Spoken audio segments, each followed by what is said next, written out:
G'day everybody. Welcome to today's stream. I'm your host Mitch, and you could call me Taz. And welcome to Dubai. Now, slightly a longer stream than normal, flying the beautiful. Well, it's actually one of my favorite liveries, the Ethiopian cargo 777 freighter by Flight Factor, and well, you can definitely tell we're at Dubai. Holy moly! Actually, not as much traffic as I would like. Definitely a lot of birds though. Anyway, today we'll be flying this beautiful aircraft from Dubai all the way down to Addis Ababa. This is a real world route. Um, and why did I want to do it? Because I cannot explain why I'm just so intrigued by Ethiopia. Maybe it's from all my days of playing Civilization.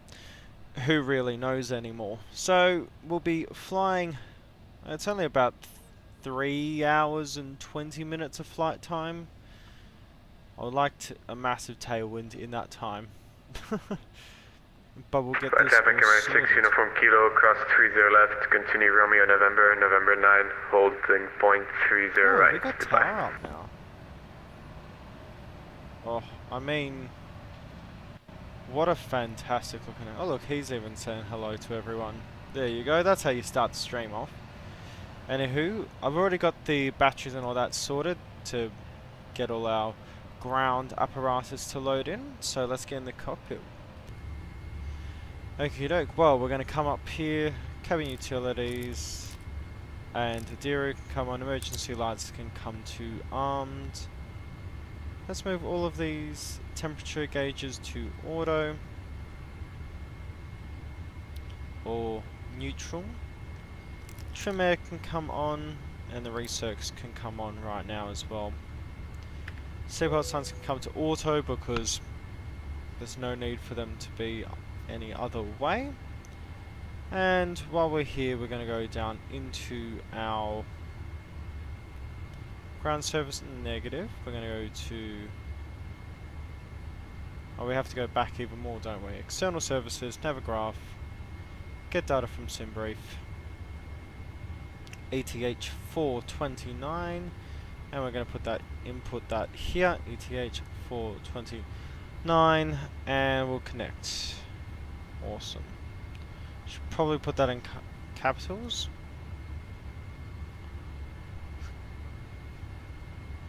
And we should be all sorted. Yep, and we are on Vatsim.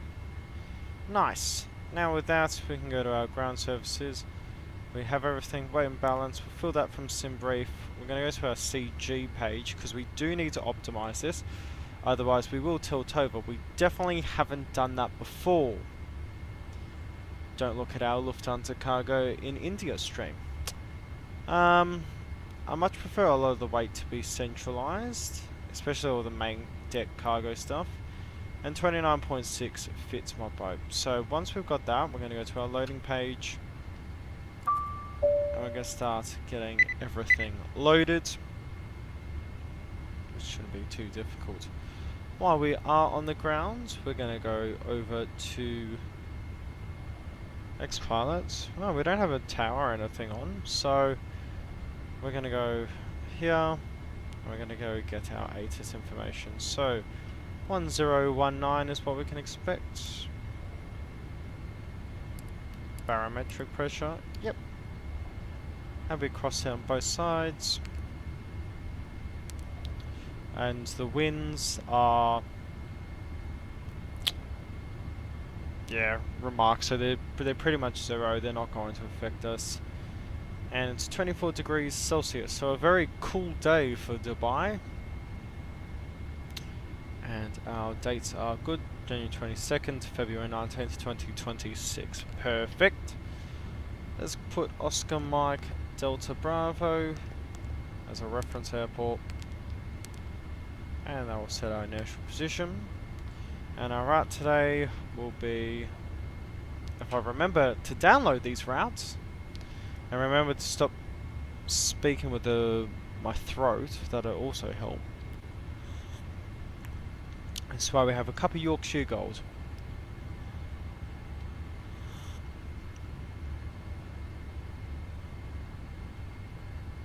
I'm an idiot. I've just realized why this never works. X-plane. Traffic Emirates 16 from Kilo, line up and take off 30 right, relap 2 Foxtrot, Dubai.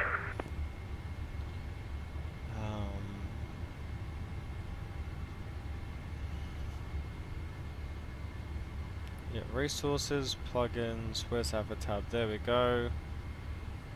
Charts, there, where's flight plans?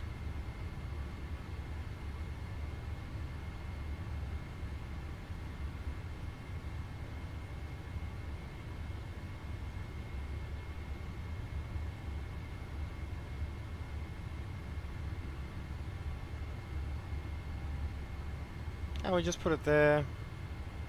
So if I download that now, and I go to charts, so Avatar and charts. Ah, nice! So now it automatically downloads here instead of going over to OneDrive, which I despise. Okie doke. So, CI of 170 today, which is relatively high. Expecting a flight level 370, 360 by Laklu, and then 380 by Mogok. So if we put in 370 initial, that's going to work for us perfectly. So Oscar Mike, Delta Bravo to Hotel Alpha Alpha Bravo 01. There we go, and we are ETH 249 0429. Yep, I got that wrong.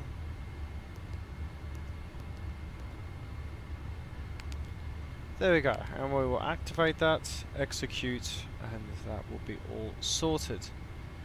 Now while we're waiting for that, let's see what we're loading in today. Oh, we've got a bit of an F1 car.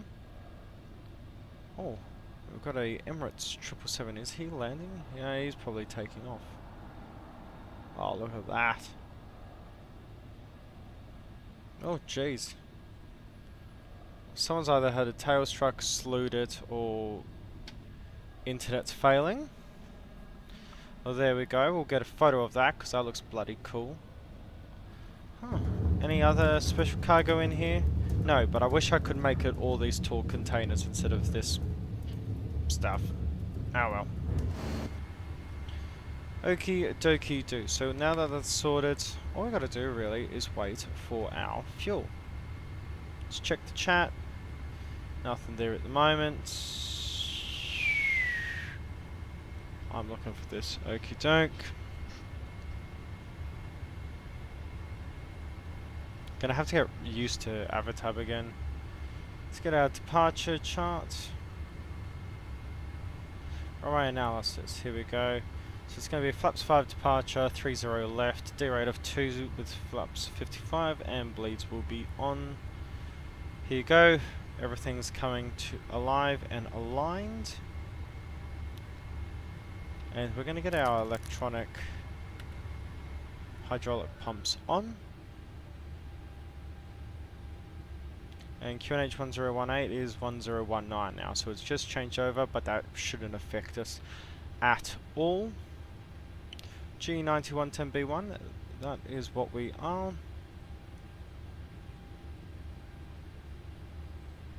That's all good. Yeah, the winds are calm, so wind is definitely not a factor, especially on takeoff. Okie doke, everything's looking good up here. I am going to actually get our fuel pumps on. I'll get our APU started. I will get our isolation valves on. And while that gets sorted, I mean, we can look at it here, but what I want to do is... There we go. Now I can watch that turn on.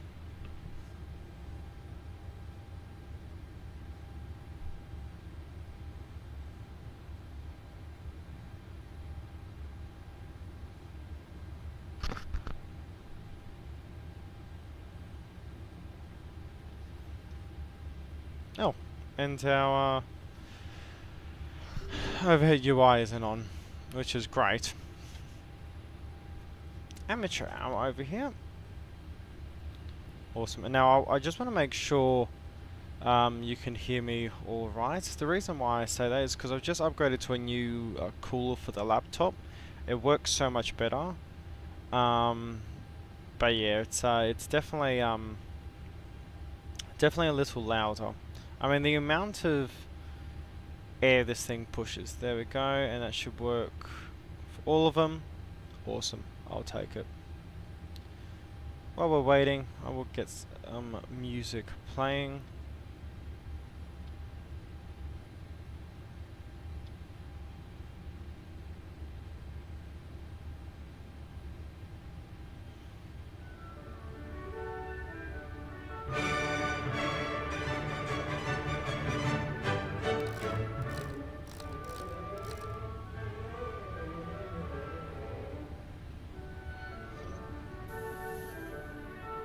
Awesome, so we've fully loaded our cargo now. It's just waiting for the cargo in the downstairs compartment.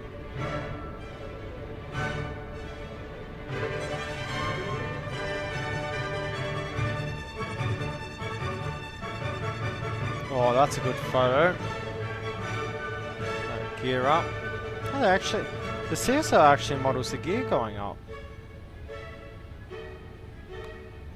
Move around the cockpit. It's not a tallest, you can't fade through the thing. Okay, dope. Well, now that APU is on, we'll get our packs on. Start cooling down the aircraft.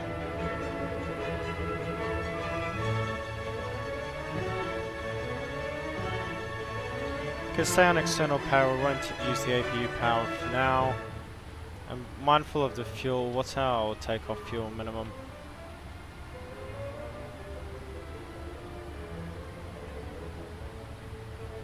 Takeoff weight is 2855. Performance takeoff is 2322.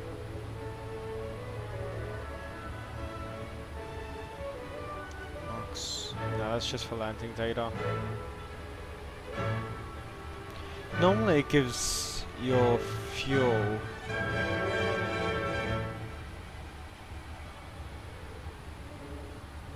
Would that be on page 1? Let's see. Takeoff fuel is 33.1 tons. Okie doke. Now to taxi to 30 left. 30 left is that one. But everyone's taken off 30 right. In that case, let's change this around. Because 30 right is normally the departing runway.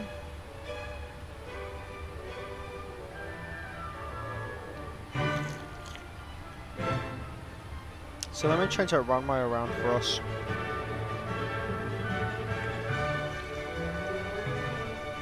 Awesome, and we can use the same departure. Our music is definitely a bit too loud.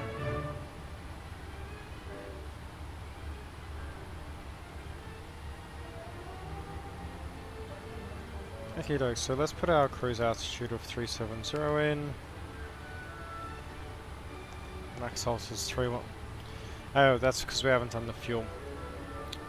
What I'm gonna go departure of departure will be 30 right. Does it maintain it? Yes, it does. Yep, awesome, and that just maintains the same chart. So we go Oscar Mike Delta Bravo.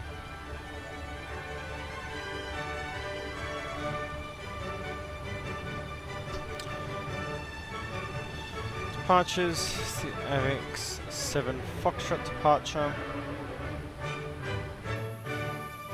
And look at that, we're fully loaded with cargo, so loading is complete. And here you go, minimum 180 knots, 90. So we've got a max of 220 by 587, so we just set that at 220. VNAV will actually have that sorted, especially if once we pass 1500 feet is when I'll turn VNAV on, so that's no worries.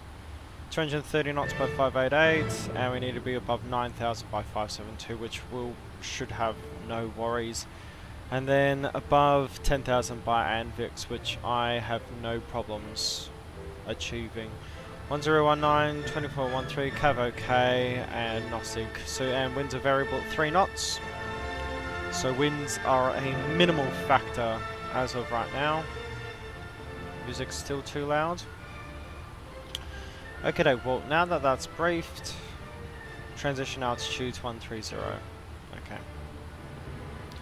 Our APU's running. Everything's sorted. So we're going to get our window heat on now. Everything is fully loaded. That is checked, confirmed, and correct.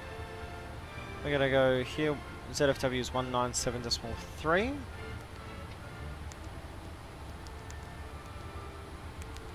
Serves are 5. And our cruise altitude is 370. And our cost index was 170. Awesome, so thrust limit is a D rate of 2. Is it page 9? Or is it page 10?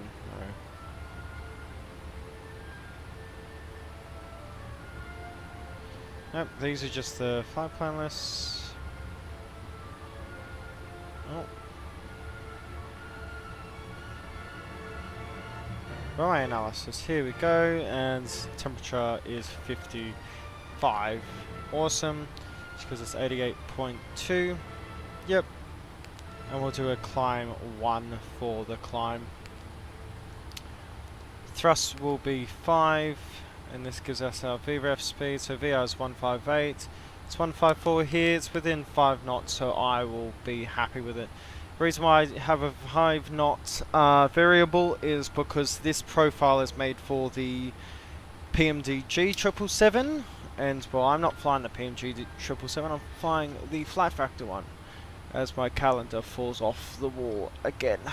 Stay. Okie doke, well, now that that is all sorted, let's actually get our center of gravity put down, which is 29.6. Requires a trim of 4.75, so we're going to move this up. 4.75 achieved. All these radios need to be on, and we'll just squawk 2000 and TA.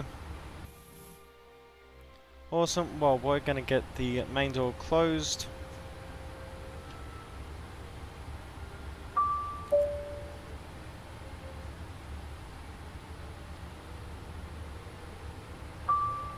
Arm doors and stairs coming out. APU gen coming on, so external power's coming off. GPUs 1 and 2 can come out and the chocks can be removed. And we'll pre-plan our pushback facing the east.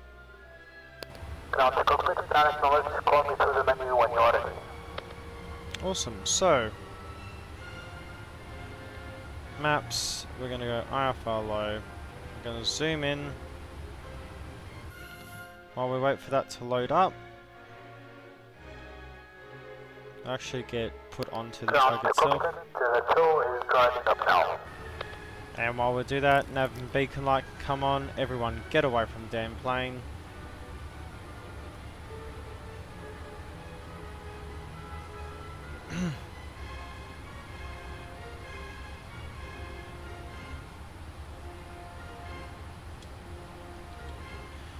Dubai traffic, G'day Ethiopian 429 is pushing back on the east apron onto Papa facing east. Awesome, now that's all done, doors are auto, APU is running, that is what we expect. Nav and beacon lights are on.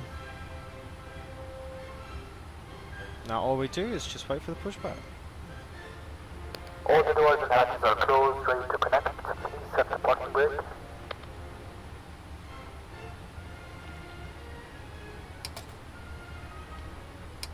I forgot I accidentally hit my brakes and I disabled said brake.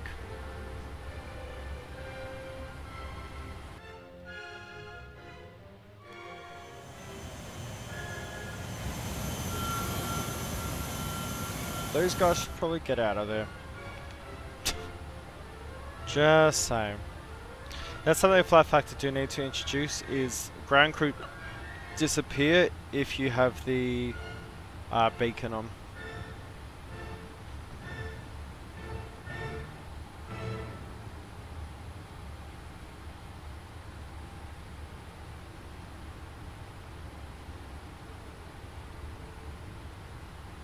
Ground to Cockton, the tow truck is connected and the bypass pin is inserted. Please release the parking brakes.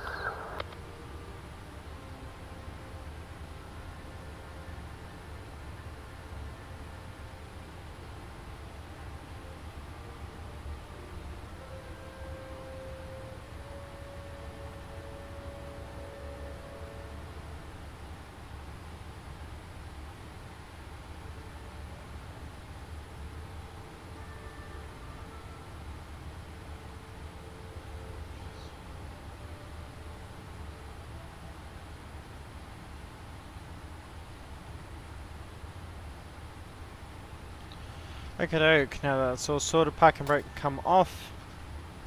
Starting the push start, you may start the engines in sequence.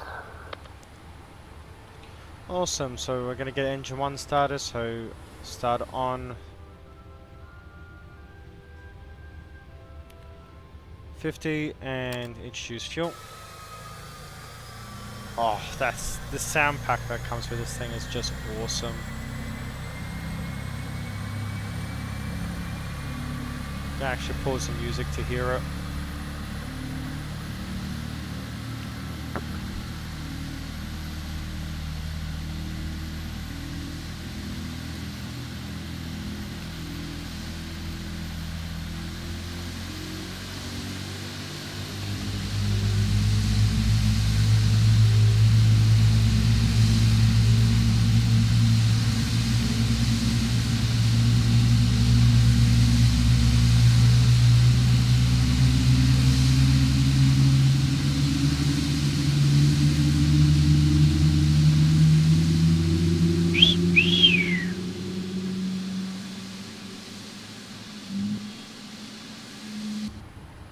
Oh yeah.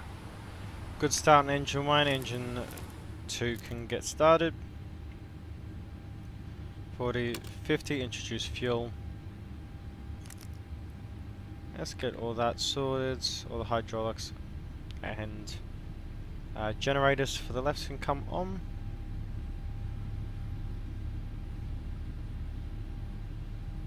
Watching EGT.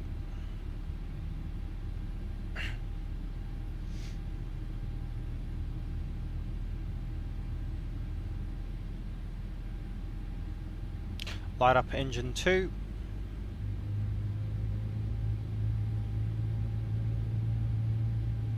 EGT falling.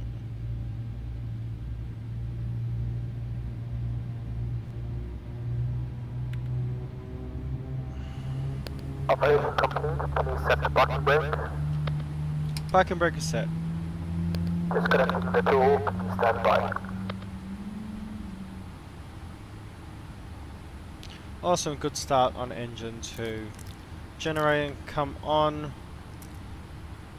Bleeds can come on, APU bleeds can come off, APU gen can come off, and APU can be switched to off. Nav beacons are on, yep. Disconnect.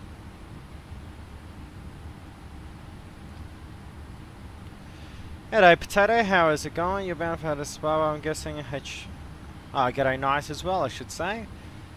110 at 6 knots, good weather, 21 degrees, 1028 Nosik, very nice.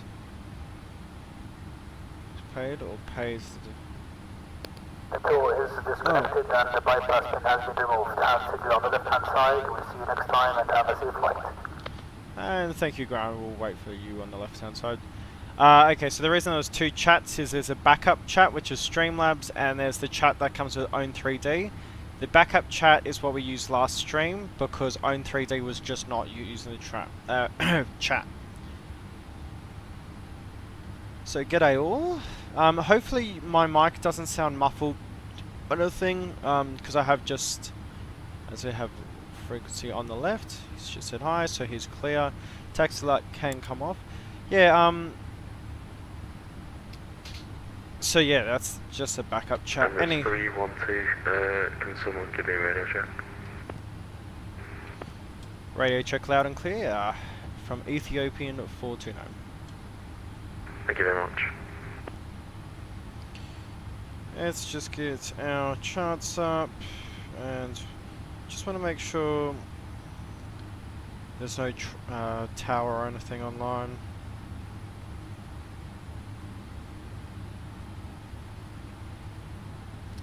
Okie doke, well that looks all good now. I think we're just going to immediately go on. So Papa onto November to November 10. Dubai traffic gate Ethiopian 429, taxiing via Papa onto November and holding short November 10 for 30 right. Traffic. Parking brake off. Taxi light is on, yep. Awesome. Where is the button? I swear I become the blindest person known to man. Checklist, there it is. Yep, these were all checked. I want to get to... Okay, brakes checked. Takeoff speed set, city pre-flight, trim is set, and that's all set. No need for anti-ice is recalled and checked. Auto brakes, RTO. Flight controls. Left. Right. Up. Down. Rudder full left. Rudder full right. Awesome. Controls are free and clear. Park brake is off because we're taxiing, and fuel control switches are on because we have actually done that.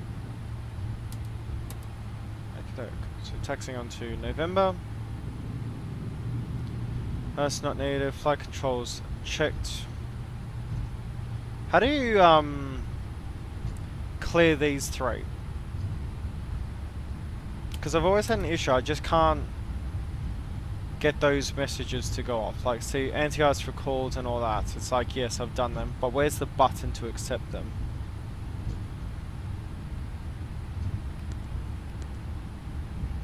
That doesn't work.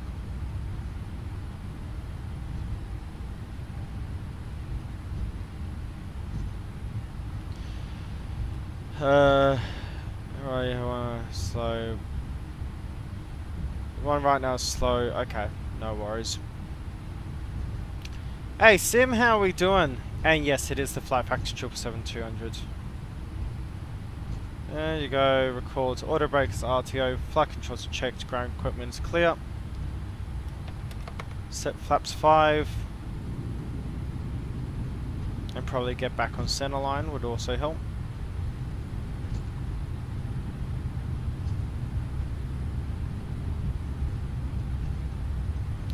Flaps 5. Before takeoff checklist complete.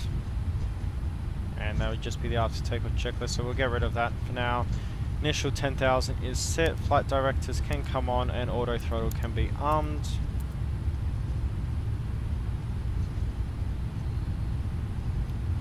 What sort of traffic we got? Oh, we got a FedEx behind us. Nope, wait, hang on. It's FDB, not FDX. As a 777-300. I can't wait for the 777-300 to come out. Like, I've flown 777-300s, like real life. They're not the most comfortable plane. Like, I'll be completely honest, because a lot of the interiors for them are really outdated. But I really want a 777-300, and I want someone, if they can, when it does come out, because it'll come out this year, Alpha 6 Echo Golf Oscar. When I went to Europe, for the first time ever, the year before now, Alpha 6 Echo Golf Oscar took me Dubai to Prague, and then it took me from Hamburg back to Dubai. It's like, oh, that's perfect. Just woke up on this wonderfully cold morning, thought some flight simulation might do me. I wish it was cold here. Holy moly, it's been 35 today, so it's not been fun. Yeah, I'll take that cold from you guys. I have no problems trading.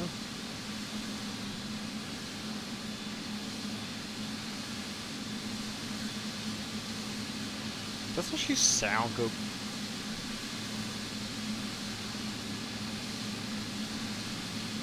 Any inbound traffic, that sort of thing? By the way, up there, yep.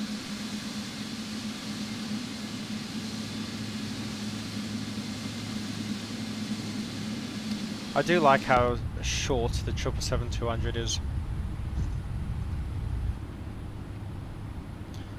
Wing flex.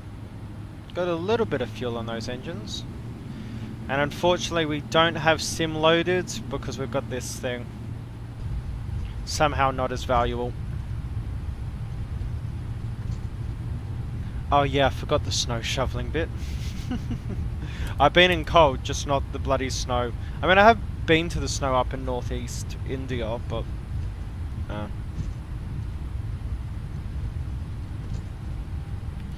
Okie doke, well, full takeoff checklist is complete. Barometers set, gears down, and flaps R5. Brakes are RTO, and the trim is set. And transponder can come to TARA. We've been briefed on the departure, and we'll be using VNAV for it. Oh, should I do a captain's or a first officer's takeoff today? I don't know, I'm feeling like we need a bit of first officers, I'm thinking.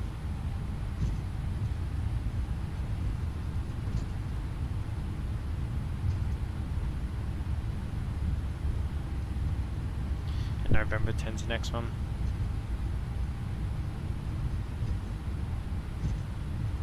Dubai traffic, Etihad 429 is lining up and going to hold on runway 30 right.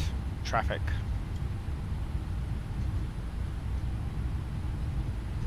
Okie doke. Well, right hand turn now. Strobes coming on. Landing lights can come on. For the first time ever, it's not smoggy in Dubai. Everything is all sorted. Yep, and transponder. Approaching 30 right. Is TARA. 30 right, checked, confirmed, correct.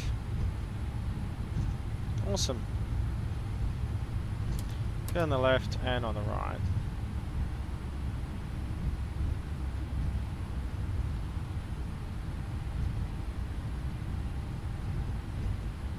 On runway 30 right.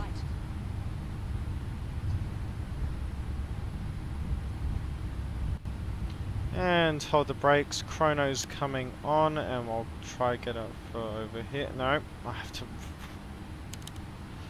Okie doke. Here we go.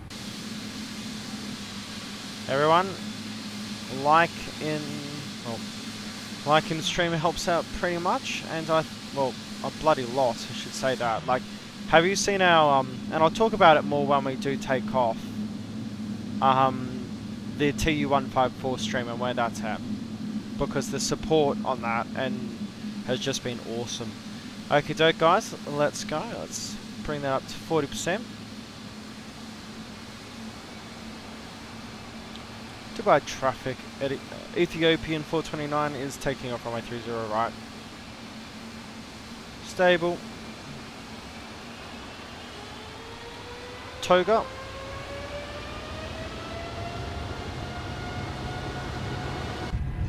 You can hear the D rate. And let's go forward pressure on that yoke.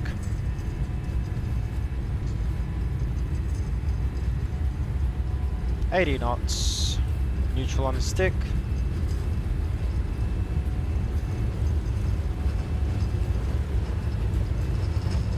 Thrust hold. V1 continuing. Rotate. Positive rate. Gear coming up.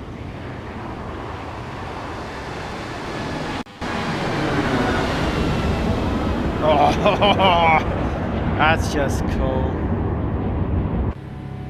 Let's get back in this cockpit.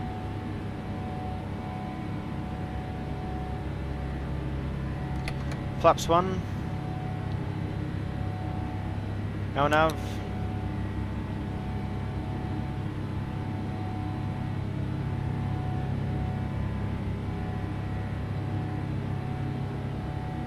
(1,500 feet).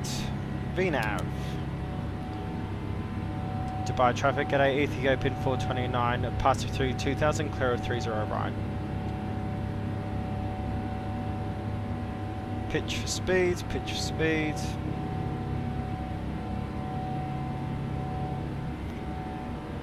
Climb rate 5,000 feet a minute.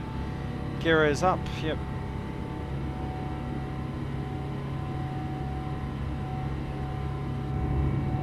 I need to go on this side, don't I? I haven't got the view distance high enough for the city to spawn in.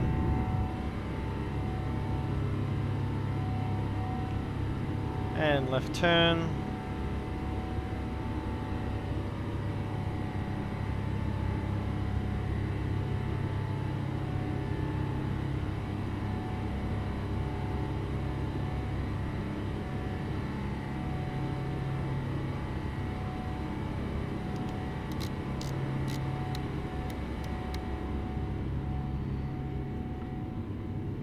Bring that speed to 210.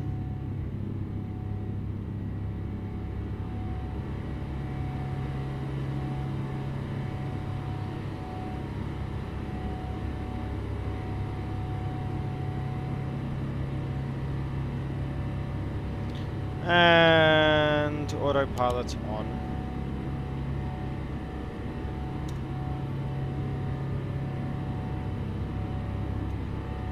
Come up to 220 knots.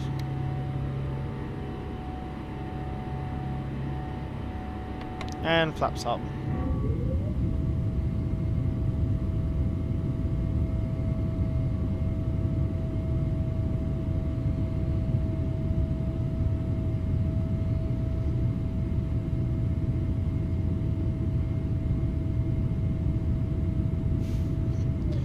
There you go. Oh god, you can't do 100. There you go. Flaps up and goodbye Dubai.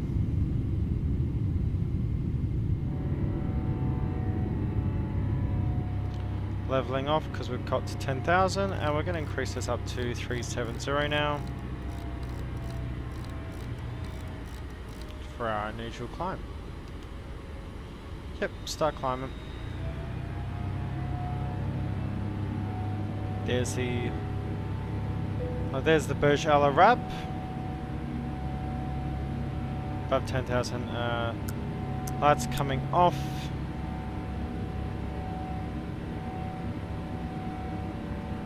And we'll just get our after takeoff checklist sorted.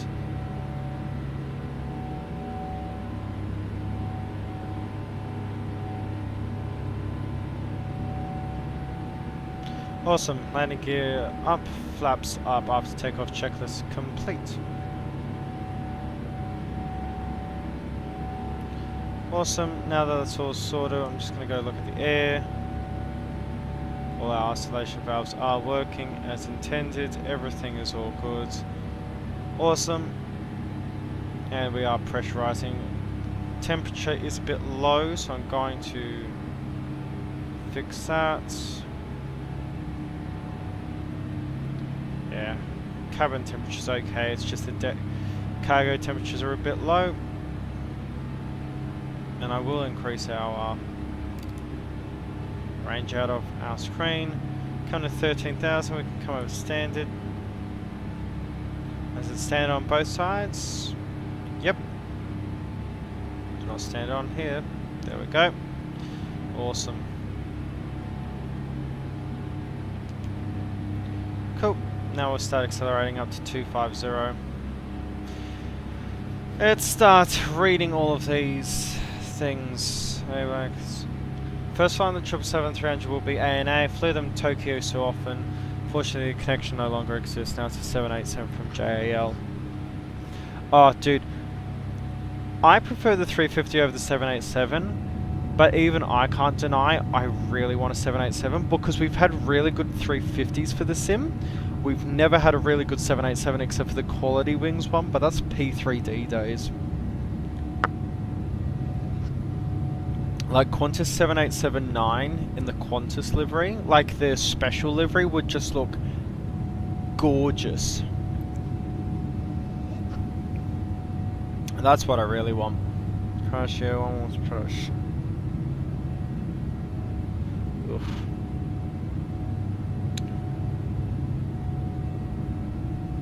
Yeah, I would, to be fair, like, I prefer the winter because I like the cold. I hate the heat. So yeah, I will happily take all of that as we climb out to Dubai. That looks fantastic. And FPS above 30, and this is with this sort of view distance on, like for object spawning. Not too bad.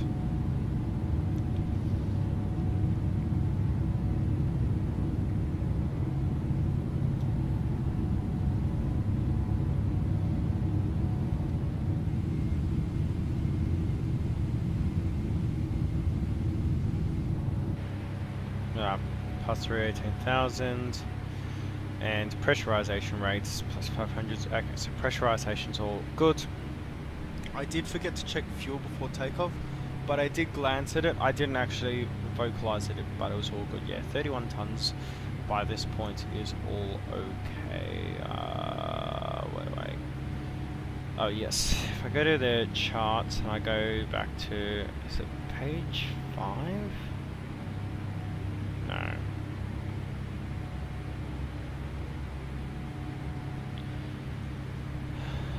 Nope, there for top of the center apparently. Oh, it is page 5. So let's get our legs up. We're on our way to Elado.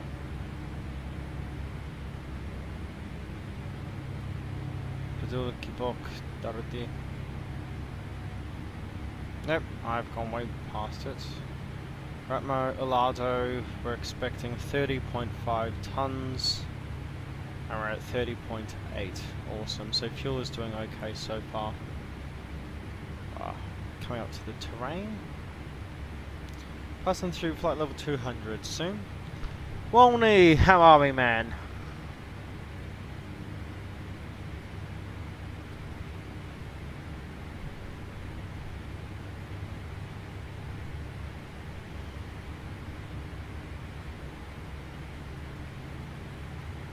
I'll fix the eye line. Okay, the reason why my eye line is a bit low in like the first officer seats, like here, is because there's a guy called Darren Bird. He's a 777 first officer for American. He actually has a YouTube channel, and every time, and he flies in real life, but he visualizes it in X-Plane as well. Fantastic channel, I recommend to everyone. And what he does is his eye line is like here, and it's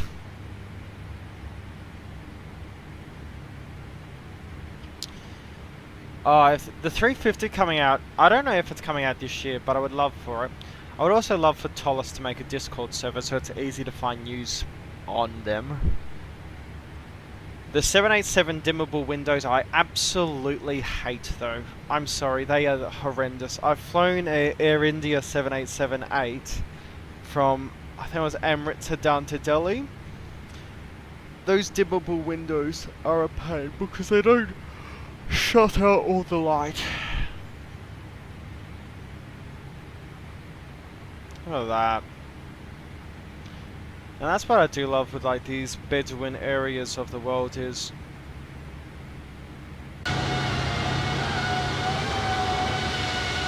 because look, you've got all this flat desert and then all of this mountainous terrain.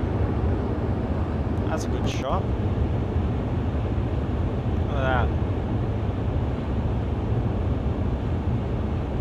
That doesn't look too bad at all. We'll just put it back onto the standard.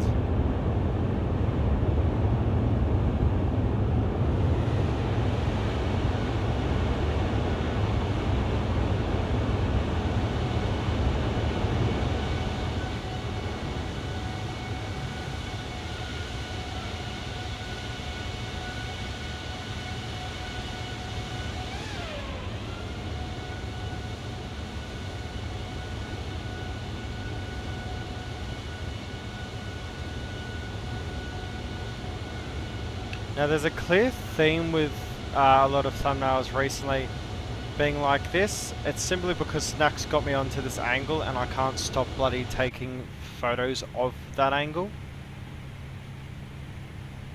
What we'll do, we'll get a bit of music on now.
Just for certain songs in the playlist that I'm using.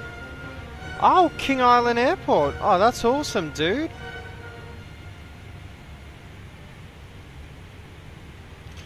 Walney, just so you know, with King Island is, as soon as that metro liner comes out, 100% gonna start flying down there. Because they only do like Melbourne down to King Island. It's only like a 30-minute flight. The Air India cabin that I sat in, there's a lot of legroom. Air India, I wouldn't always commend them for that. The legroom on Air India, like the 787 or the 320s, was always good. The 787 was really good. There was no seat back entertainment, mostly because the 787-8s are used for domestic routes. The foods that they give, it's just always this cold sandwich with like cheese, and it's never good. But those windows and how big they are, and also just seeing that, because I was where I was sitting was where you could see the wingtip fully flexed up, was just gorgeous. You just saw the wing go like this the entire time. The Air India cabin though, it was outdated, but that's what happens when you acquire Indian Airlines. And this is where Air India went like this, is because they bought Indian Airlines, which, if I put in aircraft manufacturing, Air India is Boeing, Indian Airlines is McDonnell Douglas, and what happened is Indian Airlines then took control of who was in power and all that of Air India, and that's what pushed it more into the ground. Since it's being privately owned now by Tata, I do expect it to get significantly better. All that.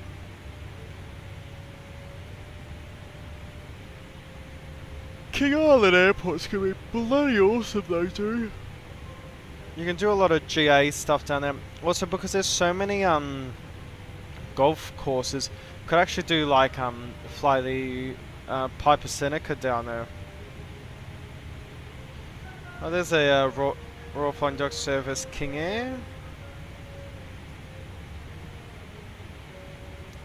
Yeah, so it's often served by King Airs. So like, you could fly the AFL King Air down there. You could fly a Saab 340 if you want to. That's something that floats your boat. Metroliner is definitely a predominant aircraft for it. Look at that.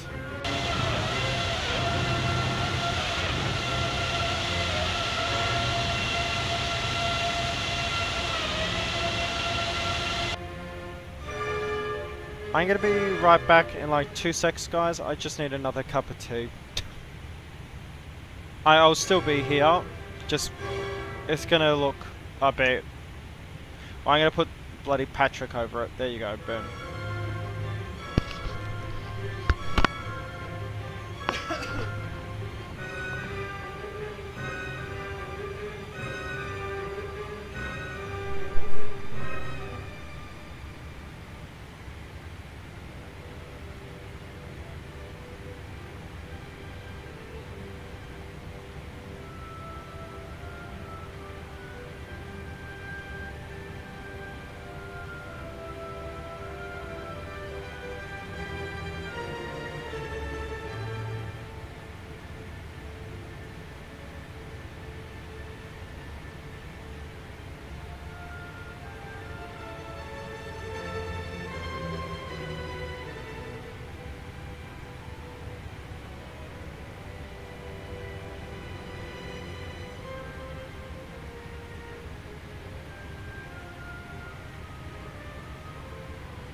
Ooh, UTC +1. I'm just starting working the scenery. Ooh la la. Look at that, coming out with 310. Climbing very slow today. What's our winds? Oh, look at that, 84 knot sort of tailwind. Look at that terrain though. Absolutely gorgeous. What we got music wise? I always like this one because this one is Czech.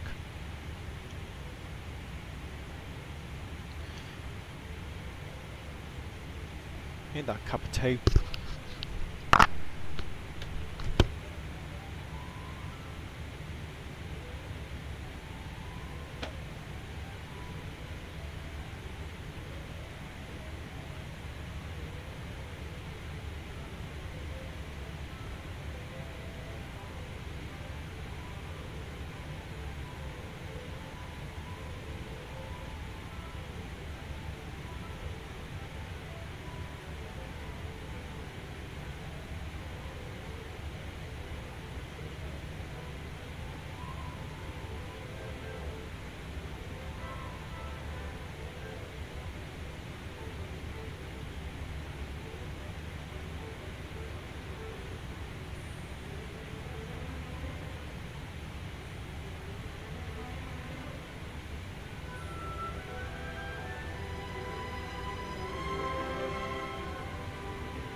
Okie dokie do. Gee whiz, we are not climbing at all.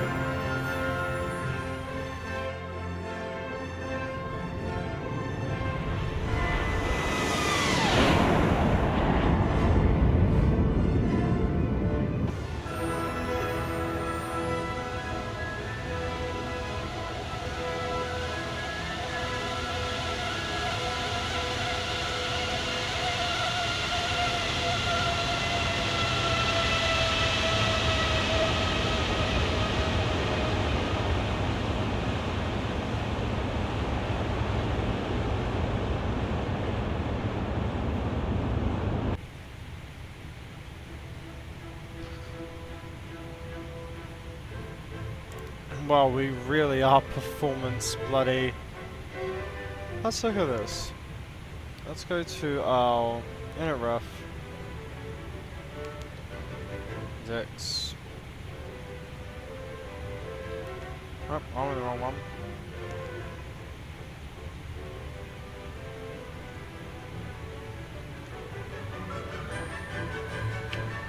Where's our optimal...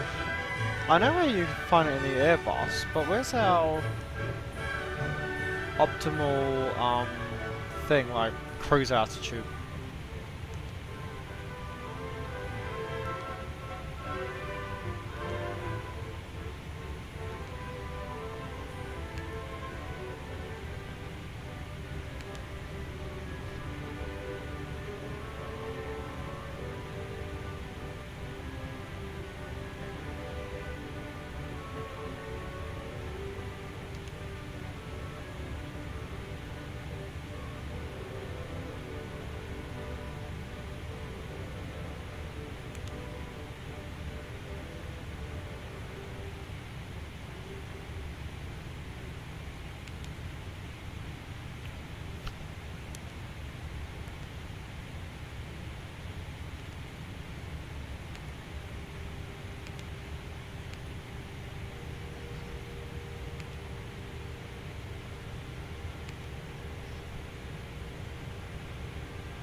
Interesting.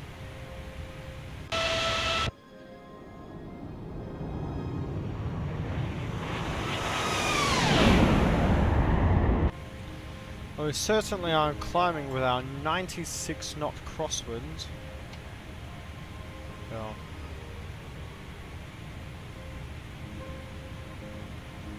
Just past Nalki. Nalki we need 27.7 tons, 27.7 tons, so that is actually perfect.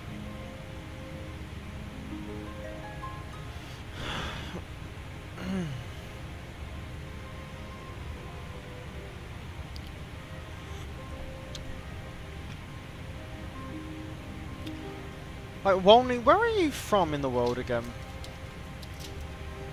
Are you in Southeast Asia or something? Wait, UTC +1. Wait, that'd be like Middle East, wouldn't it?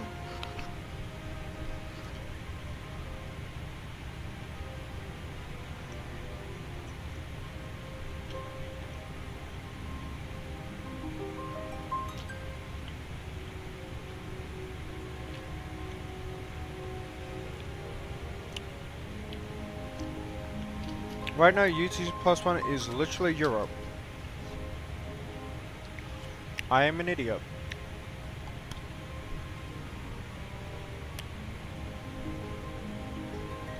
Huh. Oh wow.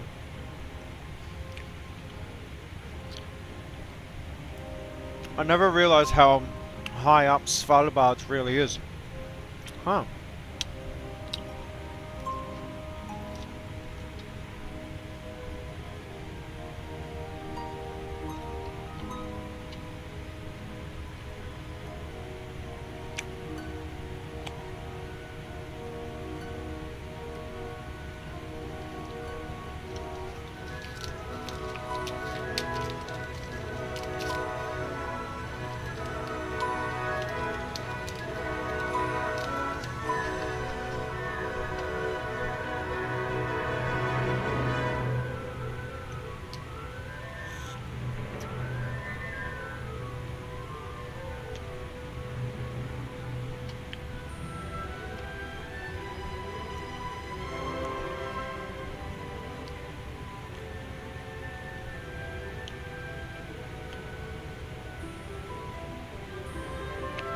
I don't really understand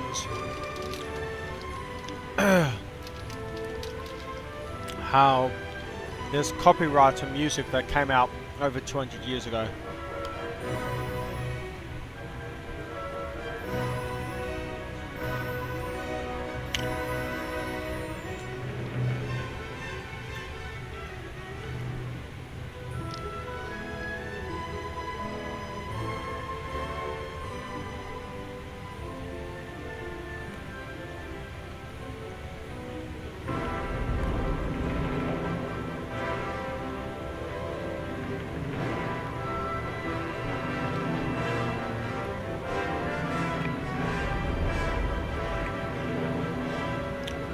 I'm just going through every single song in this playlist, and removing all of the songs that can't be there due to copyright.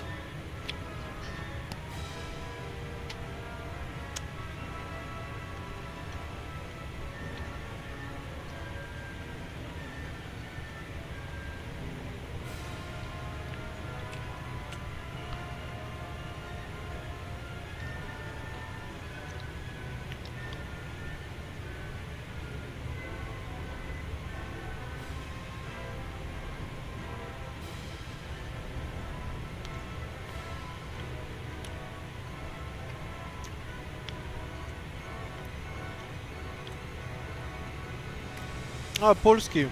3x Orski. 3x. No, wait, that's hard bass. I was thinking of Boris. Whoops. I do actually really want to, Poland's one of those countries, like top countries for me to travel to. I think since going to Czechia, Czech Republic, and how that was, it's really drawn me towards looking at Poland. I'm not going to look into the politics of things, but yeah, Poland, I mean, it's a gorgeous country. Stunning history, whether it be the Winged Hussars or under German occupation, Prussia, and then under communist rule. It's just, it's insane. Moldau song, yeah. If that's the best classic song, but here's the problem: is it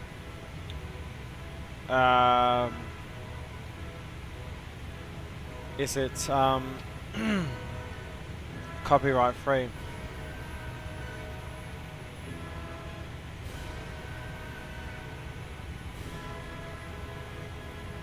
Oh yeah, this is Moldau. I'm being stupid. We are very slowly climbing. But look at the terrain now. Look how different it is.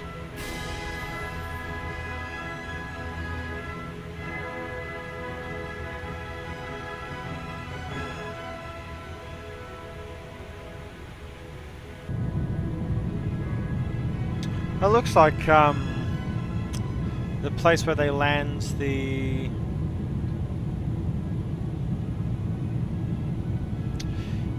sorry, my brain's not working. You know where they land all of the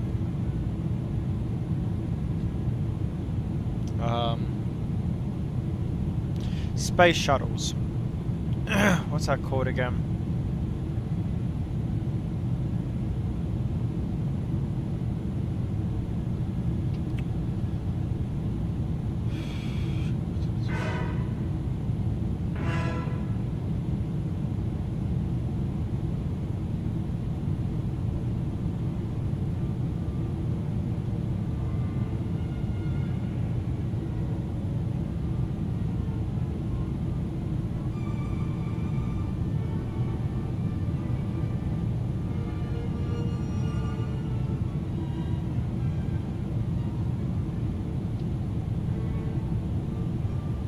Rides Overture.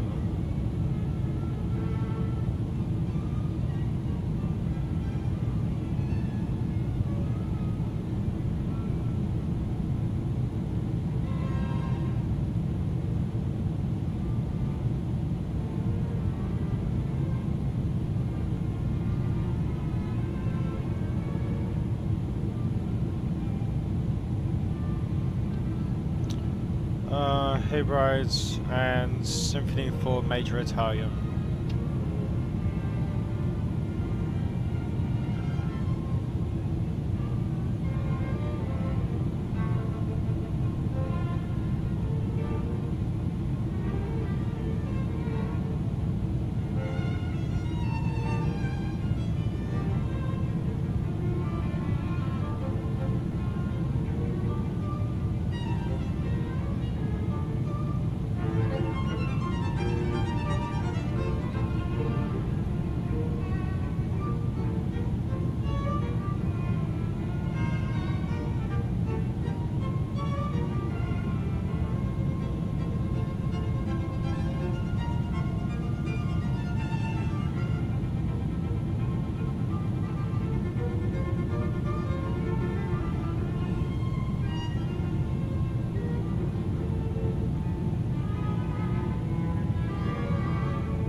that's interesting. So there's a website called archive.org called The Muse Open, and it has all of the classical music that's available, that's in the public domain.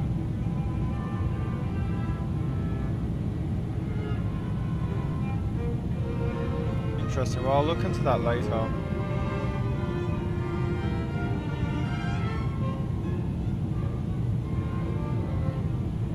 So only recordings pre-1923 are in the public domain. Very interesting.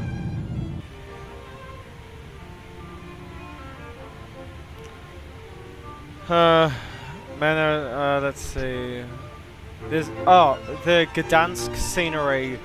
How is that free for X-Plane 12? Like, that scenery is awesome.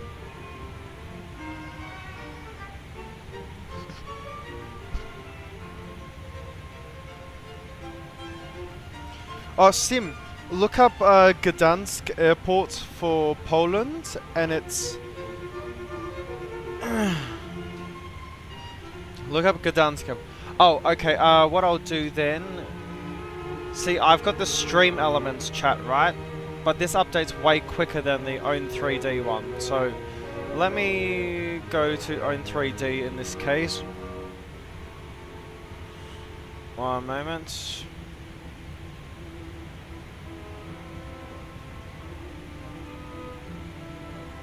And I'll just turn the chat off.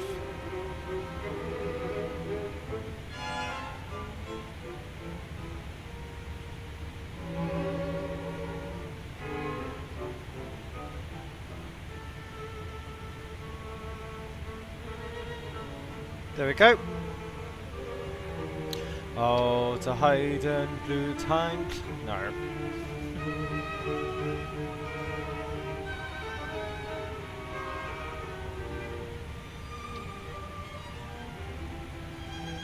Yeah, so I know what's actually causing that issue, but I'll have to change it over later. I can't change that now that the stream has started.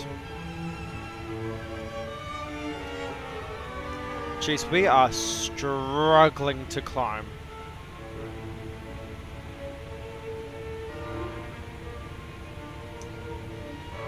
But Perf said we could do it, so...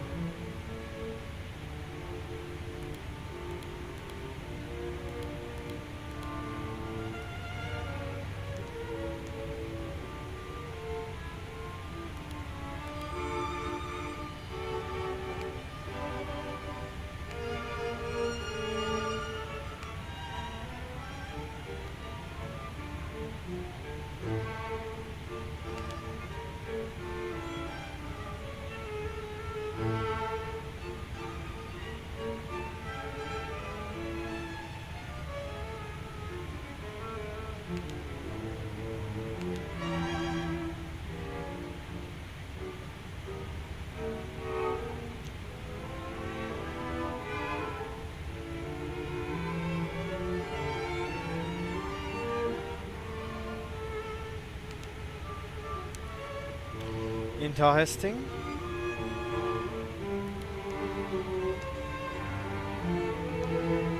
Can't wait for the FMS to be fully sorted.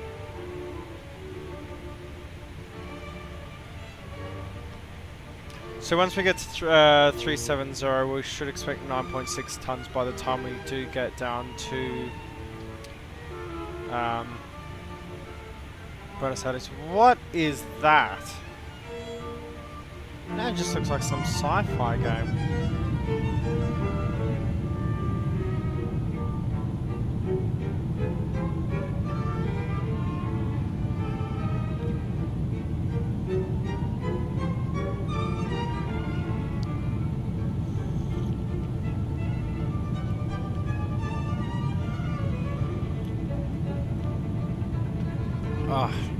That's a good cup of tea.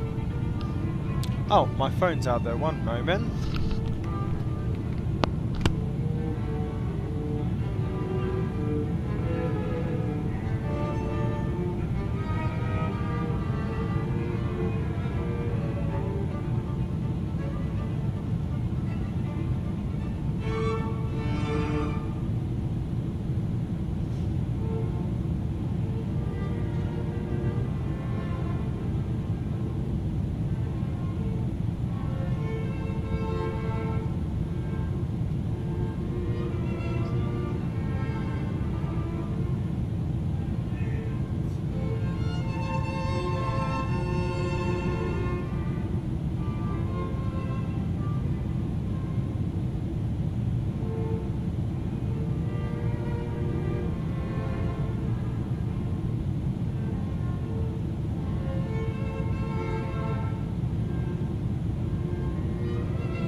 I actually saw that Amy Parents video. Yeah, I mean, look, it'll be great because Ansett use them in Australia. They're the only ones who use them in Australia until Ozjet took some of them. If you ever want to see a cool livery, look up the Ozjet liveries. OZJET. But the cockpit textures look so outdated. Like, there's no dynamic lighting on them.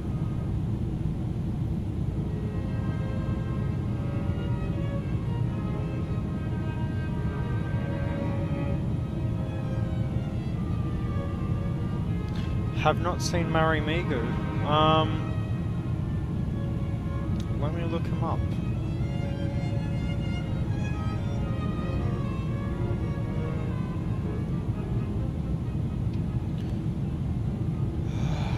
Marimigu content. Let's look at this. Oh, I think I've seen this guy's stuff before. Yeah, he makes a lot of the domestic stuff for general aviation stuff for Poland. Oh, that's a good airport. He did Lublin. Yes, I actually have this one downloaded. Don't ask me why.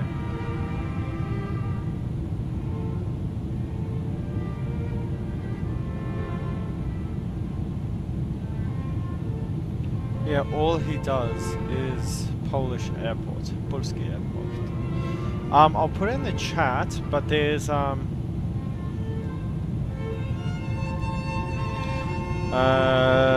someone did Gdansk Airport. It is well worth the like 5 stars. It is so good. It is pay-aware quality. It is better than Thai models' bloody bull crap that they put out with Hong Kong and just how outdated it is. Well worth it. And to whoever subscribes, thank you very much. Sim, if you want to click on that link, that's a really good airport for Poland. Like, I've flown there. When I did that A321 marathon, that's actually, I did fly to Gdansk in the A330. I remember I hated the living daylight out of it. But the quality in it is just... I mean, it's ridiculous. I do plan on flying there again. The only problem is the Tu-154B2 wasn't used by a lot. But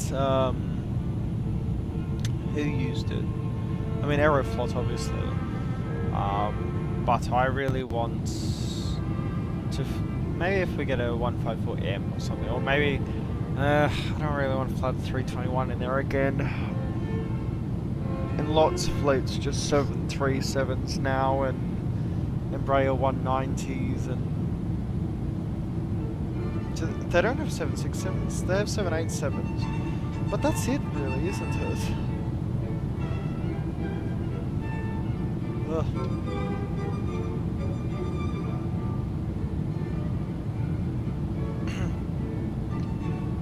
Ah, Walney, I see you posted your Korog scenery. That's pretty cool.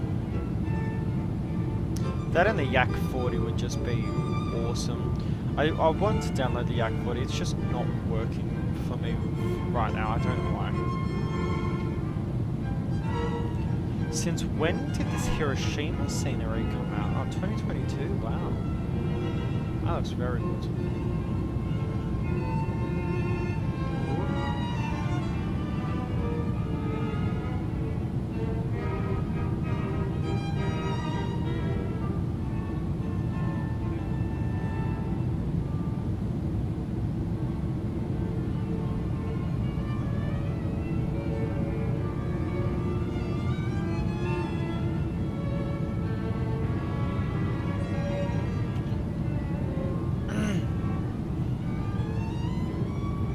I do love this LOT livery, and with the 767, I would put the gear down though. I do actually need to fly to Brussels, because there's that EBCI airport the Charleroi scenery, and that is just a fantastic quality. I do have that downloaded. That Aberdeen dice one is just I don't know, it just doesn't look the best. Oh, someone did do Athens. Did forget that.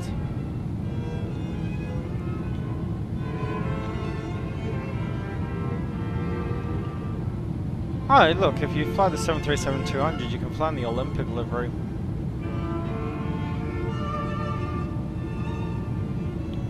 Save.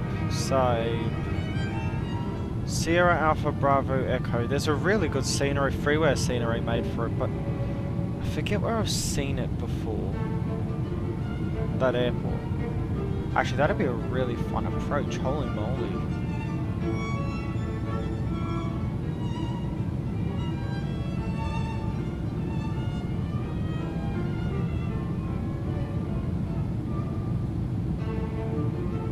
Save Edapake.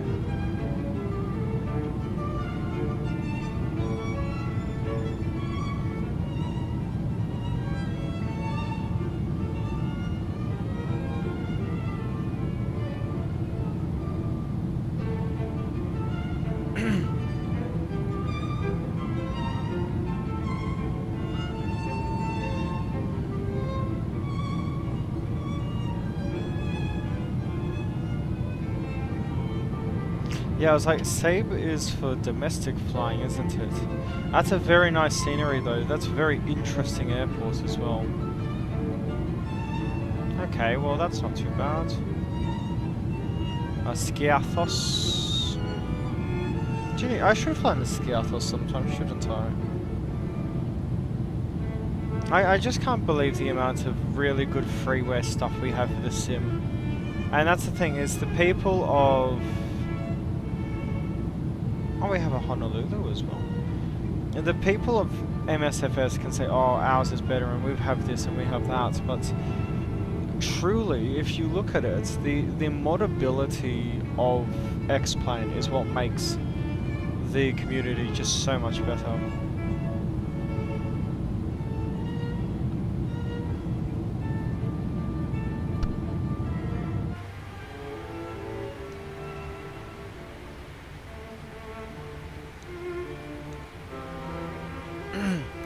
But Jet 73s, yeah, they are ex-European ones.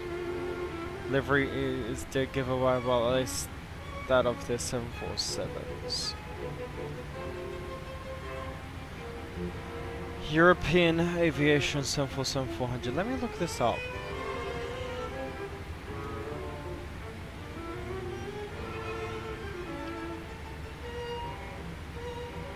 Yeah. And all they did was just put the checkered flag on it. Oh! European had 747-200s. They're RB211 engines. We don't have RB211s, unfortunately.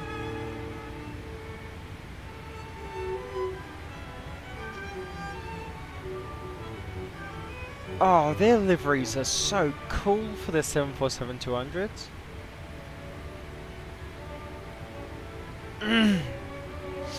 I do need to get in the 200s soon though.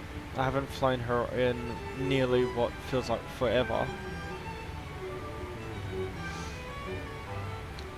Who has messaged me on Discord? Oh, Sim.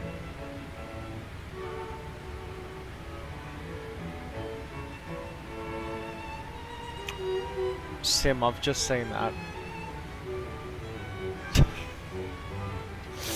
Oh god, I'd get in trouble. Now also, can someone explain to me why Gatwick exists? It has 2 runways, which are useless. If I want to fly into London, I'd just go to Heathrow.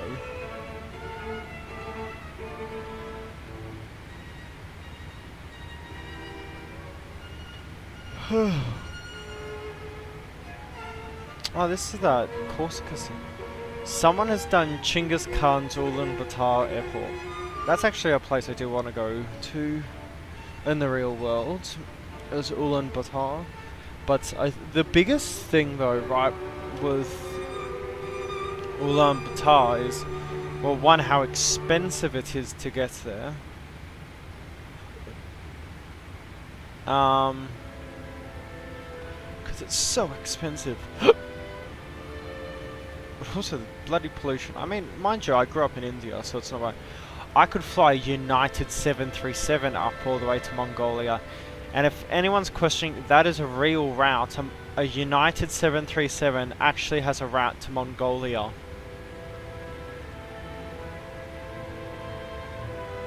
Is something big enough for the both of us?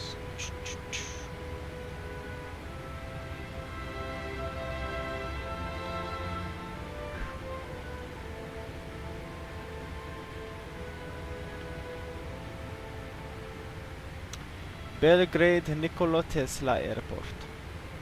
Which I don't know why I have such a high ranking. It looks the same as the standard one.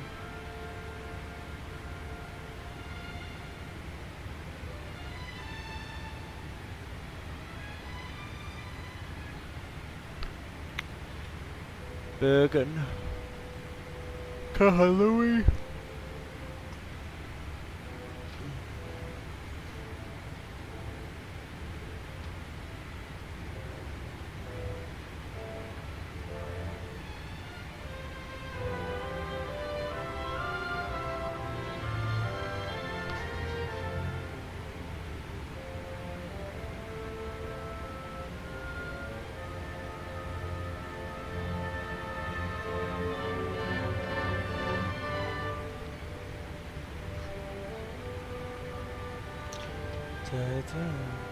I do want to do some flying into America. It's just, I think in my case is it's, when it comes to America, it's,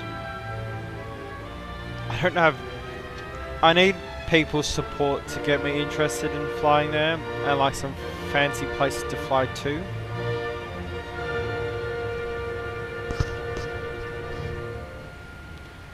Now my free day next week is Thursday, that's the day I'm not working. And then Sunday after work I'm gonna try stream. I've already got ideas sorted for what I want to do, what I want to fly. So you guys don't actually have to worry about that. But I would say just keep an eye out for next week because I definitely want to get, or make it a group flight. Not just me or flying, but I want to get a group of us to all fly down there.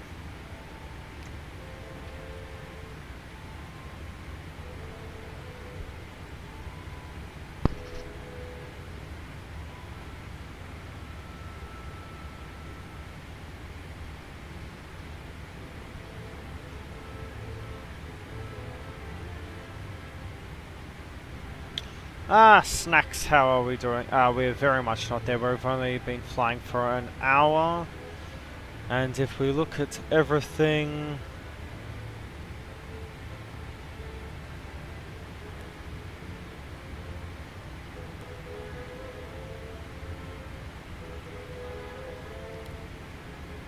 we should be at hub at 1410 Zulu, and it is currently 11:28, so we've got 2.5 hours to go. And our tailwind has become somewhat of a headwind, unfortunately.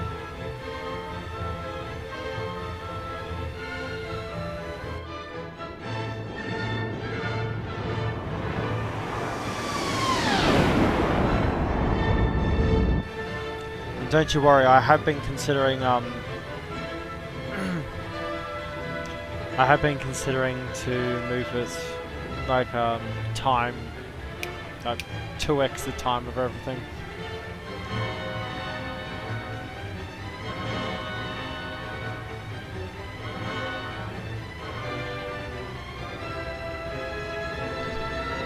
Yeah, but when they built Gatwick, they made it so that they built the runways too close together as well. So it's just a single runway airport. At least Heathrow is actually getting their third runway, which they bloody need.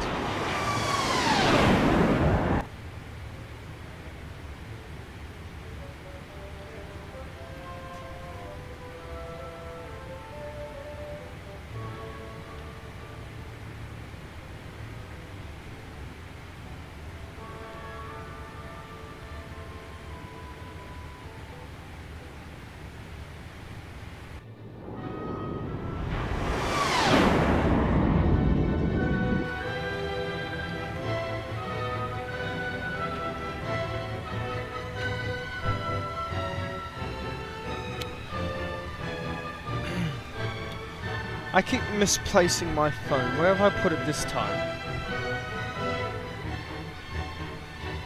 En un momento, por favor.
Backhoe's on the phone, so I have to go right now. I'll be back in an hour.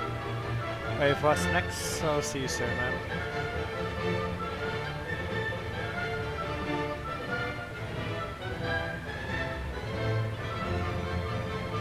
How are we still unable to climb to 370?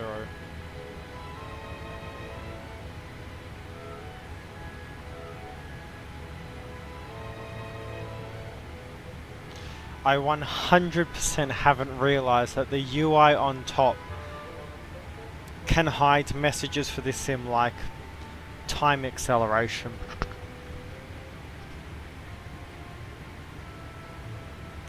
I'm not going to do it, but I've just realized, oh, that is a possibility now.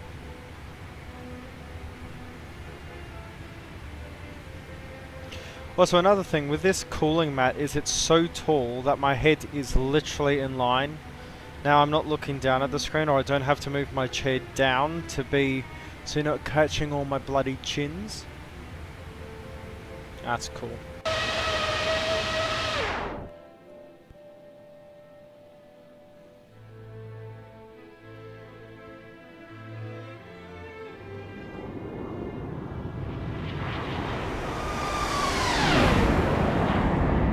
Bloody wonderful jet.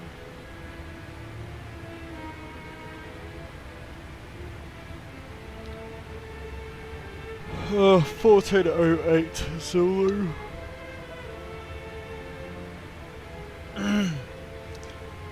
Is that an A300? It is. You see that A300s, that DHL A300s that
Don't know why my see, some days I'll get the notification for when someone subs, and then some days I don't. That's because Streamlabs is just being a bastard about it now.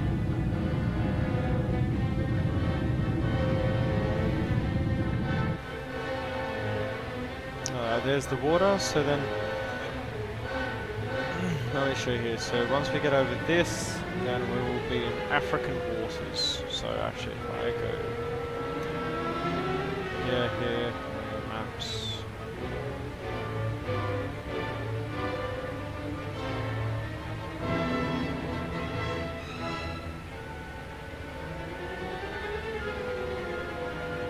There you go. There's the Mogadishu. But we'll actually be flying along the coast and then down. And what you'll realise with the approach into Addis Ababa is, because it's a high altitude airport, I think it's 7,000 feet above sea level. We'll actually look at this. Get rid of this. So it's a high altitude airport, so we need to keep that in mind, but yeah, so winds are okay there as well, temperature's okay there as well. But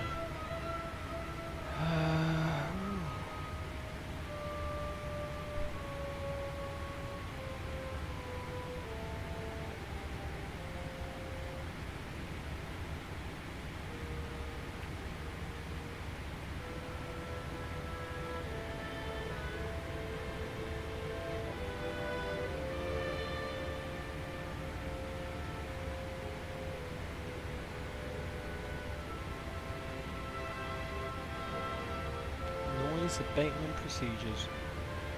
Yeah. For arrival, no.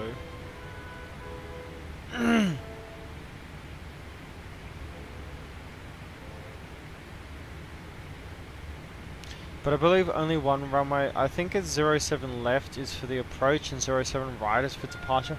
And the reason why I say that is 07 right doesn't actually have a PAPI system. Doesn't mean you can't land on it, but 07 left does.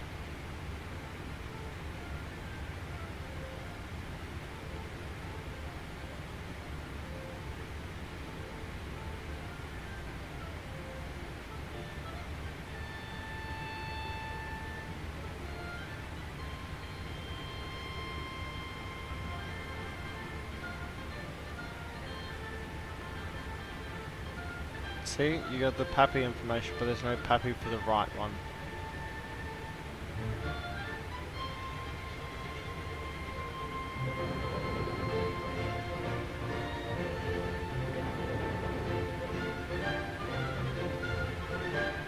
Okey-doke. We're making our final turn out of the Emirates, and then we'll be on our way to Africa. Check out fuel. So charts, Subson Alkiheimer, T Labed, Tugu, Matva. Where's Matva? Matva, we expect 22.5 tons. We have 22.9 tons. So fuel wise, we are all okay as well.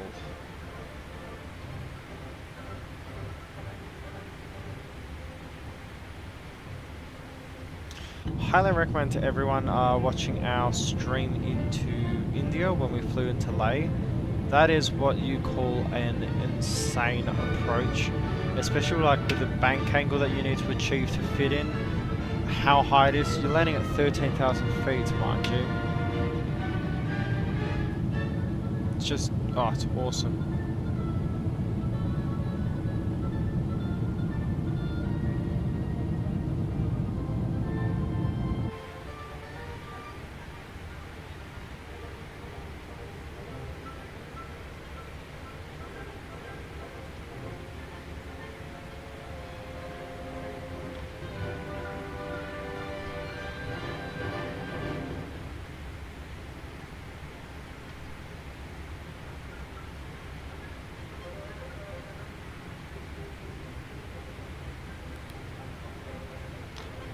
Over 483 knots. Fuel is looking good. We've used 11 tons of fuel so far. Yeah, 22.7 tons. Yeah, still.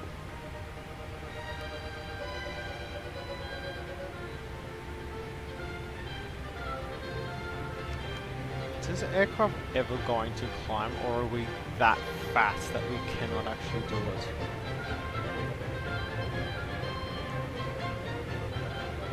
Airplane, plane balance, plane summary.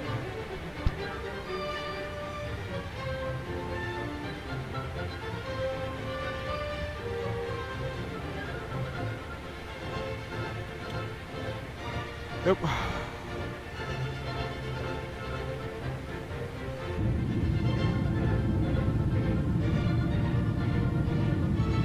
Give it a second and then cargo will load. I don't know why it's shaking so much.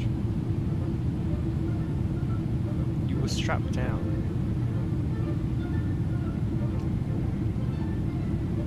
Don't know why an F1 car's going to Africa. This is the time where you want the elephant. I need to make sure like this is all chockers. Stop putting cargo underneath and put it all up here.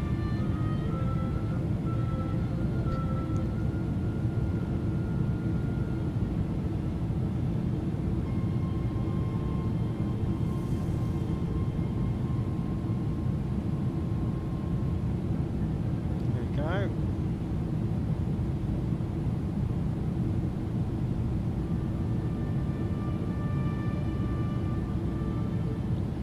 Look at that. Modelled toilets.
So go and chuck her up there and force her up to climb.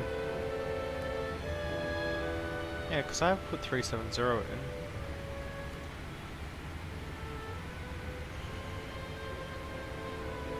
And then by Laklu it's 360. But we just cannot climb. Obviously way too heavy and the winds just aren't supporting it at all.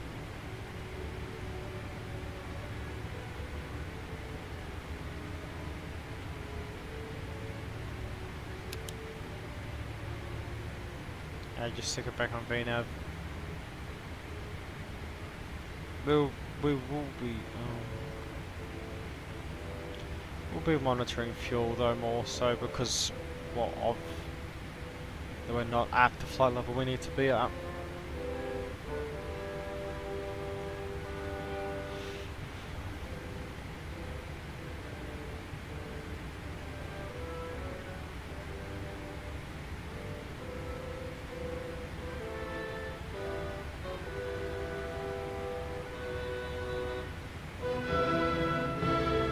Should have 21.5 tons of fuel by the time we get to NIMCAD.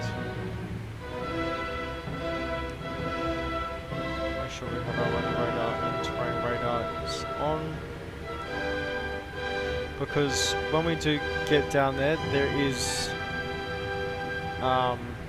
altitudes that we need to be careful of. There is terrain that we need to be careful of.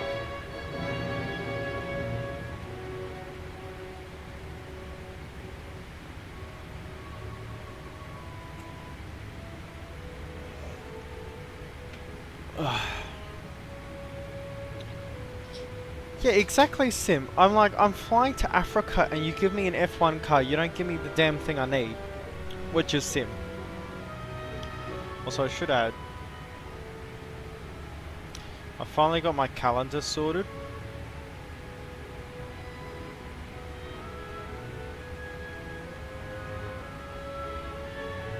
And it's got a, so I've got a calendar right here, and it's got a laser M on it. Now spell out Lazur Mike. It's a specific type of MiG-21 biz. Was it the Rome? No, it wasn't the Romanians who used it last. Was it the Polish? Was it the Polish who were the last ones to use it? Let me see.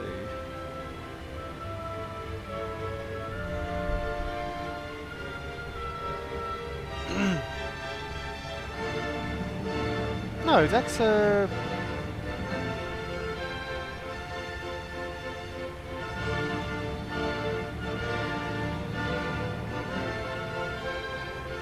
It's a Bison, but it's...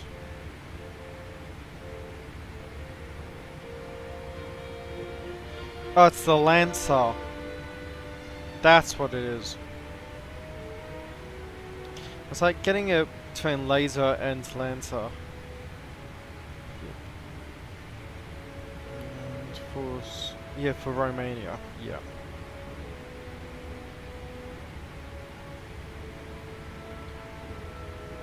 Or it's just pretty much big, give it an F-16's cockpit.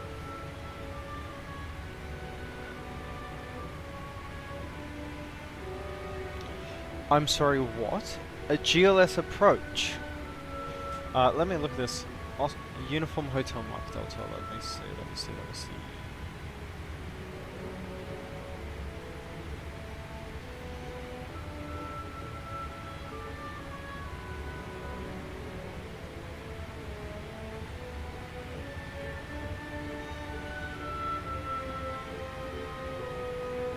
Yeah, it's got a GLS, what the hell?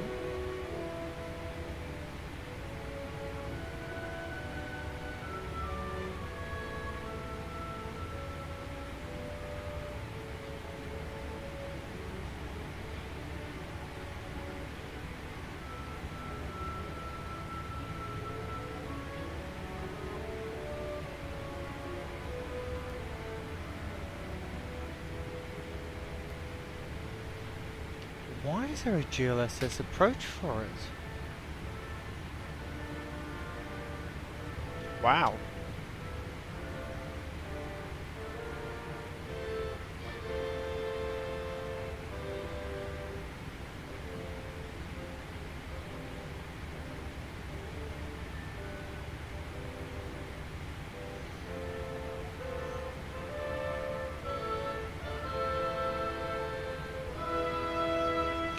Yeah, so we can allow a Cat 3 approach into it. Because it has that.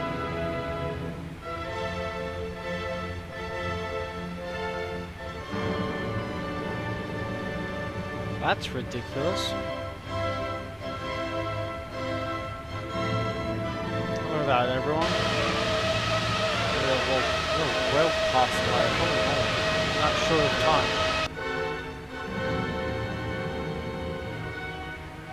Wait, it's an unpaved runway as well?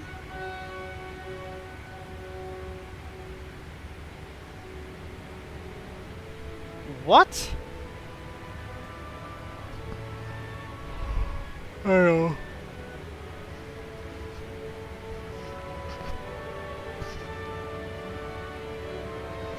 Why would a gravel runway have a GNS? It is. Holy shit.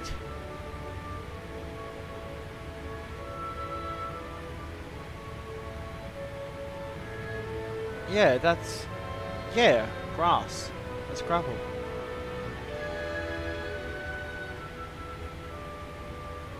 What? That's a new one. Oops.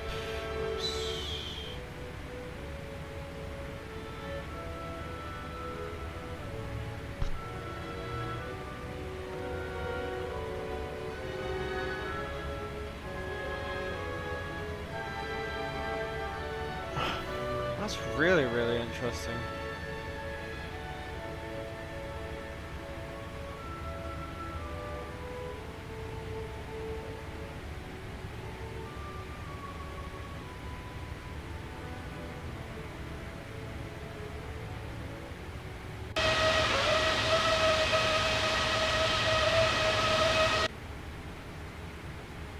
these guys. Ah, he's on the box one too. Oh, so that's an aerologic aircraft.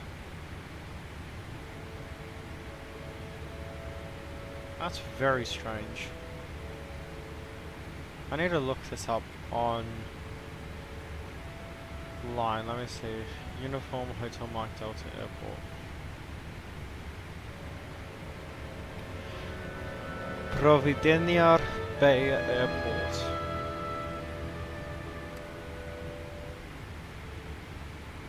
Oh, that's really cool.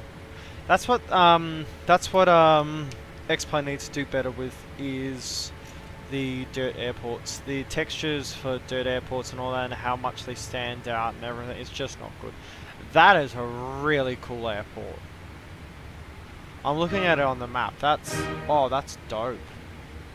What aircraft are they in? Well, they've got helicopters flying in it, but I don't think they're getting in. But why would they have such a long runway? They would have to have planes. What type of planes though?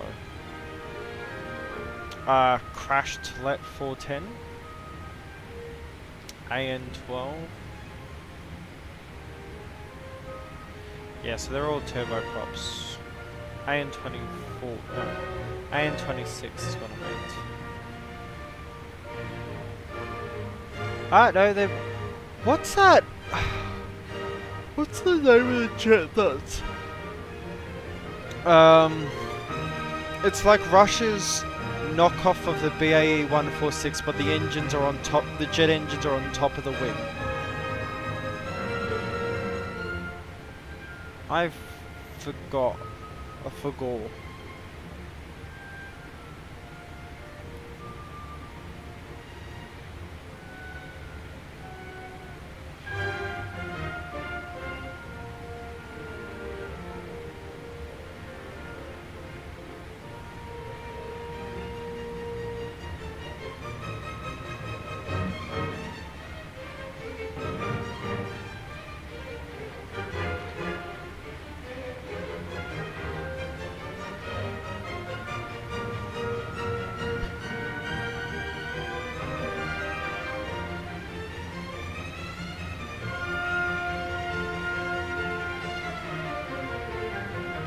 There's a Let 410 fuselage where it's flipped over.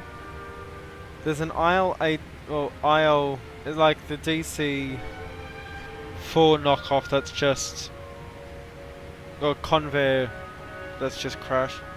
That's an MU-2. Hang on, let me see if I can show you guys. Do you want to... Well, no, we'll have a discussion about it later because I definitely want to see the King Islands, but I would love to see a Hobart scenery. PAR approach, gee whiz, okay. Let me do this, guys. Oh, yes. I mean, you know an airport's good when this is... I mean, that is really bloody cool looking. And you got the mountains on both sides, and you've just got all this water here, so it just directs you out of it.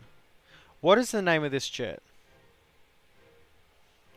I've completely forgot the name of it.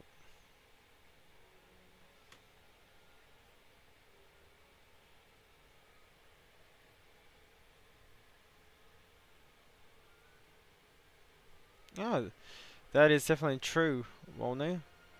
I love a really good AN-26. Because the AN-26, like, some of the stuff like those Russian guys fly in Africa is just insane. And, one moment.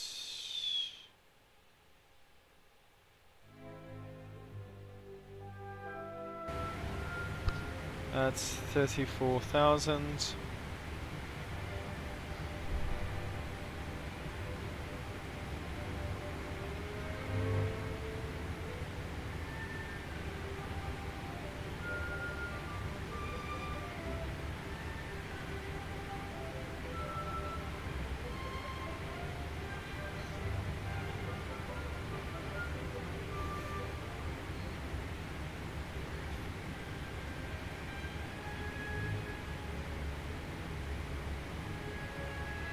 Why can't we get to 370? Like, we've only got 21 tons of fuel.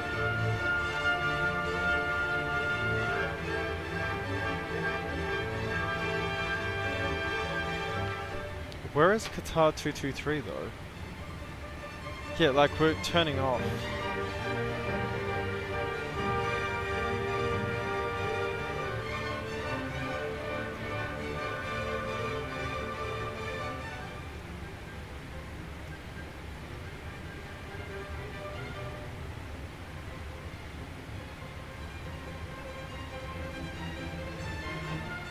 Oh, my TCAS is on. Monitor vertical speed. Clear of conflict. Yeah, I mean we are flying away from them, so that's really cool to hear though.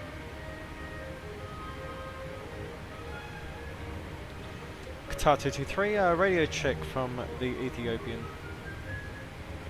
We can read you 555. Ah, well, you have a safe flight, mates. Yeah, we're turning towards Addis Ababa now, so we won't have any conflict with our flight routes. Have a great flight, Ethiopian 249. Thank you, Qatar 223. And safe flight for you as well.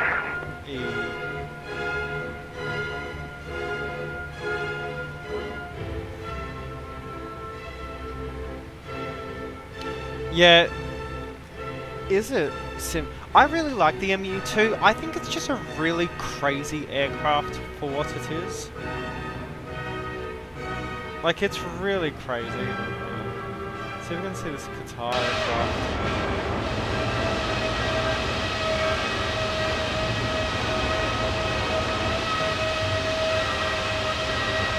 Oh, come on, I should go to see. I'm at the same altitude for goodness sake.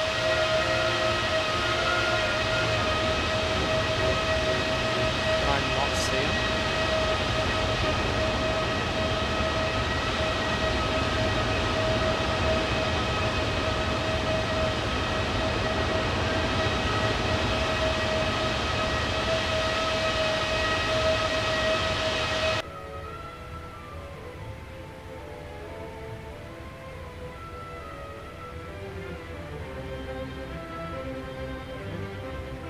Can't see him at all.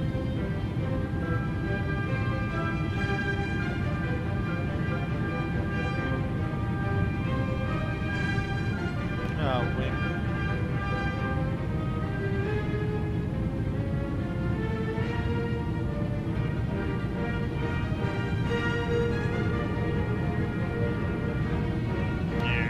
Can't see him. Even though he's flying directly to where we were. Oh, there he is. Hang on, we've got him. Got him. Ah, that's why he can climb up. He's in 350. Cannot wait for an A350 for the sim. Qantas livery, Qatar livery, Emirates livery, bloody Vietnam Airlines livery, which would look great. Cathay Pacific retro livery is what I am dying for, and I have seen it. I'm so happy. The day I'm in Brisbane is the day that it takes off out of Brisbane. It's the only time it's gone down to Brisbane in its entire time, and I was there when it happened. Also, I needed to look up what a PAR approach is. I'm being stupid. Precision approach radar, yeah.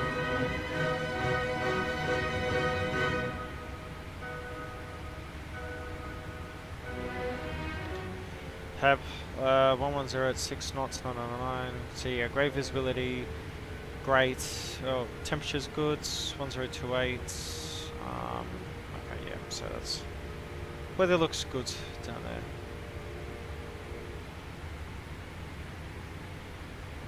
I'm just saying, I've been stuck at this. Like, I haven't been able to climb at all.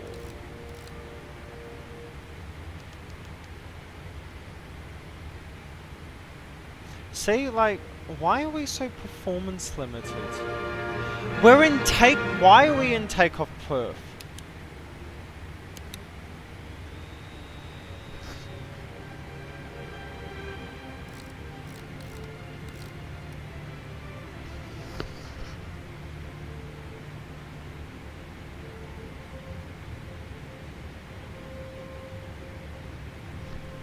I'm a bloody idiot is what I am. Yeah, there, look at that. We can climb now. Why? Why? I apologize, everyone. I am actually... And look at our climb right now.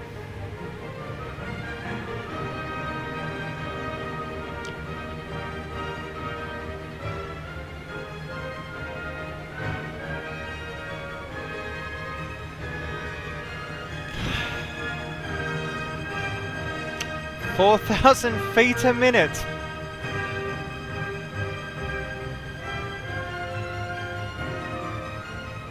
Why was that stuck in... Hang on. I need to ask a question. Why was that stuck in climb throttle?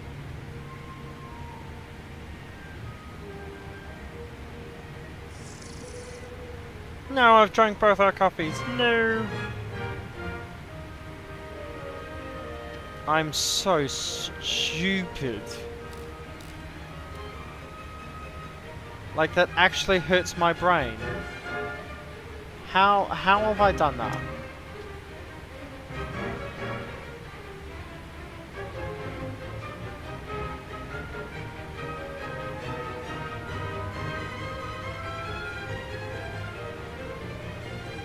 So maybe a 20 tons bite will scab.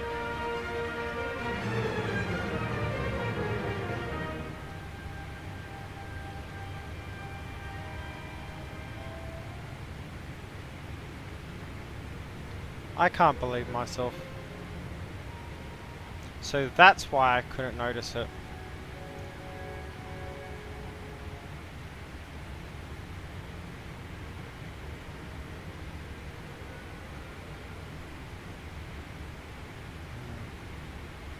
Let's climb up to 380 now.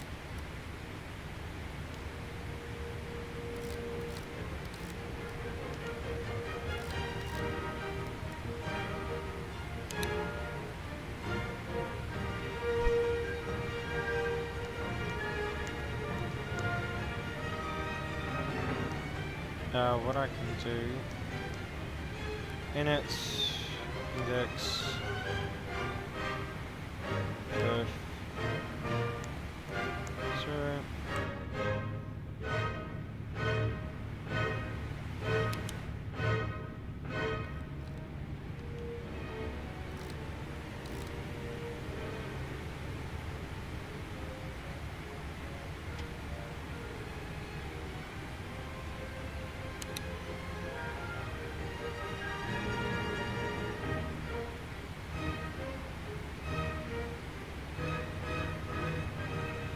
I never realised we were in D-rated takeoff auto throttle. Like, why didn't that change? Because when I activated that, we were past the takeoff roll.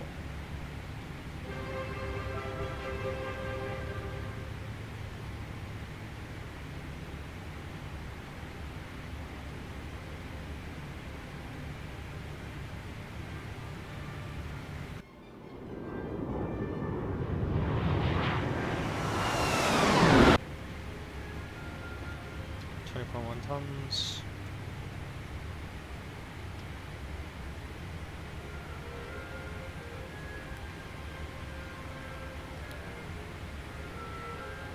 $12 miles, so we should be there in a minute. Expecting 20 tons of fuel.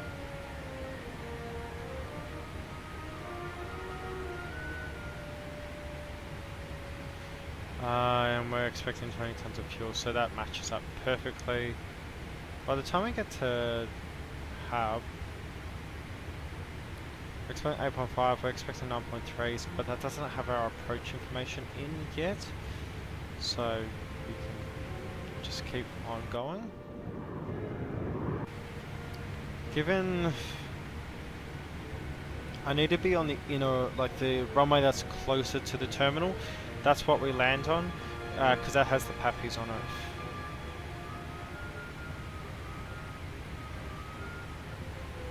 So we're expecting 07, or one of the 07 runways, so let me look into this. So 07 left is what we're going to land on. So let's go departures, arrivals, and it's the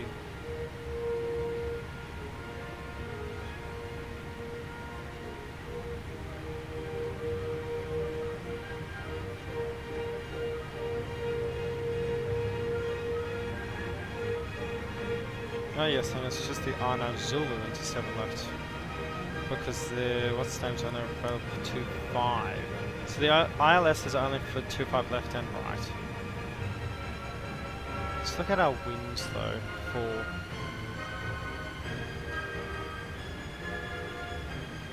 1028. Wind is 0805. Yeah, so it's pretty much down the runway for 07. Okay, so at this current moment, we're going to expect I know 07 left Zulu with a wash as our transition, and we're using the LAC B1 Alpha. So that is already set up for us. Awesome, so that all fits in. That's what I want to see. Probe 9.1 tons, okay.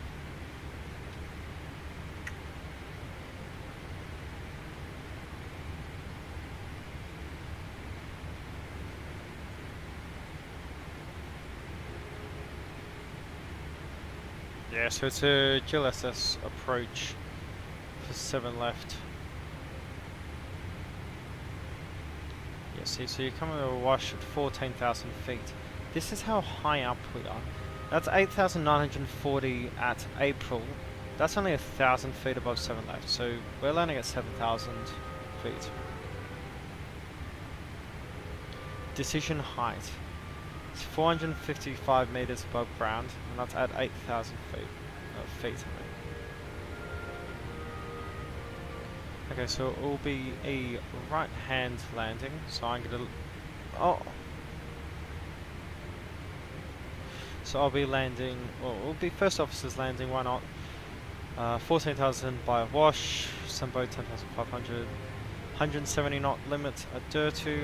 No worries. Transition altitude 140. Misapproach, climb runway heading of 072 to Cadet. Fly to ABO 22, which is right at the end. Climb 14,500. No worries. And then we're coming from the Lake B 240. Need to be above 190 at AB 43, and then 220 knots at 14,000 by a wash. No worries. And we're landing 07 left.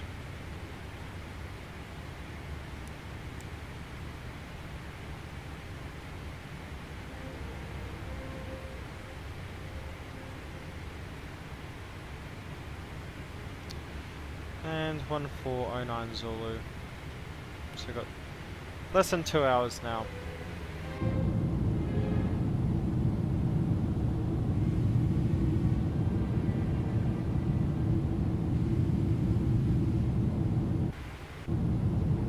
That's what I want.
The sounds taken down for this.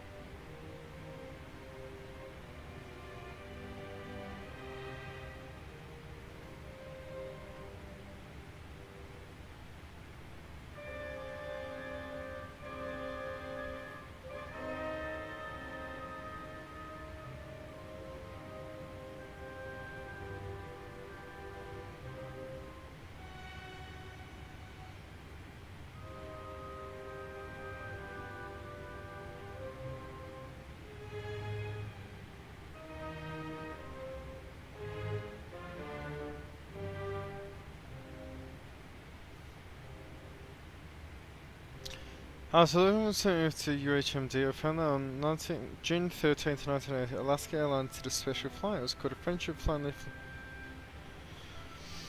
As you do. Do they say why they did that? Like, for the friendship flight, was that... it's 1988, so it is before the Soviet Union's collapse, but why would they fly into there? Was it to help the miners get out or something? Because it looks like a mining town. Or was it for fishing?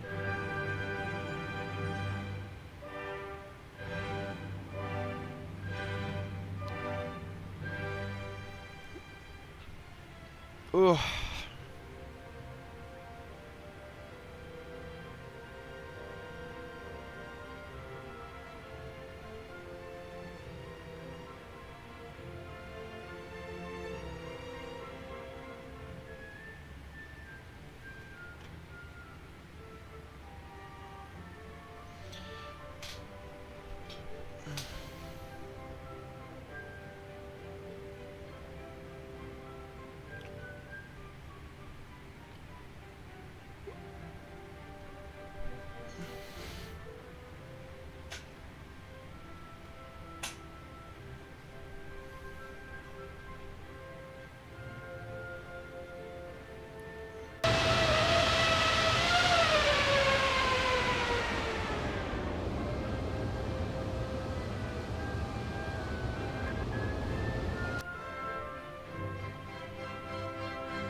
At least we can see our step over now into the country.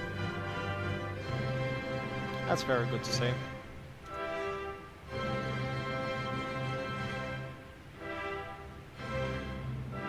Just trailing that coastline.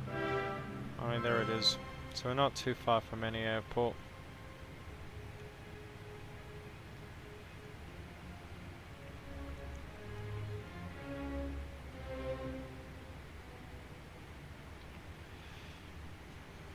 But yeah, Alaska Airlines flying a 737-200 up there is very interesting.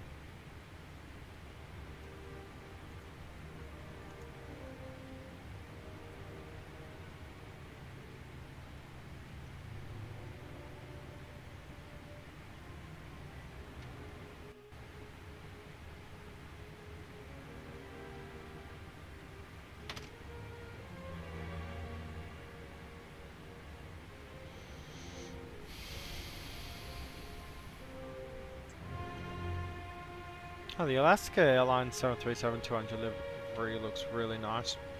I really like their new 787 livery though.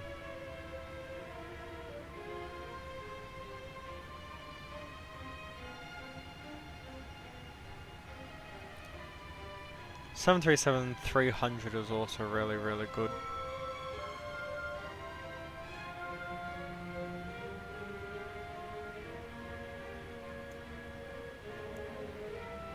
Work pursued a group of Alaska officials, academics, business leaders, entrepreneurs, native elders, students and others organized a friendship flight from Nome to Providencia. You imagine trying to recreate that? I mean, how many stops would they have had? Because the 737-800 doesn't have the biggest range, let alone the 200.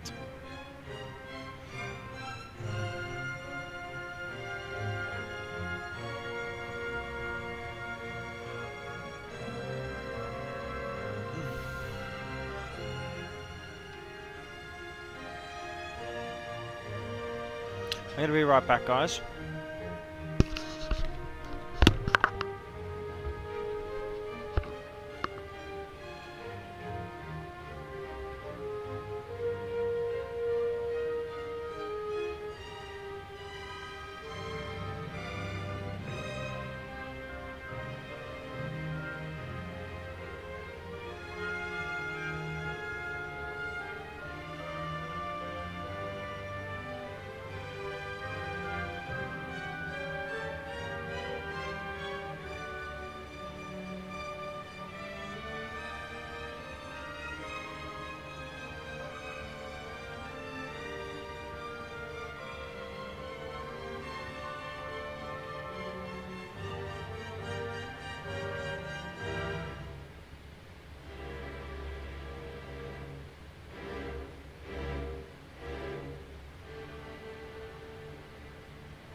Ah, here we go.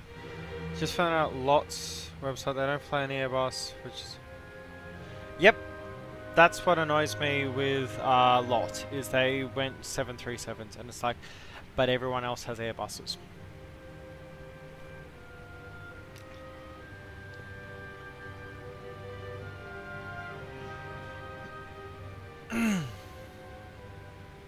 Yeah, but here's the thing, Walney, is they use Embraer jets as well.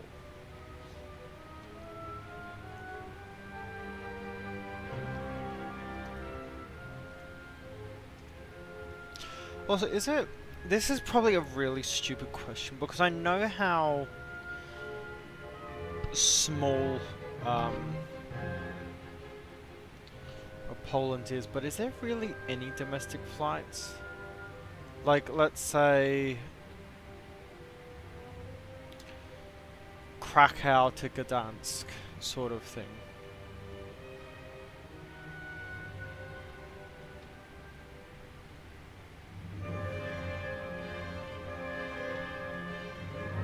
Oh, there is, okay. Gdansk, Krakow, Potsdam. I've just probably just made myself look like an absolute idiot in asking that question. Let's see.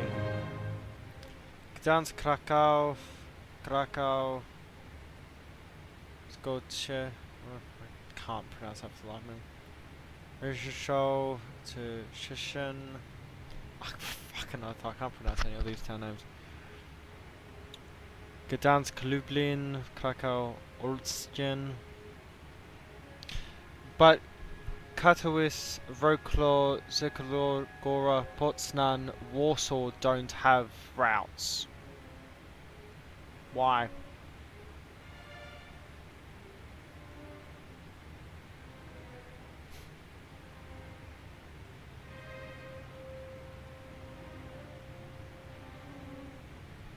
Oh, T154s and...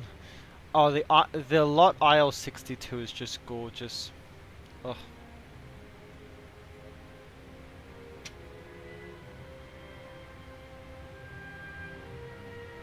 I really like the lot livery, especially like the old one like they had in the 7.6s. They look good. Good. But...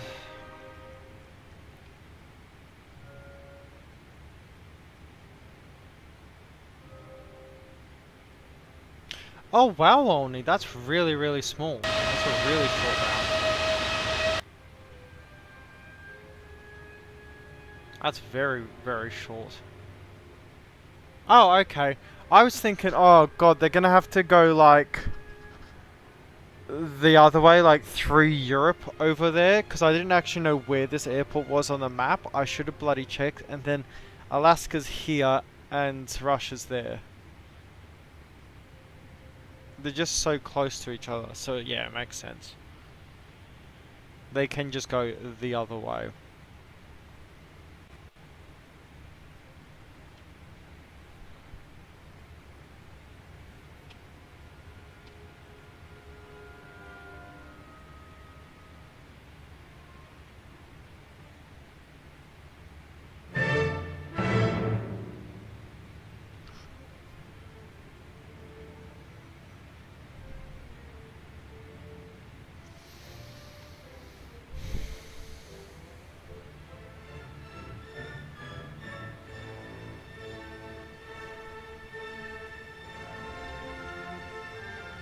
So what do you guys think of the ERJ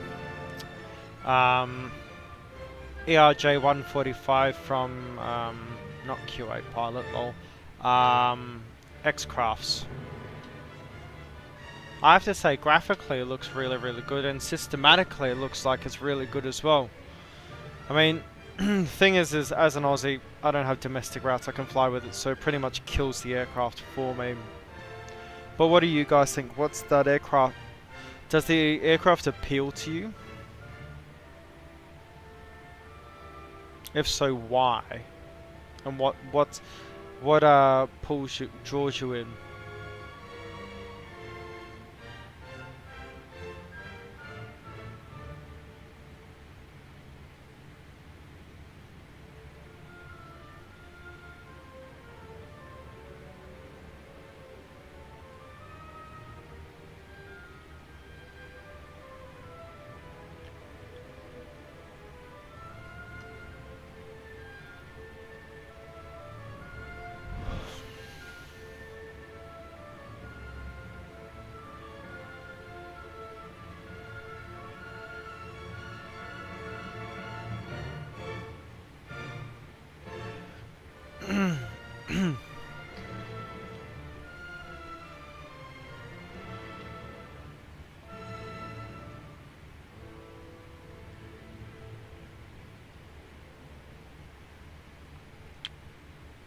I can't wait for a 7879 though. Like, a 787 would be really good.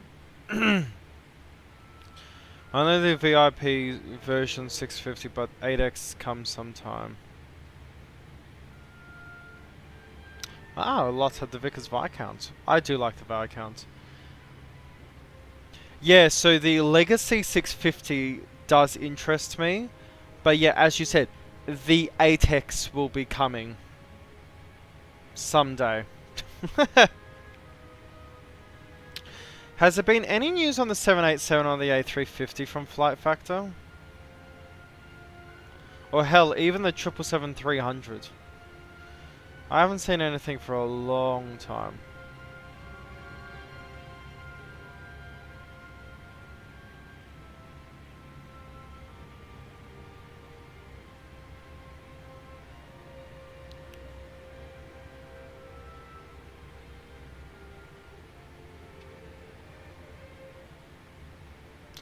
Because I showed off the brand new seats for the A350. Oh, so is the A350 the priority for the Flight Factor? So it's going to be the A350 first.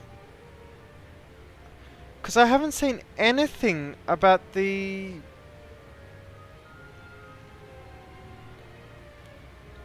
I haven't seen anything about the 787.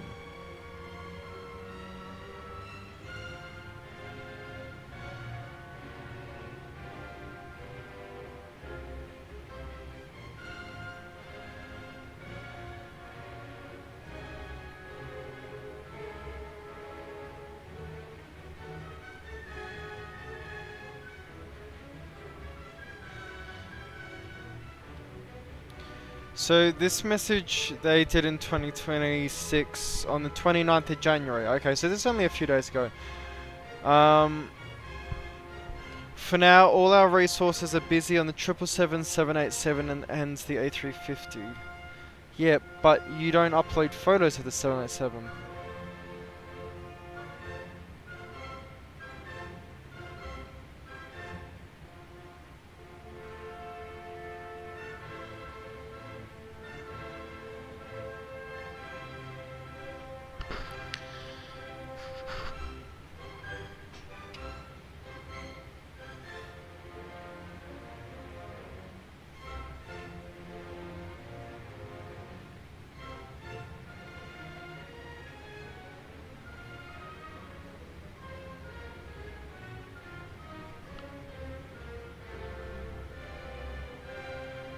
Sim, I would rather Fearless do the 747.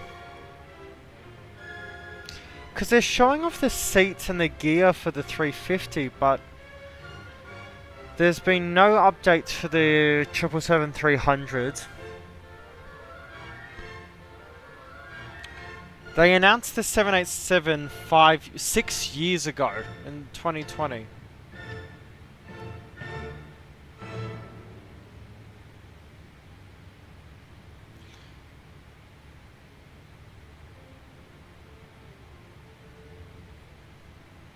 That's a max.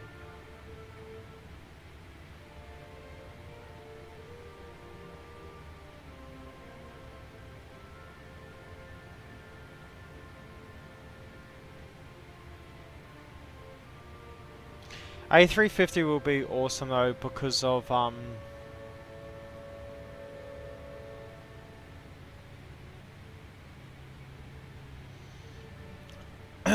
yeah. Yeah, exactly, Knight. So that's the thing, is how do they have a small team? Yes, with the A350, I know it's Tollus and Flight Factor, so they're merged to work on that. Here's my issue though, right? If they have such a small team, how are they doing the 3 massive aircraft at the same time? Okay, let's remove the 787 from the picture, okay? 777 and the A350, okay? 777-300, they have the model for it already done. They got that done like halfway through last year. Like the exterior model.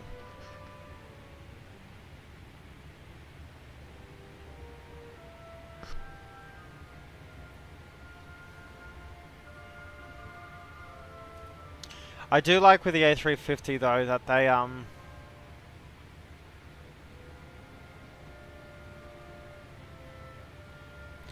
well, see, this is the problem. Maybe this is my perspective, okay, and I could be completely wrong, as we can actually see our top descent point. Yay. Is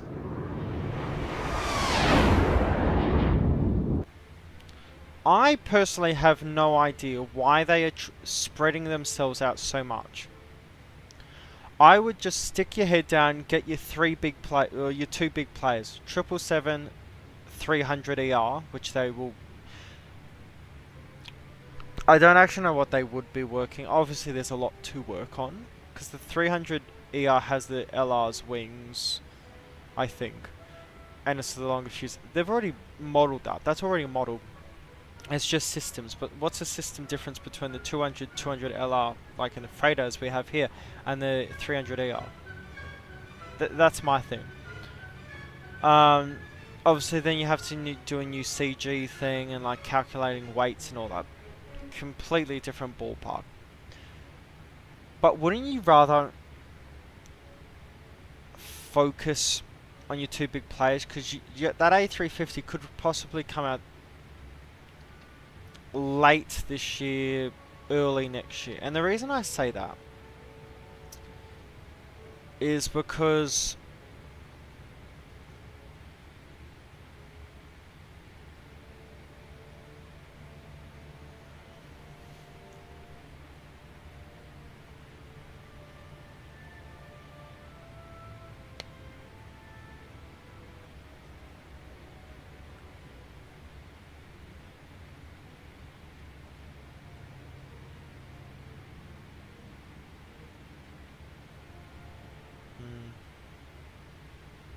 very much like too. Because they're doing their late stage modeling for the 350. Like they've already modeled the reverse of the engines. They're just doing the gear and like adding all the wires for the gear and everything.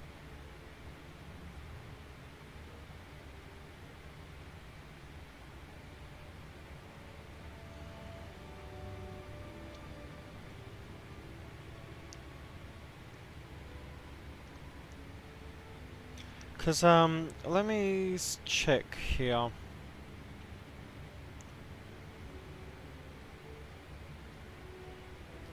I check for you guys. Well, that's the LR, so that's 12th of November last year. When they released that photo of the 300, look, they probably can't release the LR and the 300 at the same time because it would impact sales because people would choose one over the other due to how scarce money is. It's like with DCS how you get one release and then you have to wait until the next month or a few other months to get the next release.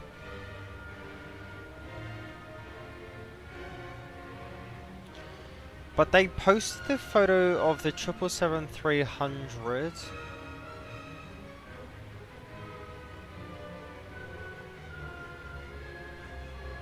9th of July 2025.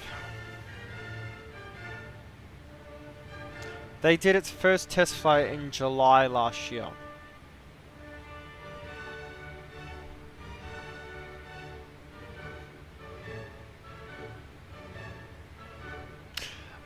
Yeah, Tolis is working with Aerosoft on the 340-600 being brought over there.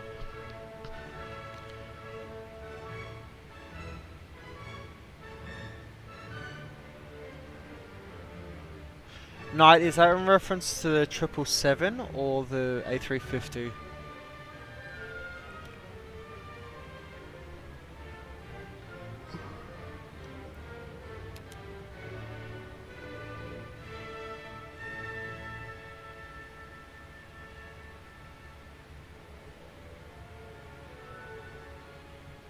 I want 7 tons. Yep, that's okay. Expecting there to be 1356.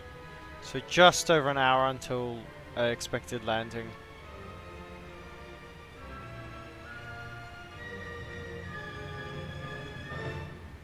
Because I do really want their 350. especially in the Cathay livery, because if that's the case, I will do Hong Kong to Brisbane.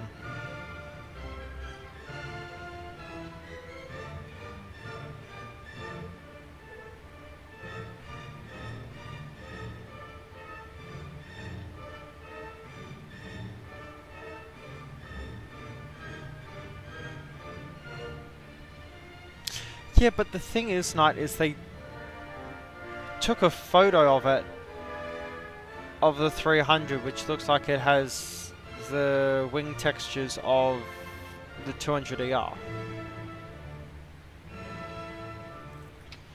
But if that's the case, then sure, no worries. But I would definitely like them to, like, say it.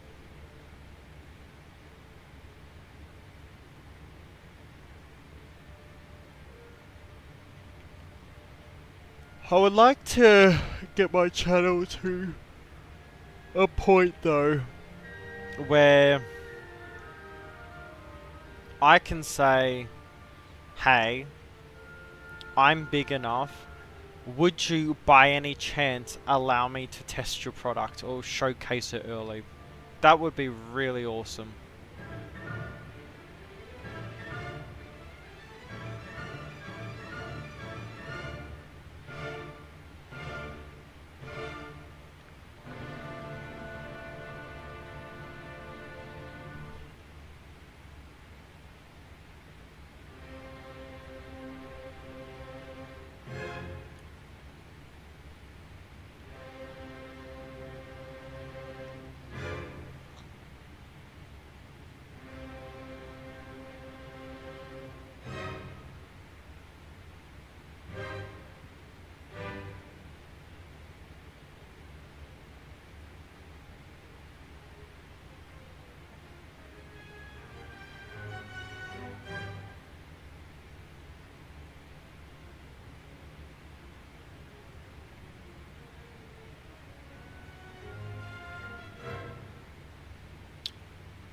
$13.54.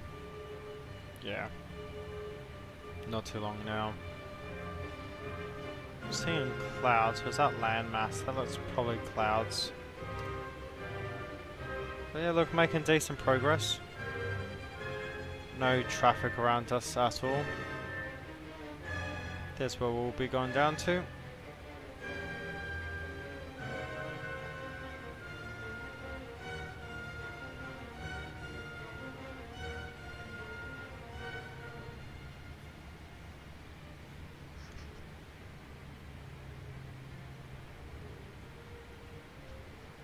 Oh, I see, Warney.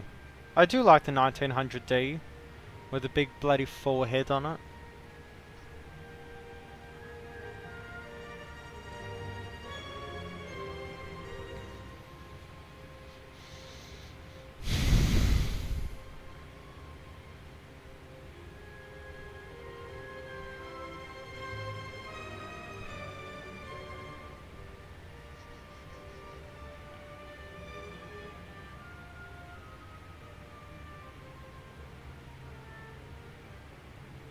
Confirmation's easier when you don't think too much about him. Try to understand it.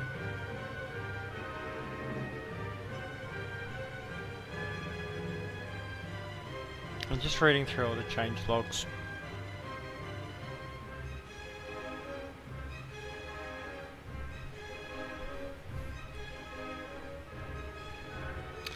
I'm looking forward to the interactive procedures though, like where it says V1 rotate take off. That looks really good. I'm looking forward to that.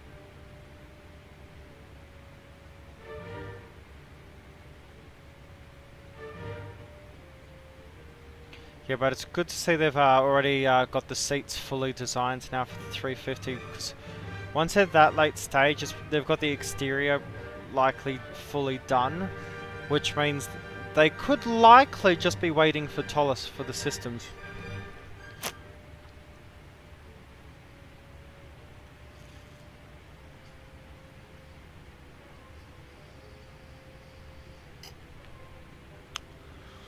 Because the 3D crew, like the last update on the A350, doing the final touch-ups of the 3D model is in 8th of December. So if they're already doing the seats, like custom seating like that, look like Q suites and all that, now, they're probably on the final legs. They're probably just waiting for stuff.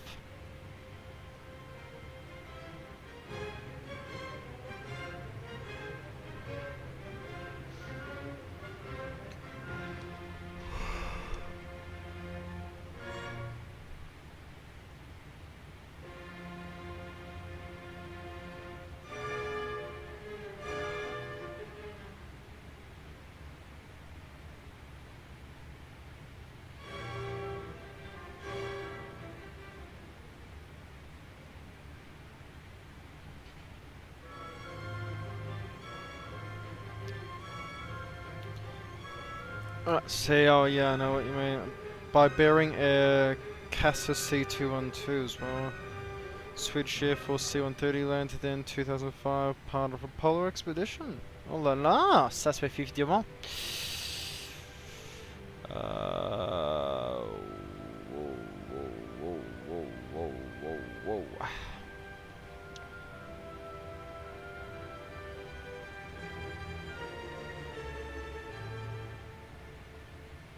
767-400, such a weird aircraft. Because it's a 767 with a 777 cockpit.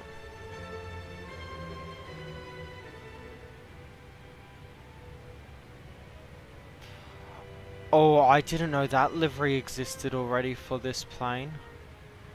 Ooh, okay.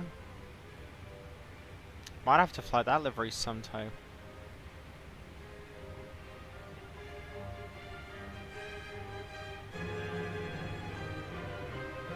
I want a 787. I just saw a lot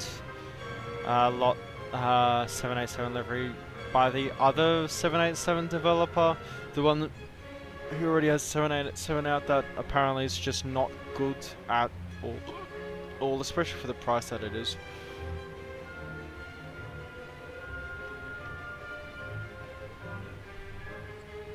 Two seconds.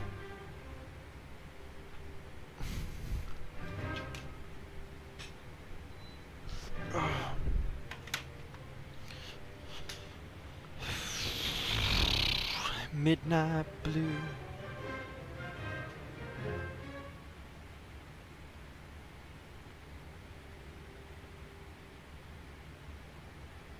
Five factors.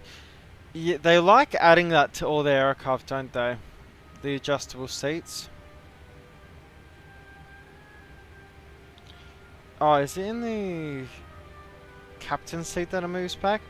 What? I've seen the seats move on some of their planes.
Oh, is it the 767, 75 and 76? They're the ones with the seats that move back, right?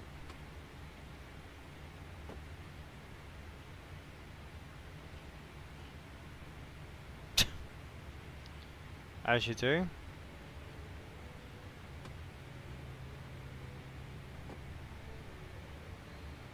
Interesting. So let's check fuel, 13 tons by toolbar.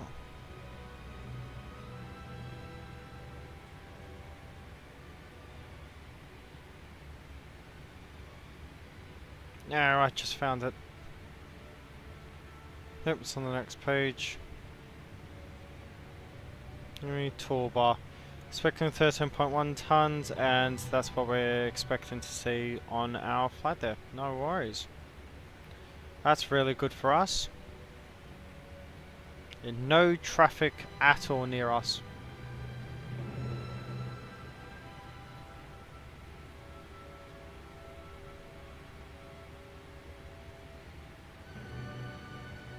$13.49 we're expecting, so just over an hour until landing. Not bad at all, not bad.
So what are we up to, guys? What are we up to?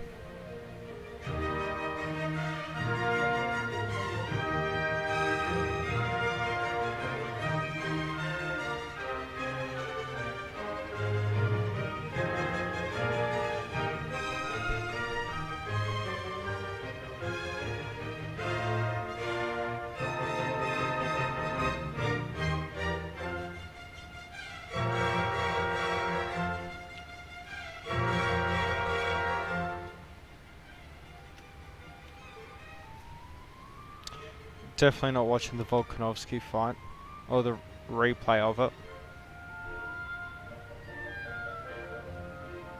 Oh, jeez.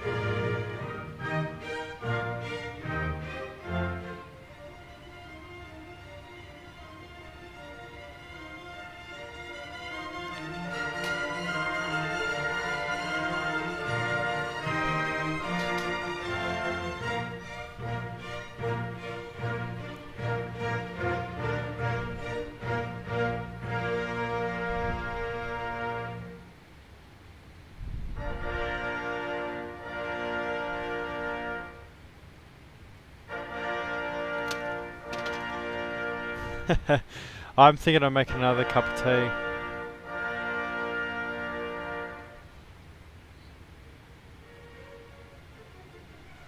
Oh, Warner, if you make...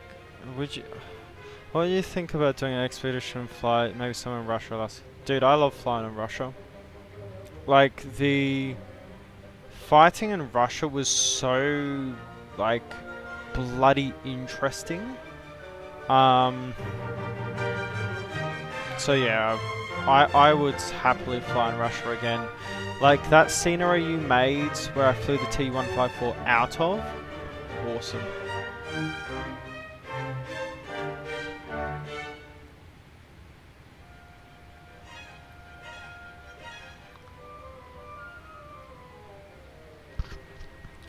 Dude, I hope the 350 has ground services like the 777 does. I hope so. Or I can at least use JAR GHT out of the box. The 777 freighter doesn't have it, which I will make a point of. But now, well. And look at that, everyone. There is Africa.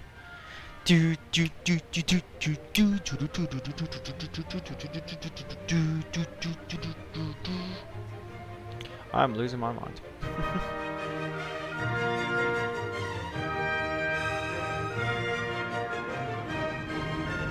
I bloody love Toto.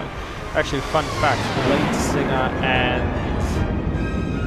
lead guitarist, I believe, of Toto is the son of John Williams, the guy who did the Jurassic Park and Star Wars soundtracks. To Castle. How much are we expected to have by Castle? Is 12.7 tons. We'll have 12.6. Okay, that's no worries. But for DT Ice at Djibouti, 12.2, and that's what we're estimating. Okay, so not bad. When can we expect our top descent though?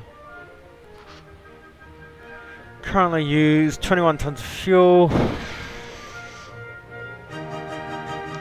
Gone to Djibouti now.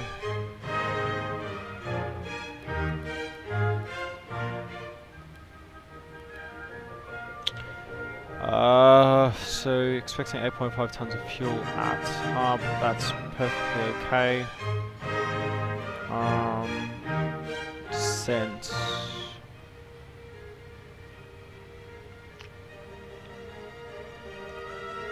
Descent.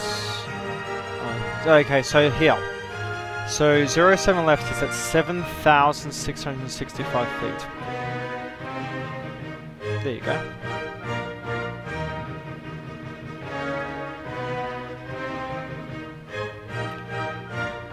Here is the optimal. Okay, so optimal will be 38,800, maximum is 39,800, recommended is 380, which is what we are at. Awesome. Prague. Yeah. Almost over Djibouti. Well, actually, you can see the port of Djibouti down there.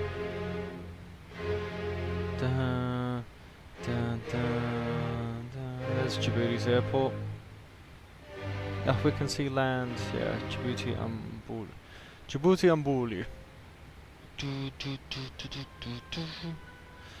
And this is our first time down in Africa, everyone. First time down there. Oh, Knight, you're a bastard. Oh no, I like Christmas. Oh, I like a bit of Christmas. You know, I'm gonna make a cup of tea. Maybe have a little bit of panettone myself. So I'm gonna be right back, everyone. Just give me 2 seconds.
Oh, coffee has been acquired. I am now alive.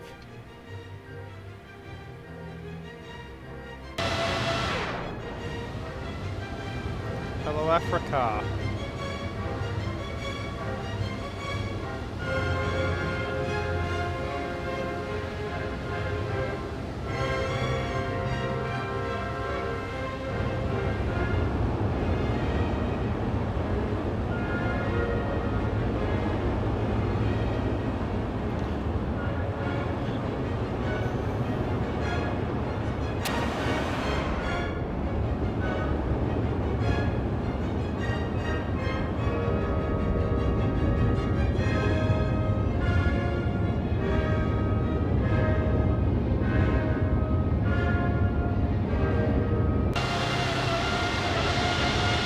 Look at that. Isn't that bloody gorgeous?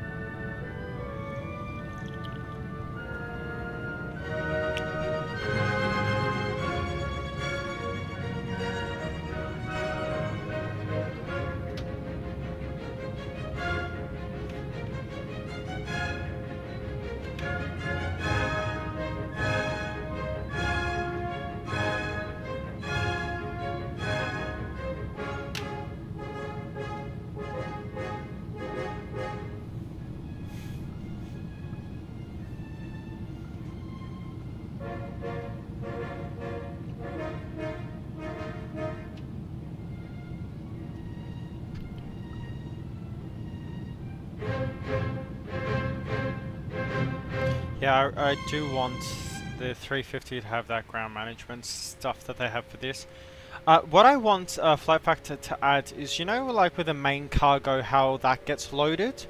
I want them to have the crates to load underneath the plane, so like the normal ground loaders start loading in cargo as well, instead of just being invisible. Just like my love, you treat me like I'm invisible.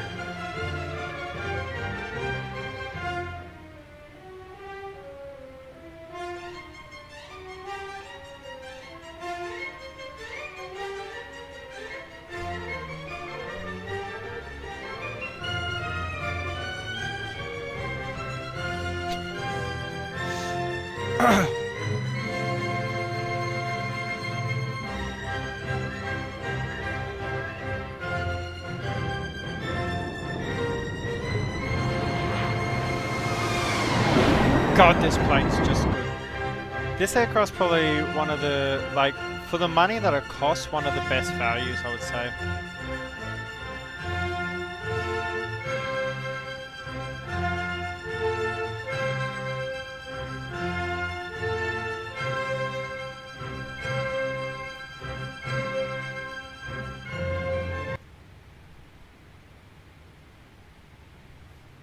And as you comment, that's him. I'm done with the music. Oh, look at that terrain though.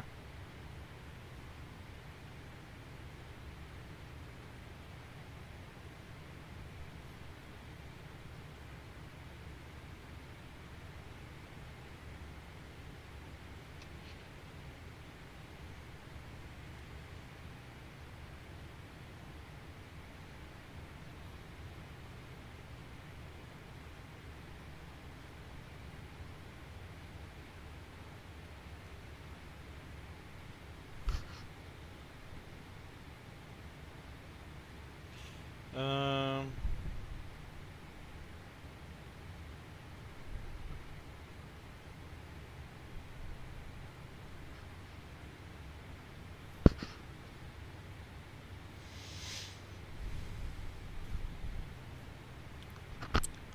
Uh.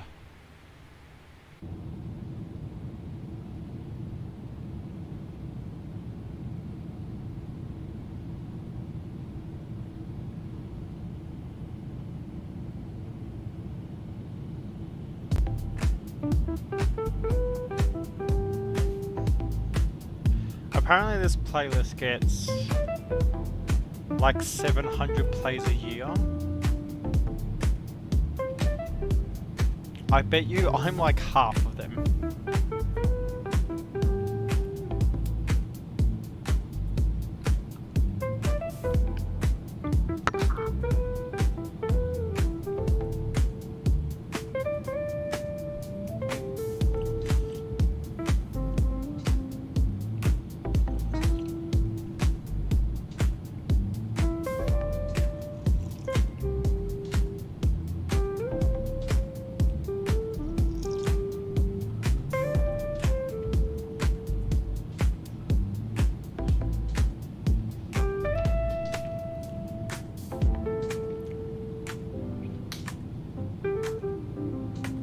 Ugh.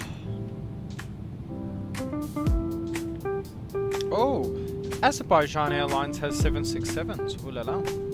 I love that livery.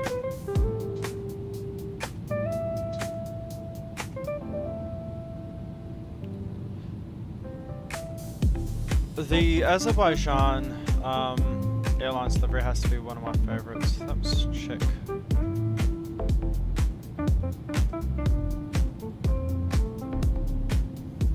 Their fleet, because obviously a majority of their fleet's just international because they don't need a domestic. So A319-100, A320. Oh, so they've got the A320. Don't have the 21. Damn it. 340, 500, 757-200. Ooh la la. 767-300, 777-200, 7879 Dreamliner, and V190. Oh, so they didn't actually have the A340-600.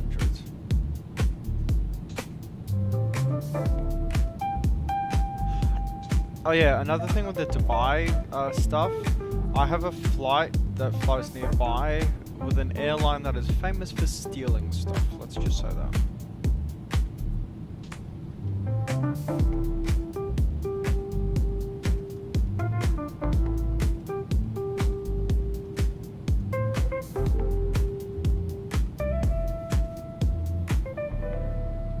Nope, Azerbaijan Airlines did operate an A340-600.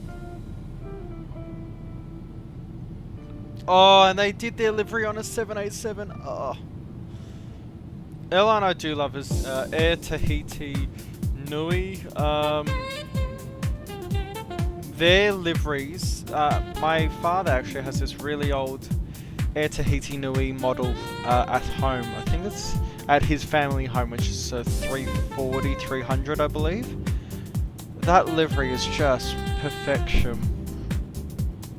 That's got to be one of the best liveries, I would say. And to fly that, like, the 787, I do wonder if Tolis will ever give us a 340-600 though. That's what I do. I would find really interesting.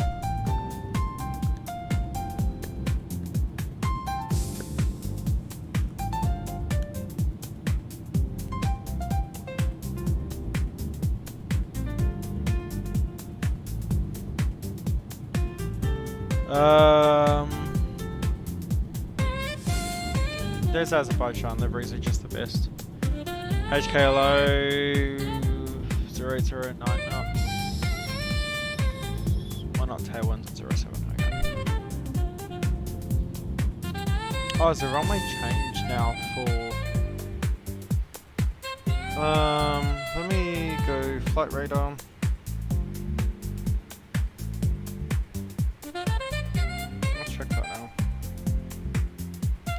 What runway are we using in Addis Ababa?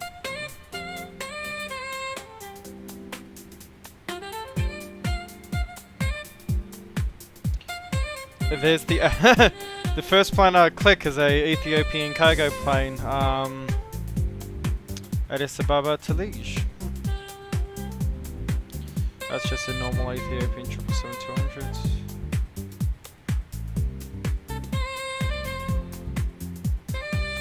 Why won't flight radar load the actual runway?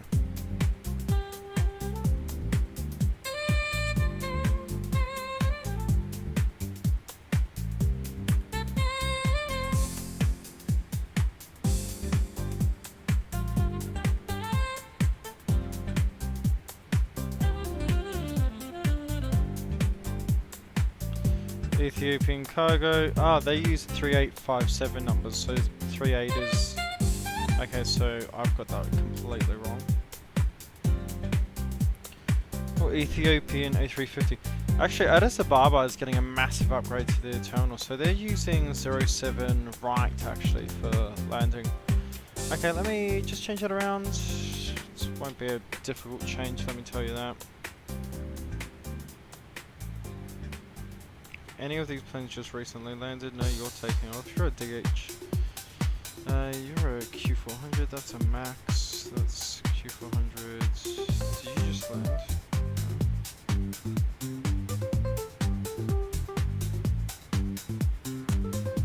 Ah, so the so 07 left is actually just used for. I see. So they just taxi on 07 left. They don't even care. Wow. Then in that case, I'm gonna switch this to 07 right. The thing is, 07 right doesn't have pappies to it.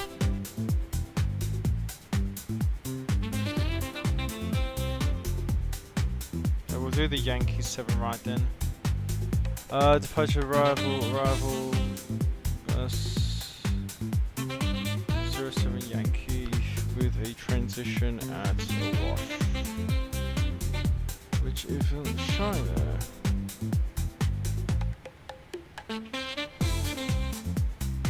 Because I've done 07 left, not right.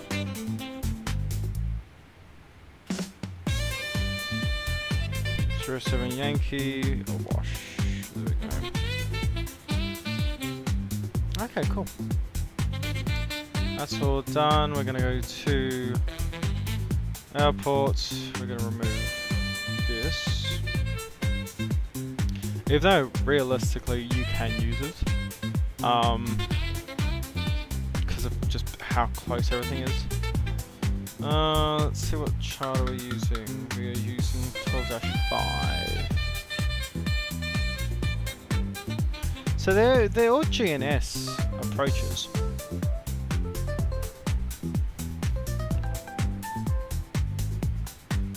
I hit that too well. Okie doke, so 14,000 by wash, 220. Seen that, Sembo, 10,500. 170 knots at Durtu. Durtu, what altitude are we at? 9,800, so we're about 2,000 feet above the runway. About 2,500 AGL. 8,940 by... I almost put an L there, because there's a famous foods chain that's egg something. So egg suit, we need to be 8,940, which is mandatory, and then we'll manually take control. It is GNSS, so the plane will fly its way down, but oh well. Minimum station height is 635 radio, so let me put that in. Radio will make life so much easier. So it's 635. I'm gonna put 700. Just more comfortable with that. Yeah, see? Straight down to Delta. For CAT operations. Which means I need visibility at 2,400 meters, which is no problem.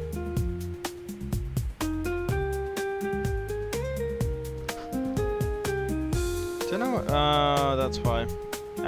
You've got, so So you come through a wash, Senbo, Durtu, who exudes some rights, 10,500. So you're actually going to change this down to 10,500.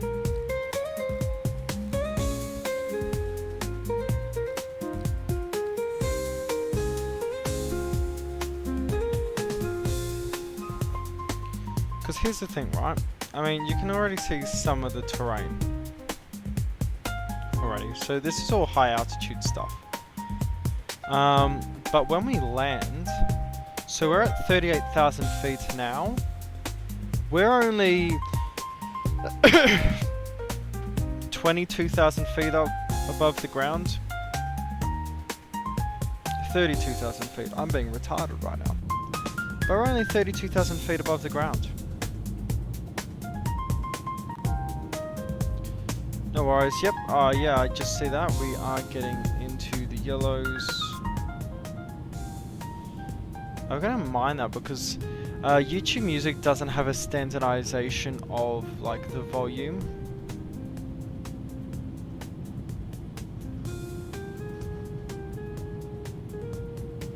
Oh, that's why. Stuffer, we'll put some Linkin Park on because that's definitely isn't copyrighted.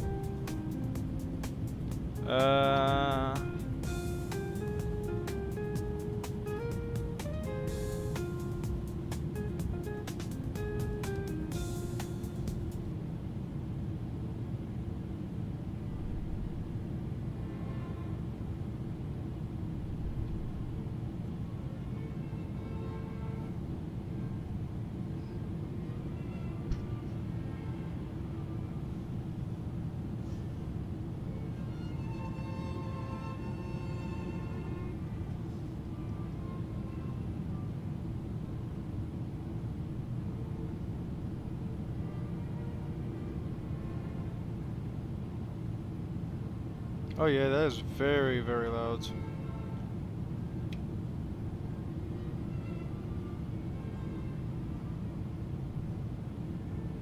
Whoops.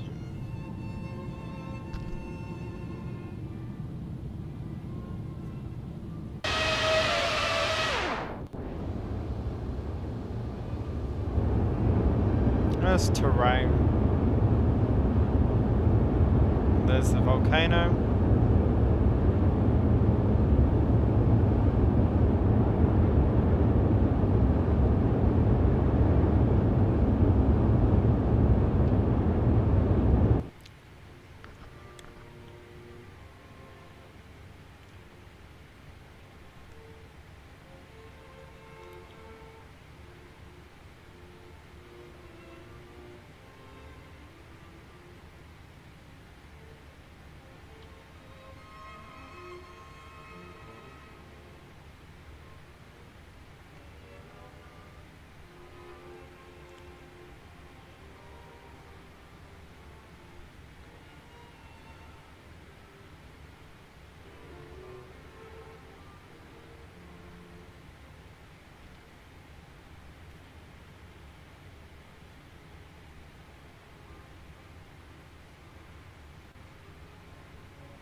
Okay, so that shouldn't be too bad now.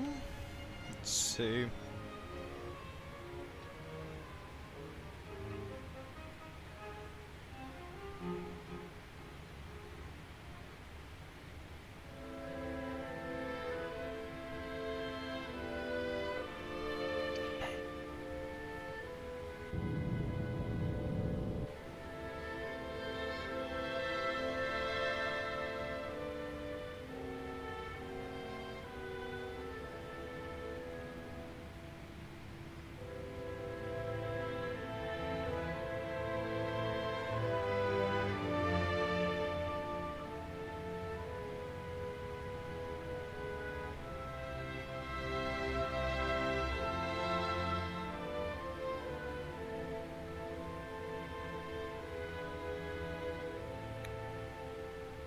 writing that down actually now. It's what's...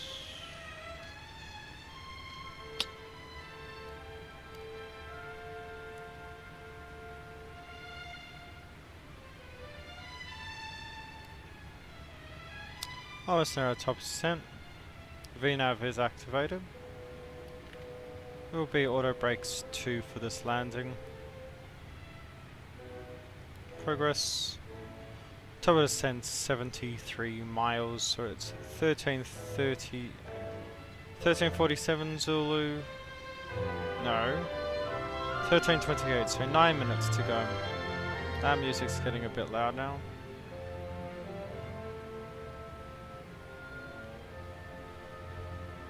Yes.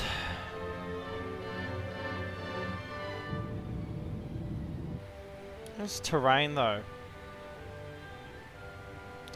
Now you can see why this country is an absolute pain in the ass to try and invade when you were Italy in Heart of Iron 4. These if you don't have mountaineers, you lose to Abyssinia. Pro tip.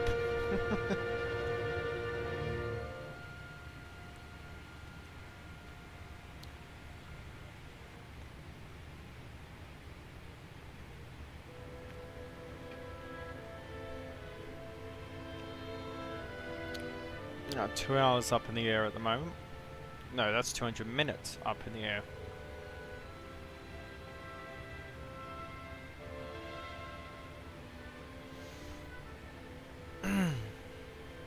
So we are expecting to land down there at 1347, so about 27 minutes we should be on the ground.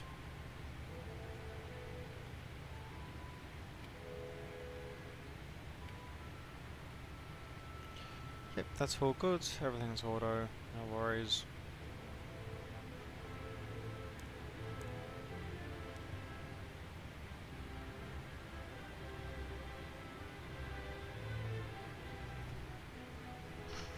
Of course, the panel that I want is all the way over here.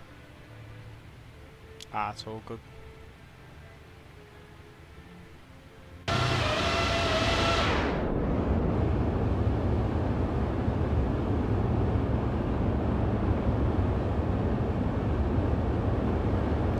Pretty. I believe King Island has bridge lights.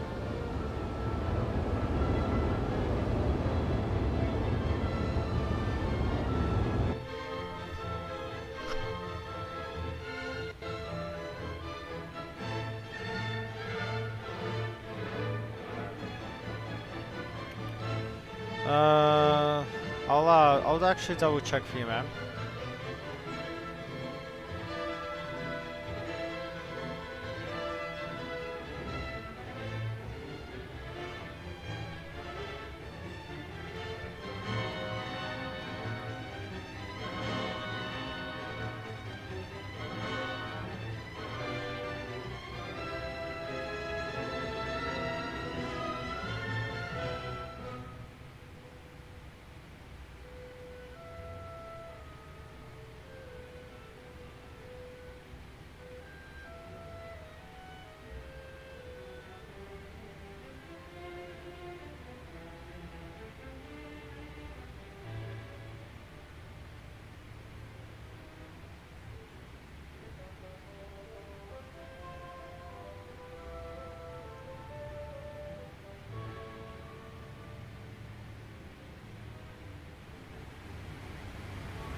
That's a Piper Chieftain taken off out of there.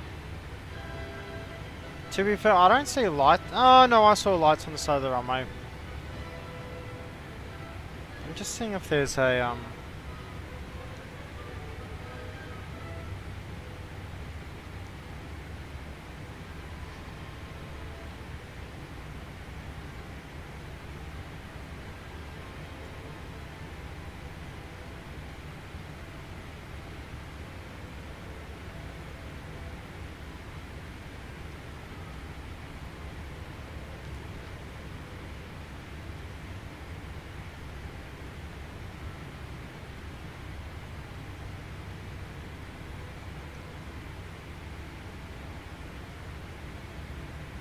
It does look like it's only day operations though.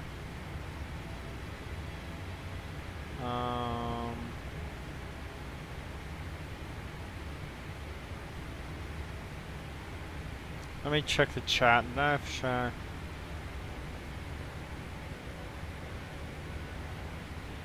So that the terminal building would be hard to recreate. Just build a shed, dude. Just build a shed. 200 feet, yep. I like how its frequency is Avalon's frequency, which is all the way up north. Let's see.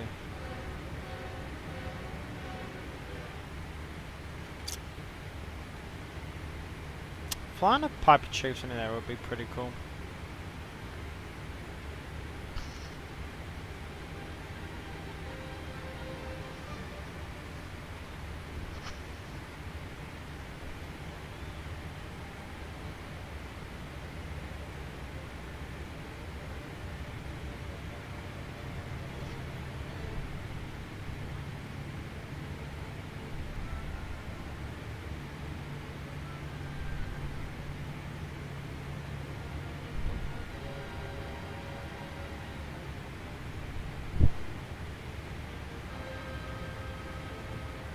YKII.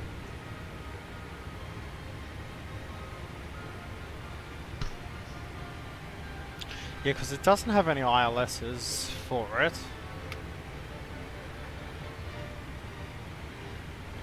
Let me check for you, dude. See if I can find anything on the charts.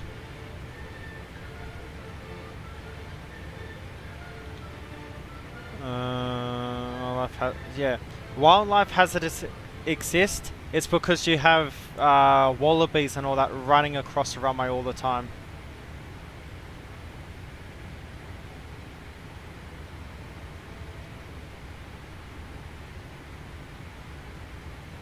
LED lights. There you go, dude. LED lights.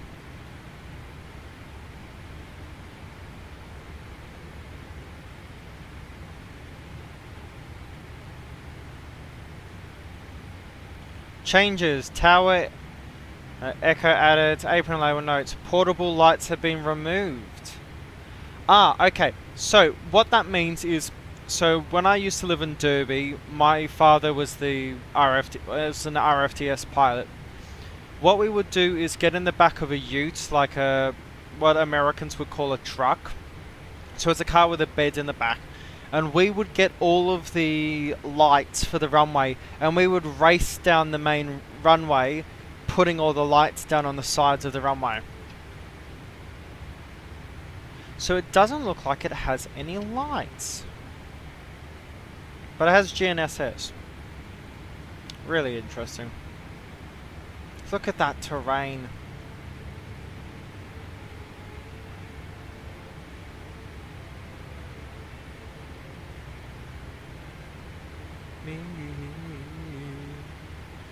Used to be alone as an ocean passed me by.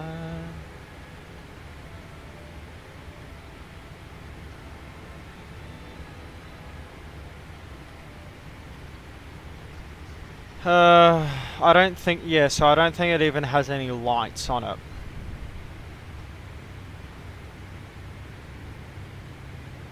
There you go, Knight's put in the comments. 7:30 to 6 PM, 8 AM to 10:30, and Sunday 11 PM to 4:30. Nope, no approach lights at all.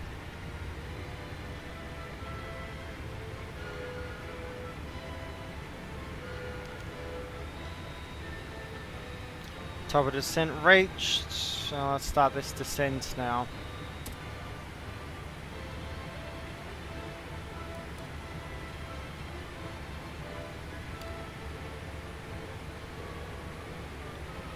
But for instance, look at this terrain. And that airport is like between massive hills. Actually, if I switch the pilot seat, or captain's seat, I mean. The airport is... I see that big hill there? It's like here, in between these hills. It's a really strange place to put a runway, let's just say that.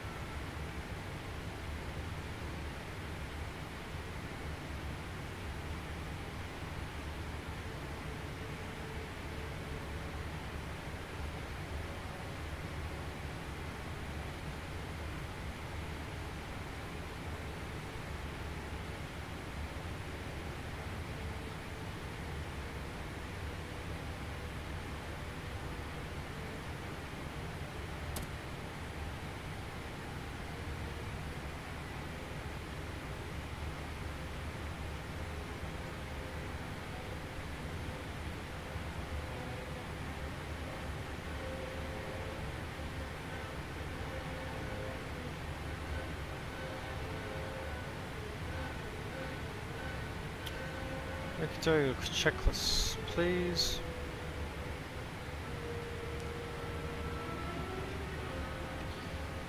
Seems record checked. Notes were checked. Yep, we've got our speed limits. 14,000 by wash. 170 by dirt 2. Yep. Auto brake 2 is set. Landing data. Let's check our VREF speeds.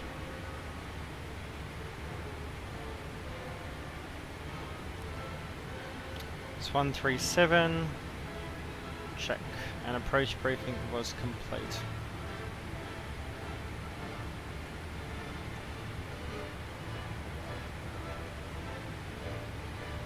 So 1028.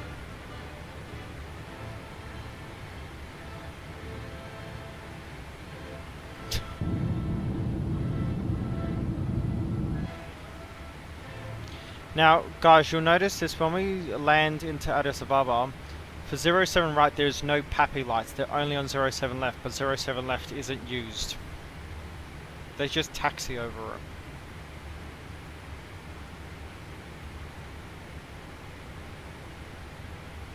Maybe I'ma want you. They have so many Q400s.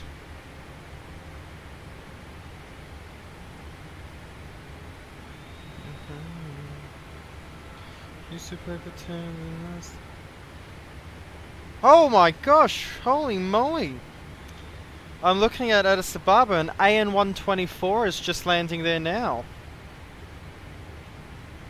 Maximus Air Cargo. Oh wow, that's awesome. And its route is not available. Hang on. But it's on radar, so... No! So this so Antonov 124 that's landing at Addis Ababa right now only turned on its ADS-B on approach into Addis Ababa. That's sneaky.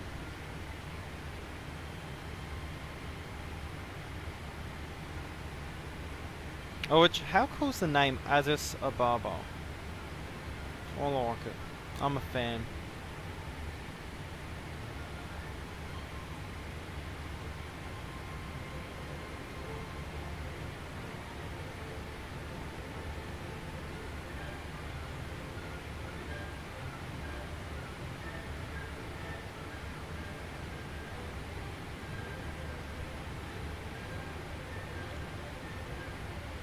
There's NDB approaching to YKI. Yes, there is, Ronnie. And GNSS. Mm-hmm.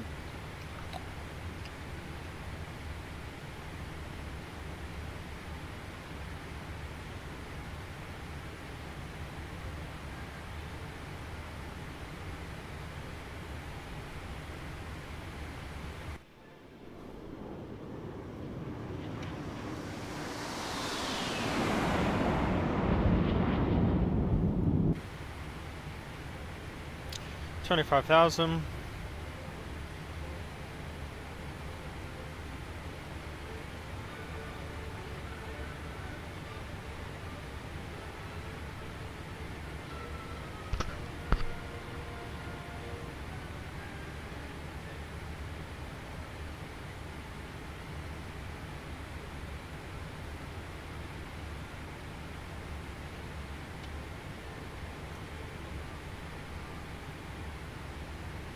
Ah, Donegal.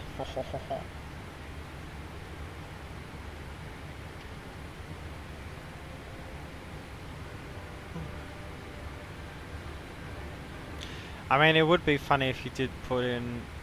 Oh, game's frozen. Don't tell... No. Come on. Don't tell... I do have autosave. Traffic, very good day. No. X-Plane has fully crashed. Okay, I have autosave put on for it, so 2 seconds. That shits me. I don't know what it is. 777-200. As soon as we're at top of descent and we're descending in, brakes. And mind you, I'm on 12.3. I'm not 12.4. Because I was having, with the latest 12.4 update, I was having a lot of issues.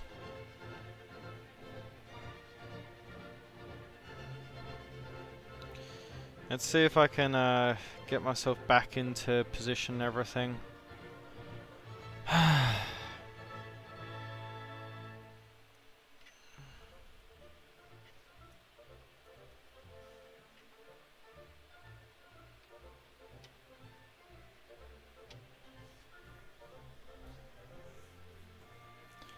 We'll load up in the if all goes well, we'll have the autosave for it.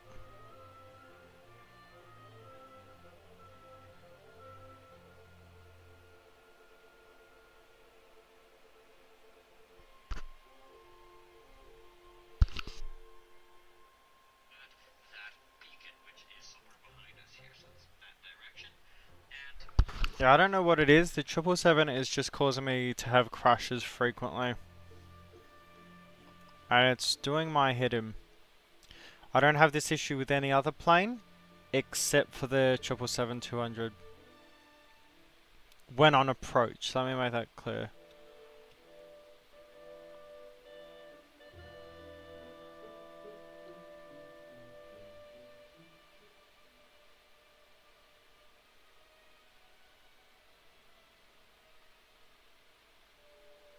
If we look at that stream I tried doing in China,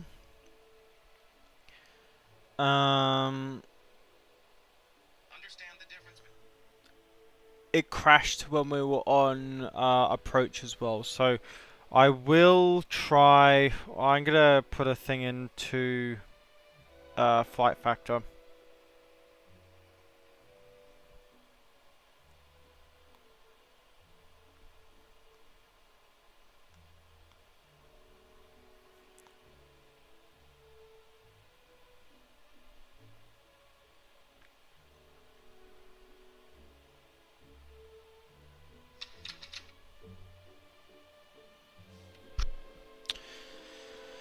Oh well, we can only hope. Oh, it works.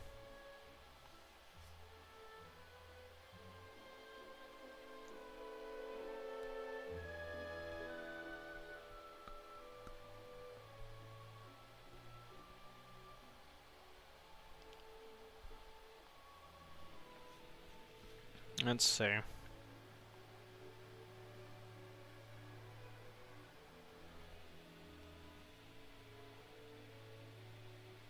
Why is the 777 now asking me to authenticate and sign into all my Navigraph stuff? That's simulation. Nope. Situations.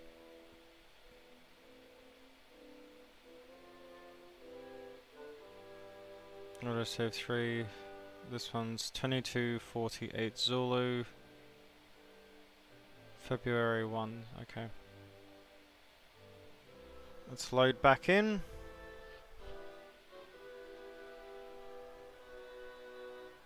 See how this goes.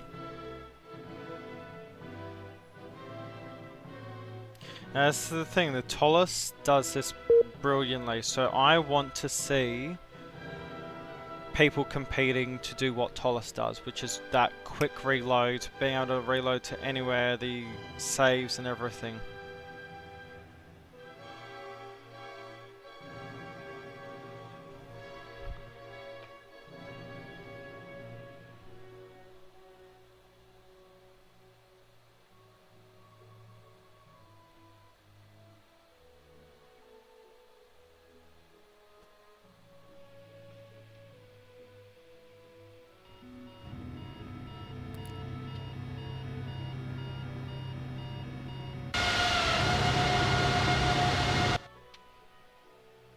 Hang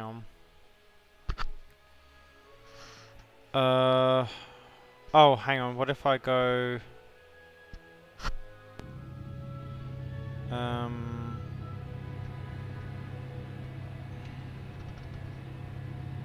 Airplane...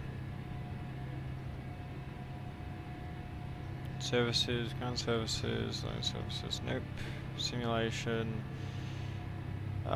situations, autosave... 2212, let's...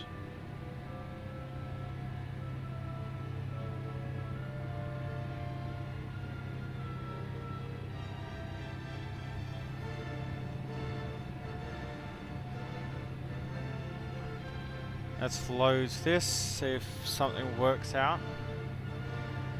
Yeah, Sim, it's only happening in the flight factor.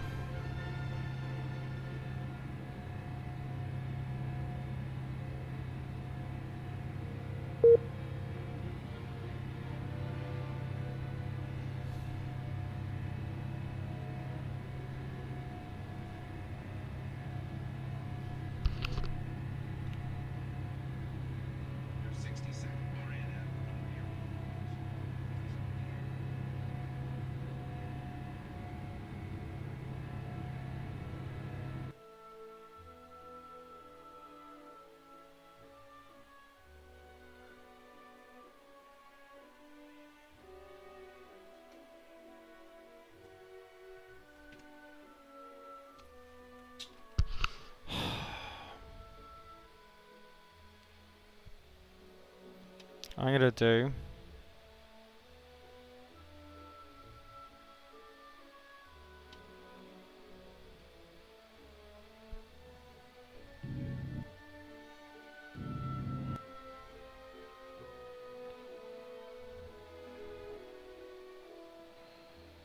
When in bloody doubt, recreate what you need to do. Caution, taxiway. Caution, taxiway. Okay. Now we're going to go LNAV, VNAV, and we're coming down to 10,500.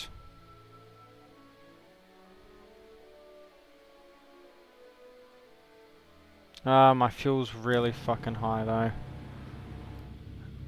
though. Yep, bugger off all of this. Legs. I'm not even on the profile anymore. No. So I'm up here. So I'm up here is where I am. Well, Flight Factor, you've well and truly annoyed me if this is how you're going to load everything in. So we're going to go...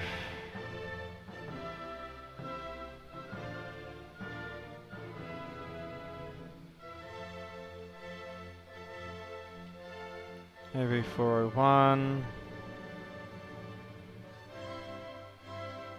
Awesome.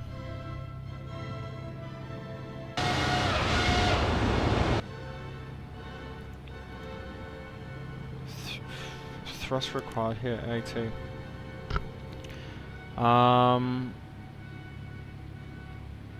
Departures, arrivals. 07 right Yankee is what I want. Yep, with a wash as my transition.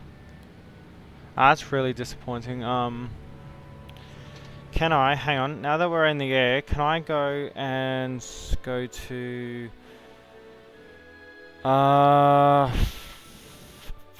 simulation, situations, 2248 Zulu, what time is it in real life? This is what it's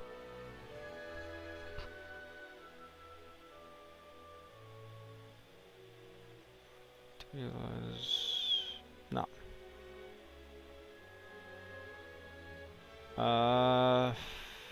Options. Loads miner.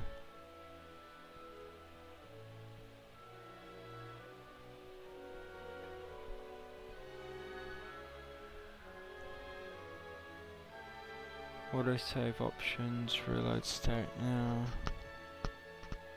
Is that? No.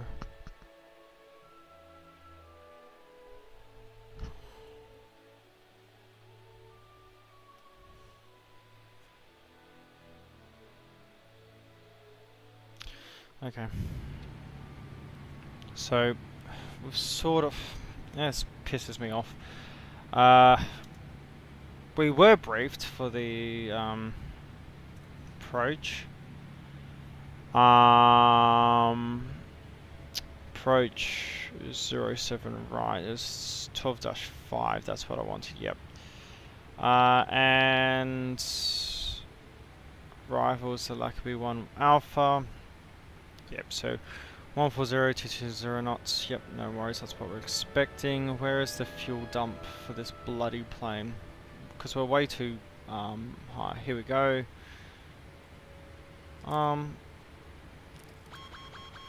Fuel dump.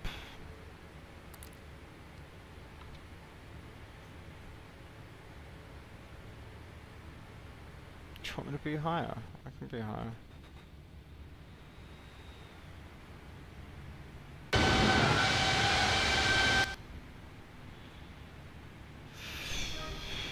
Fuel auto jettison. No, I don't want it to auto jettison. I want it to.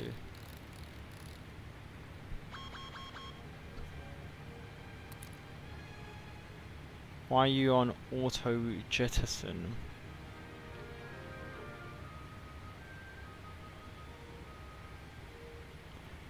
How do I take it down to what I want?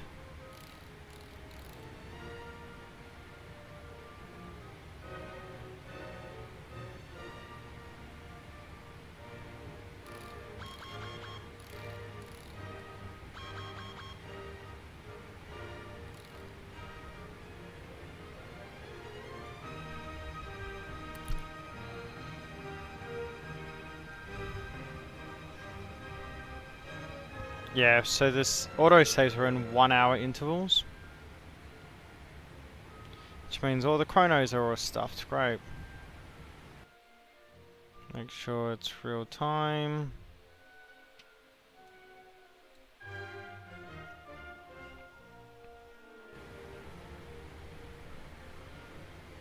I want to know what's causing the crashing. I really do. Because both times I've done the 777 on stream, the freighter, it has crashed. So I'm jettisoning fuel, so where's the spouts, yeah? Or is it not jettisoning?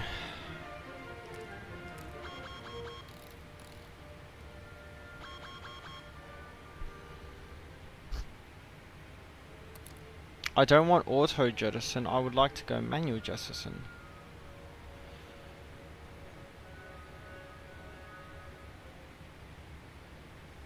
First D10 decreases or increases the...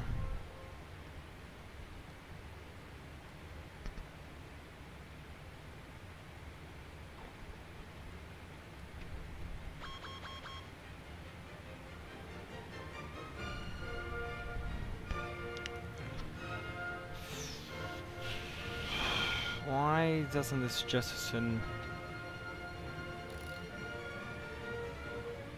I'm obviously completely stuffing something up. No?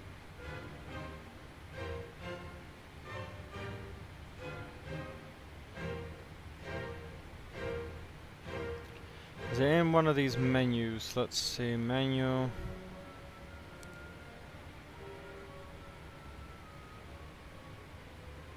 Nope.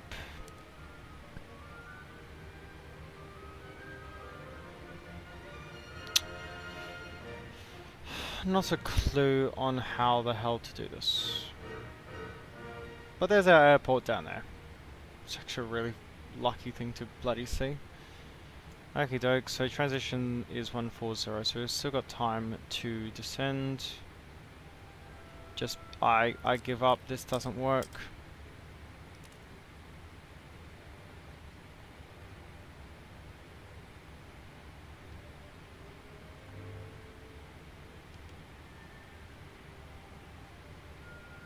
Why are you descending at 1,000 feet a minute? Follow the VNAV path, sir.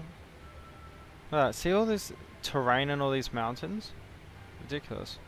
So yeah, as I was going to make the comment of, is the 777, when I'm flying it off stream, works perfectly fine. When I fly it on stream, there is an issue.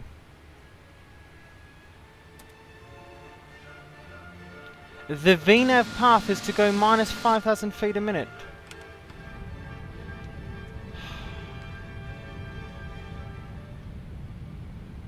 $6,000 feet a minute.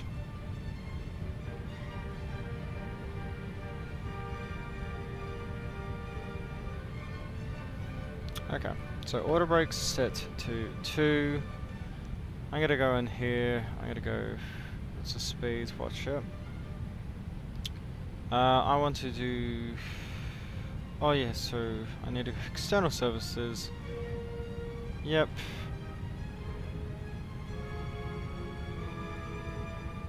Yep, oh look at that. So, and I can't initialize the flight, so nothing works, okay. Great.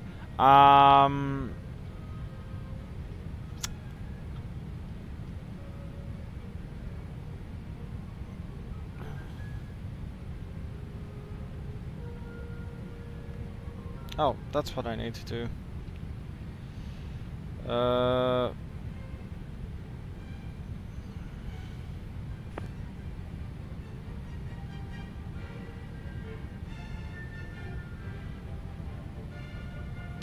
Apologies, was anyone on frequency trying to get in contact with Ethiopian 429?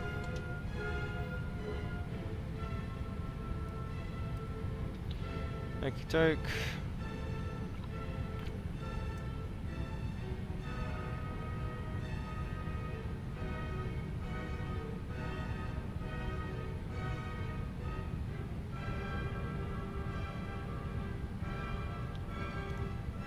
These are all turned on, right? Yes, they are. Okay. No weather information yet?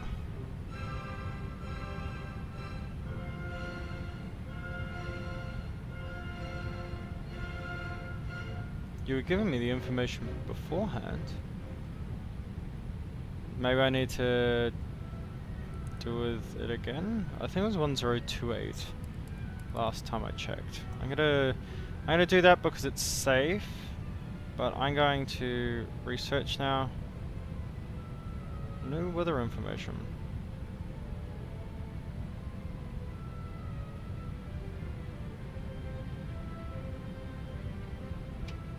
Mr. Meta now would be the...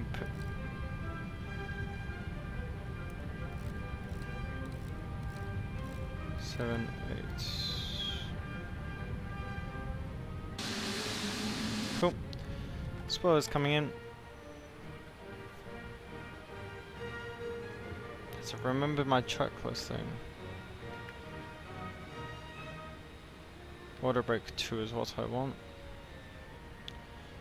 Checklists. Coordinates done. Auto brakes set. Land dot and VREF were all done, and I was gonna do it from the first officer's seat. And at ref 137, so 141 will be our approach speed. And the approach briefing was done. Altimeters are set.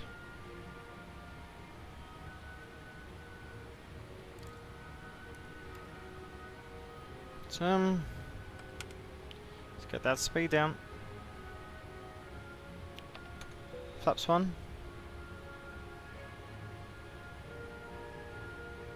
And flaps 5.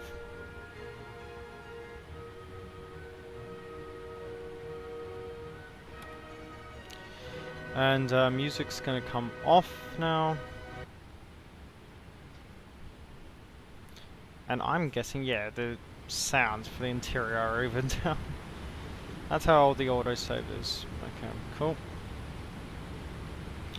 14,100 feet. Hope this stream's all up alive and hasn't died on us.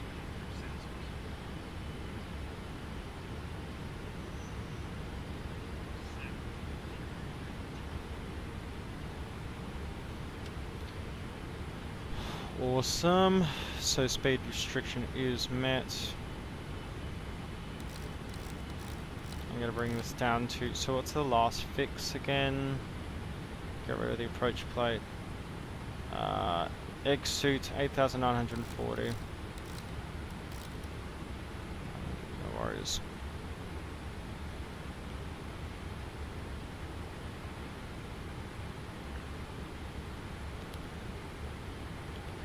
Bullet traffic, g'day, Ethiopian 429. Should be on the ground in 6 minutes. Bullet traffic.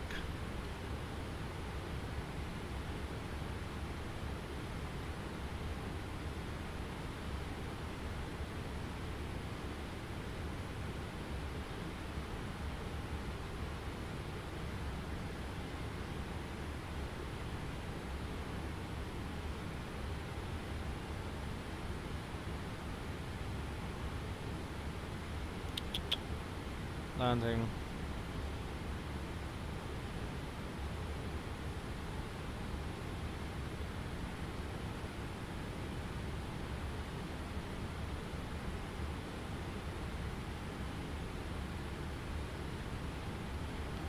What's the winds for good old Bole?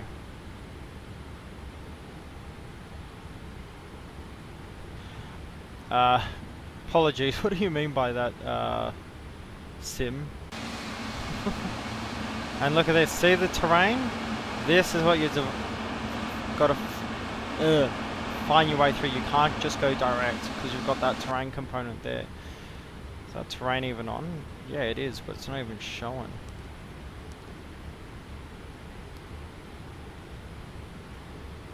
Okie doke. No idea about this. I don't have weather. What's the winds? Actually, I can cheat. 1031.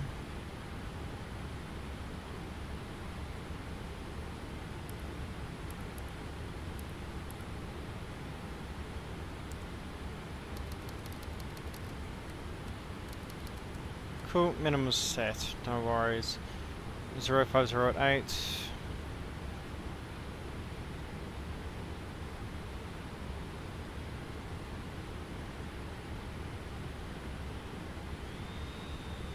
Temperature is 20 and in QNH 1031.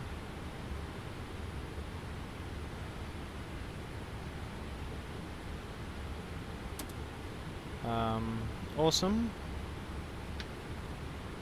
Get a come gear down. Are you not going to listen to my thing now? Oh, so that works now. So gear's coming down. Landing lights can come on. And speed can come down to 141. Which is the speed that we originally set.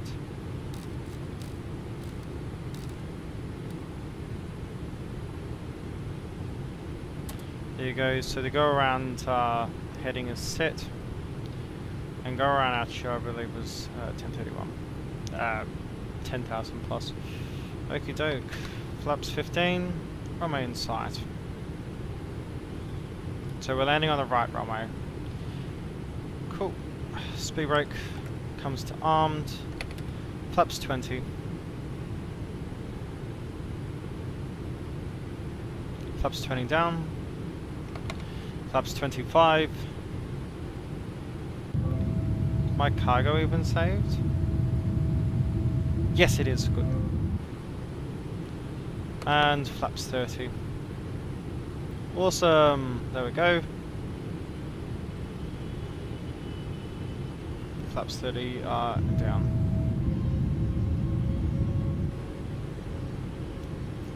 So speed brakes. Armed, landing gear down, flaps armed. Landing checklist is complete. Follow traffic, get a Ethiopian 429 on final 07 right. Doke, remember, hit a like down below. Helps the stream out immensely. 141 is set. Yes, checked, confirmed. I want to get auto throttle off. Just make sure my throttle is actually being noticed. It is. Awesome.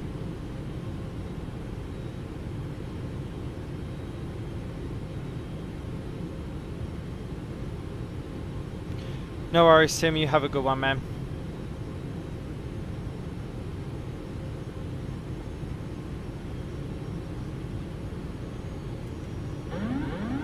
My aircraft?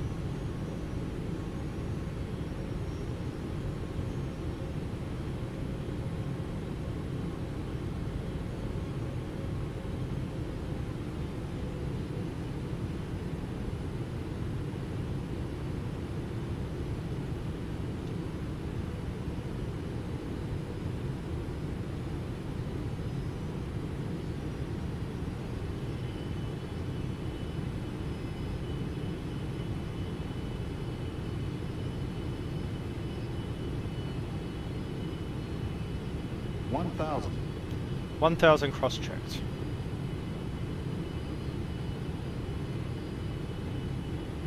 Keeping slightly left to the center line because we've got that crosswind.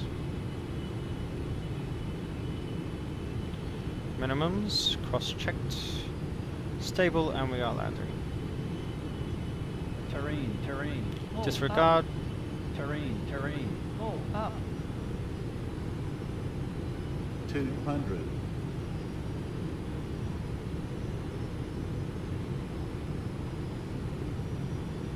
100. 50. 40. 30. 20. Straighten 10. her out. Oh, jeez. That runway came up quick. I haven't seen it do that in a long... Why have we... I'm sorry, what?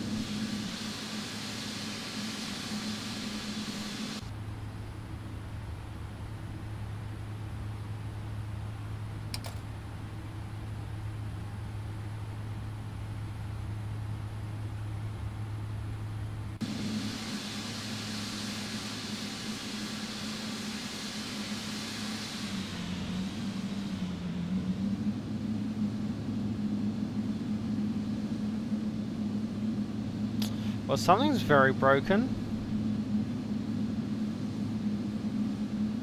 Yeah, but how are we stopped in like 100 feet? Can this plane just stop being broken for me? Look at this. I always struggle landing this bloody place. I have to say that.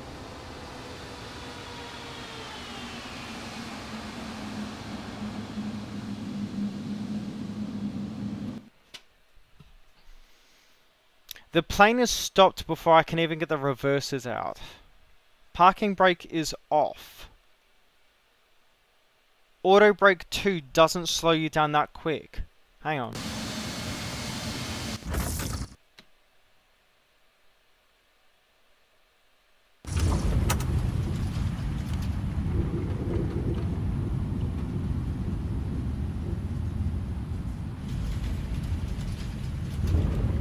Look at how heavy the braking is.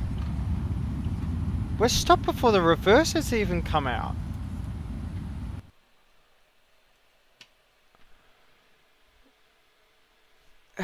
But here's the thing. The park brake's not on. You know what? Stuff this. I'm going around. We're going to do another landing. That's just... It's not even listening to my throttle control now. Why?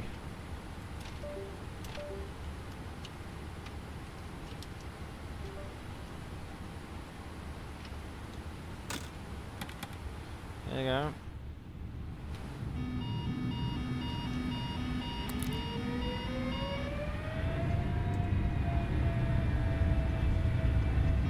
Stuff this. We're doing that all over again. As far as I'm concerned. Toga, going around. Not manually braking. I don't have any scenery for Addis Ababa, unfortunately. I cannot find any.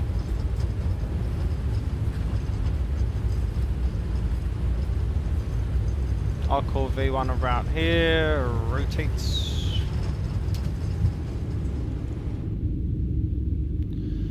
Positive rate. Gear up. I'm not happy with that. We're getting the hell out of here.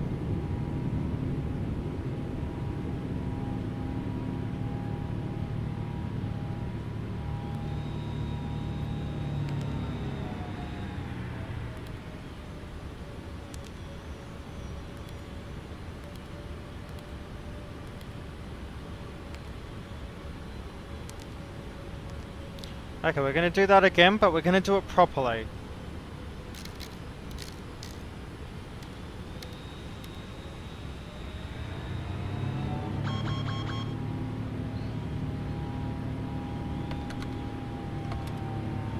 Thumbs up. Flex. And we're going to go direct to...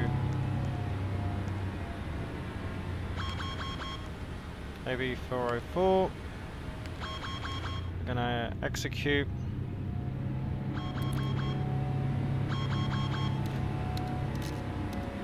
Fair speed's low, get the speed up.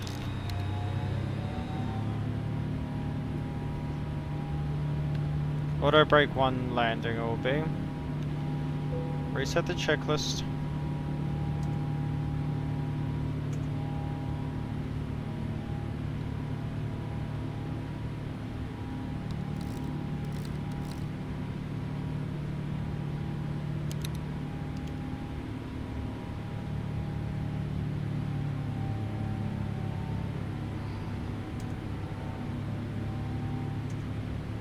Nope, no manual braking, and that's what I believe is auto brake, even though it's showing it's not on, was somehow activated, even though we're in the middle of the air.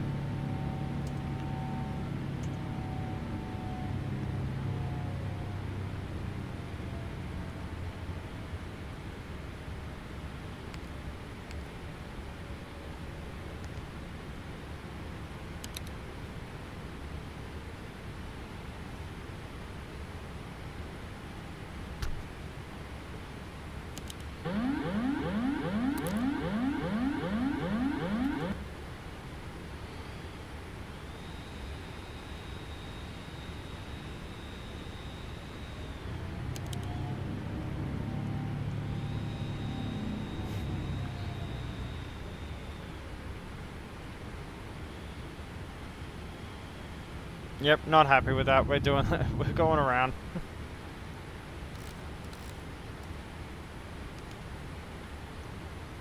Why are we descending?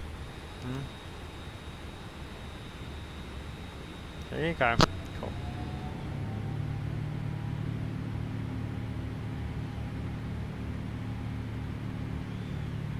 There's the airport right there.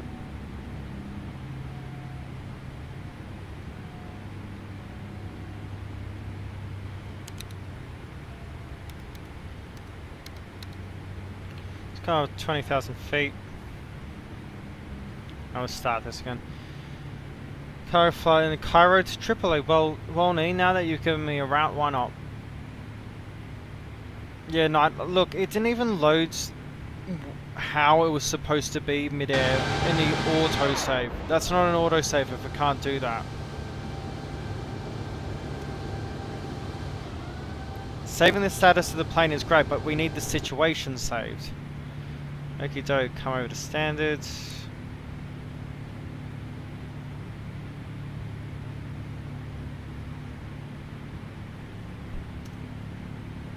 Of course I removed the approach plate. Approach plate was 12-5.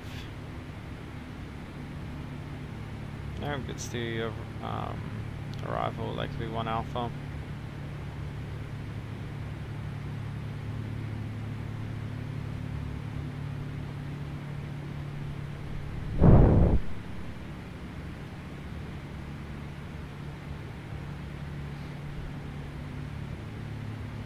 Maybe 404, and then we'll come down. 220 at a wash at 14,000 feet. Yep, checked. We'll be able to do that. Caltus 220 above 12,500. Okie doke. Cairo to Tripoli. Oh, when like the you know that livery, that Fly Pro cargo livery or something like that? That'd be fun.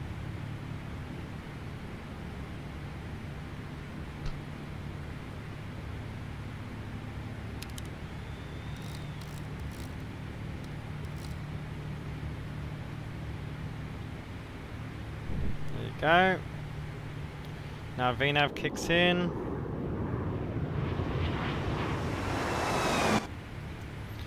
But this is how glitched out the game is. I don't have weather information anymore.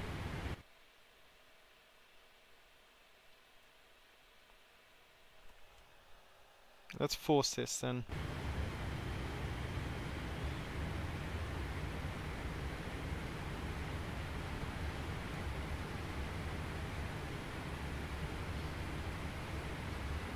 Oh well.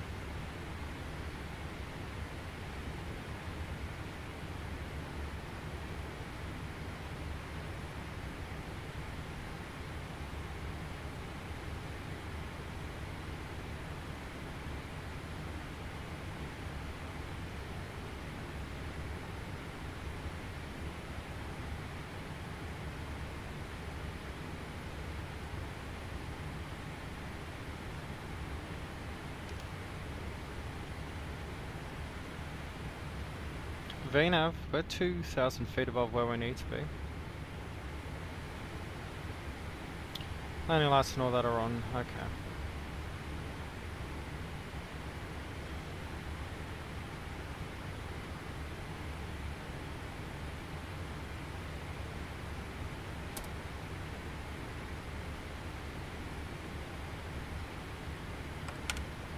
Speed brakes out.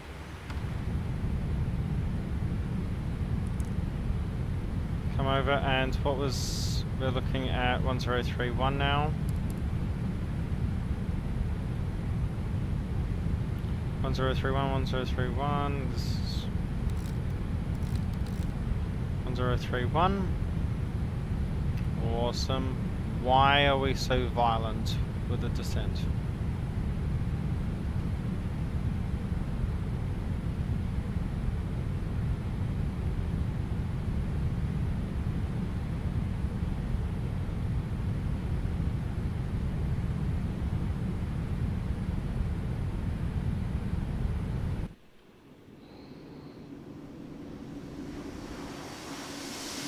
I'm less Ethiopian, more air pace. 160 at 12 knots. Damn. Okay. Okay, well, that's going to be a bit interesting.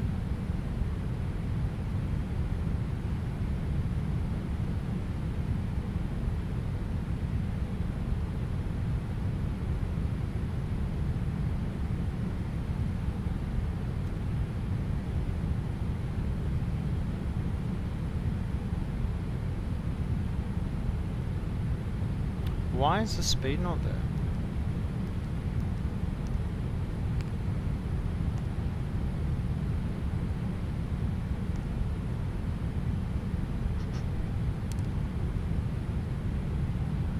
Now it's saying waypoints aren't in database. No, hang on, it's because of that. Go dark Simbo.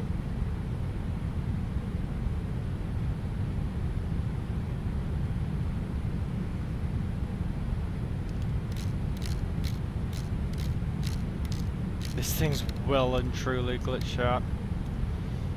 It'll be around 200 knots by then.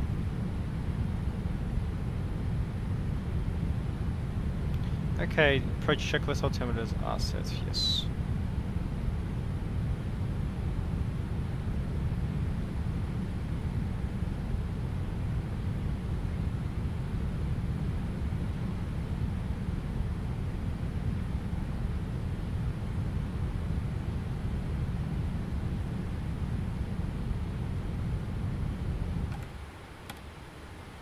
Speed brake coming in. Flaps one.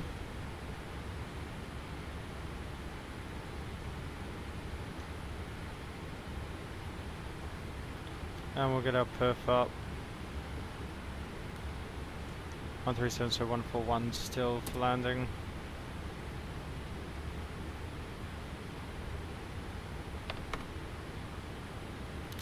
Flaps 2, flaps 5, correction.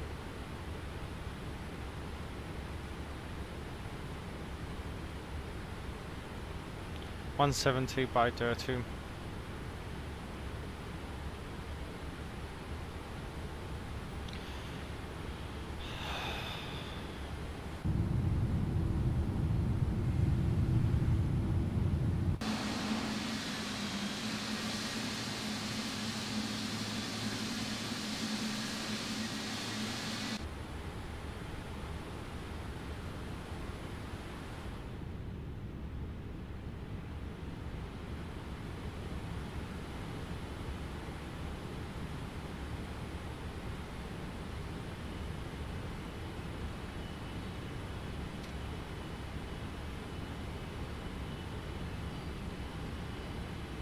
Why not? Let's get this landing recorded, I guess.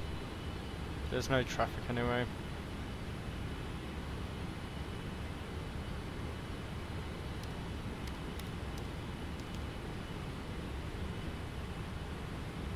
Cool, VNAV speeds are working now. Great. Flying directly towards a mountain now, which is what we want. 12 knot crosswind though. Oof. I don't know. I've never been able to land decently at this airport. It's just there's so much stuff going on.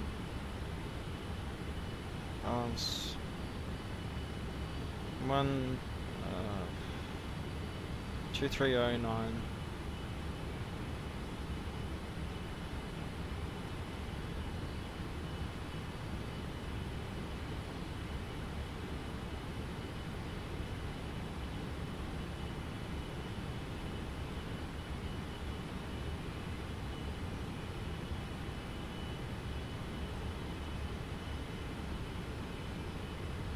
So we're not actually overweight landing.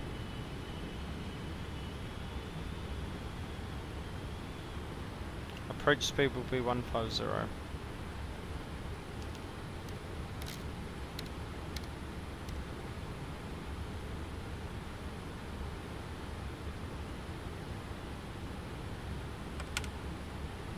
Speed brake out.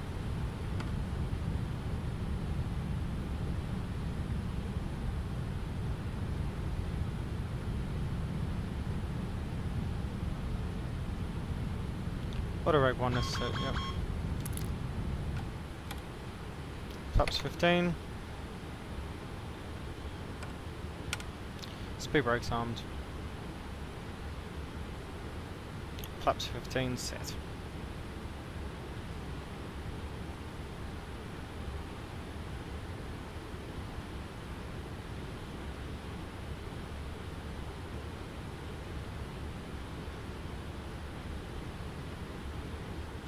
Runway inside, gear coming down.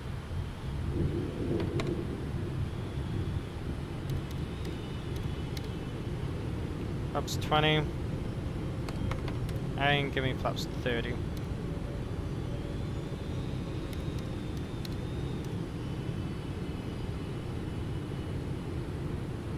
Perf is 137. Which I don't agree with that. I'd rather agree with that, which says normal is 145 for VREF plus 5.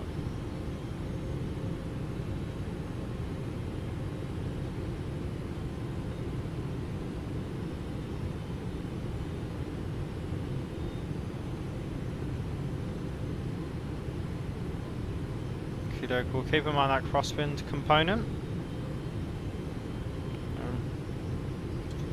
Bole traffic, g'day Ethiopian 0429, short final 07 right.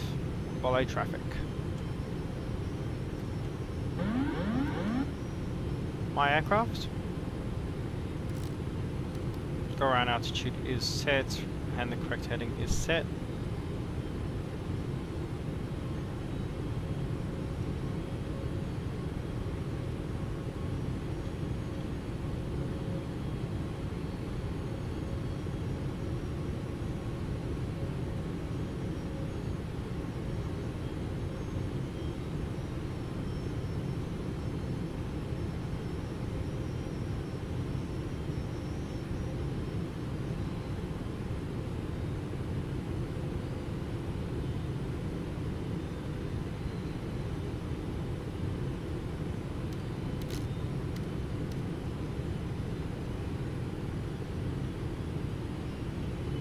Runways ahead.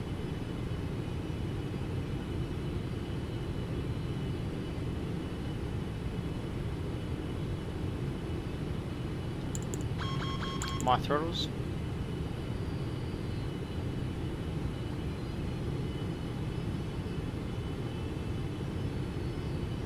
Gear down, flaps 30 set.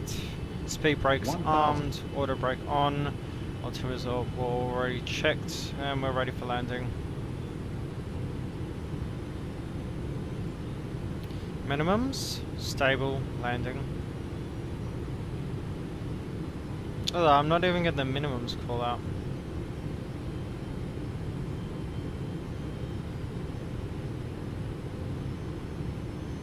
Terrain, terrain. Disregard. Oh, up. 400, Terrain, terrain. Oh, up. 200,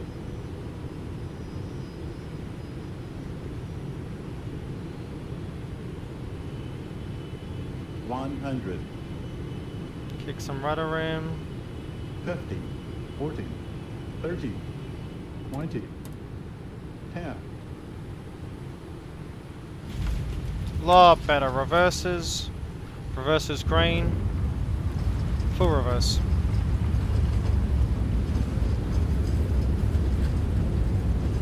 And look at that. Auto brakes working as they should. Manual braking. 60 knots. Reverses coming in. Spoilers in. Spoilers are in. Yep. And vacating to the left. See, this is the landing I wanted. The beauty of when things aren't bloody broken. Auto brake off. Approaching runway.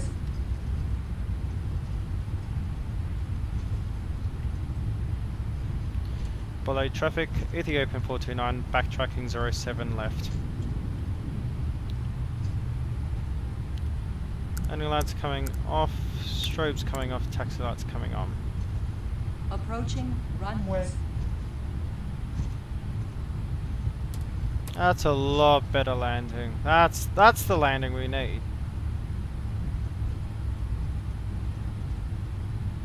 On runway 25, right. Good. Yeah, that's a lot better landing.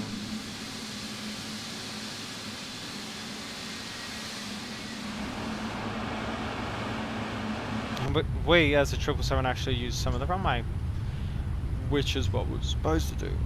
Okay, we're gonna go weather radar off, transponder to TA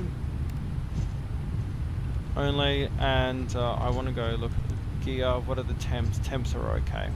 How are the temps okay if we maxed braked on the initial landing?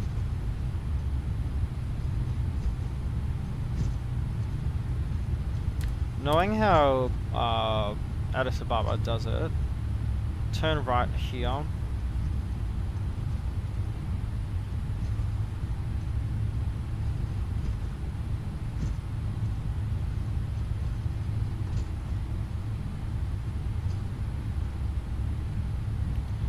Below traffic, Ethiopian 429, clear 07 right, taxiing via Gulf to the stand.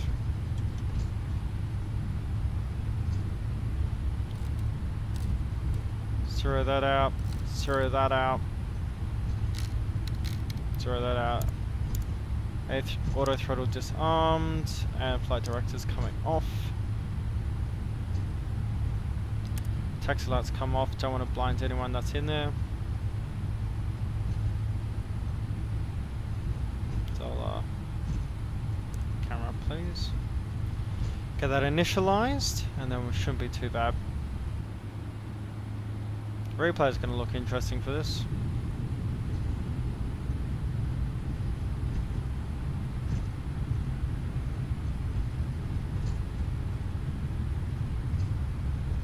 Alright, taxi down all the way to the end.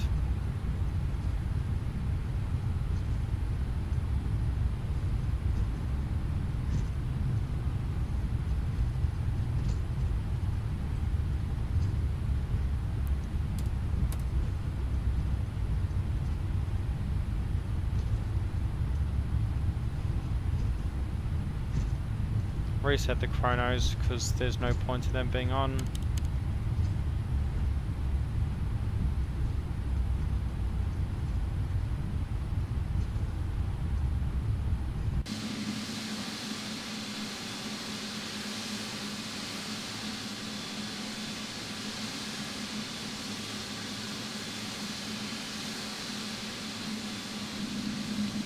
And if you're wondering why the flaps are down, that's just for the replay.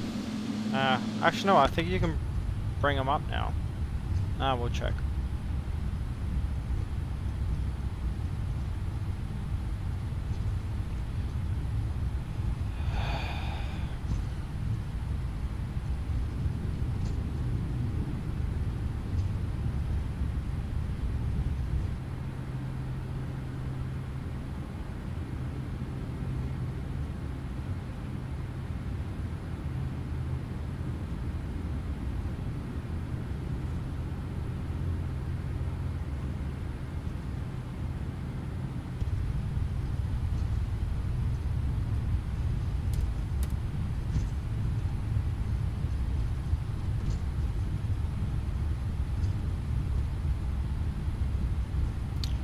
Oh, almost there. Where these UPS planes are is where we'll finish up.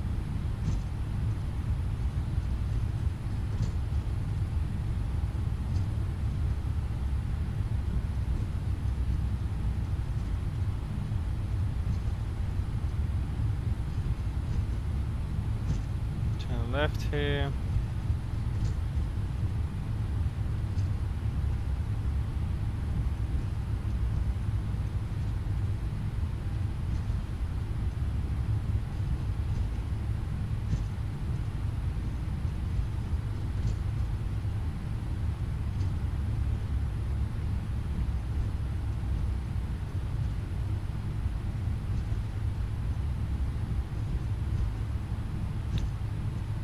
And I won't shut the engines off yet. Because I do believe the sounds won't come on if we do the replay. Because that was a much better landing.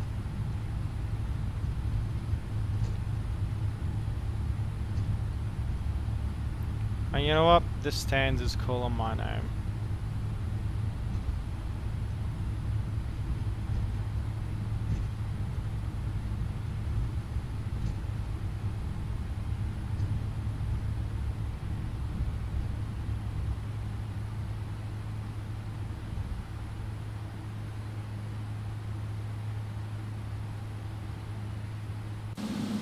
Gonna have to cheat.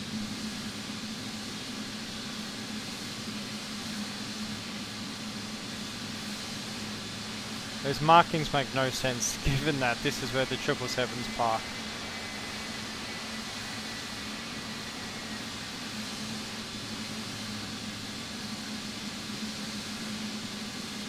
I'm gonna go right to the end, I think.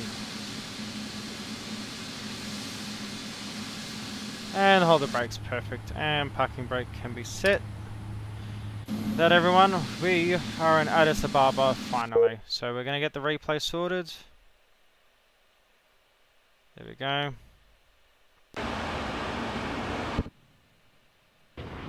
I forgot that's a damn thing. You don't know me. Can I just go in the tower? I can. Oh, look at that. Right at the Valkyrie over there. Should really find out if the brake issue is a bug or release flagger. Oh, no, that's definitely parking breakers on. Definitely. I'm near certain that that is the parking brake being on. Because I couldn't move the park... Actually, no, I couldn't move the parking brake up and down.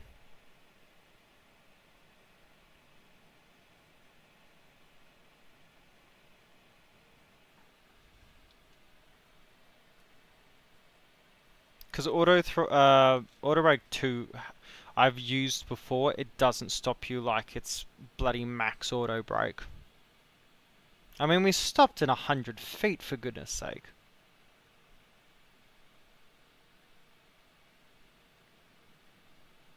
Performance surprisingly very smooth. Get that. Oh, jeez, look at the AOA on there. Oh, beautiful. That was down really nice, actually. I commend that. Oh, beautiful. First is out. And slowly decelerating. That is how it should be. I'm happy with that landing. I'm very happy with it. As far as I'm concerned, the first one didn't count.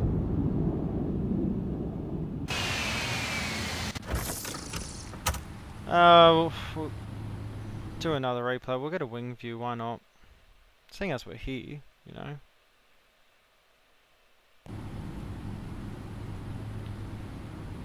No.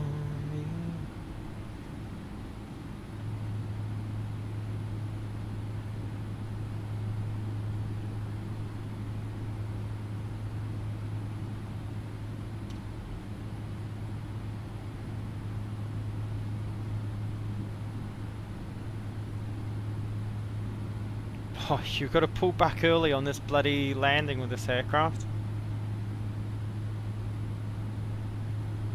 Oh, bang. Just past the 1,000-foot markers. Hit those reverses. Beautiful. Well done. I want to make sure, how are we doing on centerline there? Because I'm flying the right seat and I haven't actually got used to the difference. Oh, I would say that's pretty good. I would take that. Oh, geez, that's a photo and a half. There you go.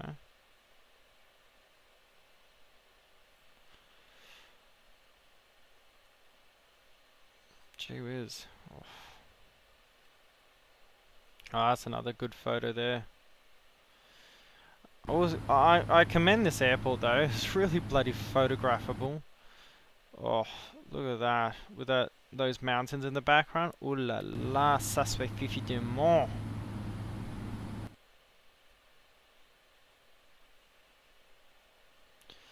There we go. Okay, so let's stop all the fun and games.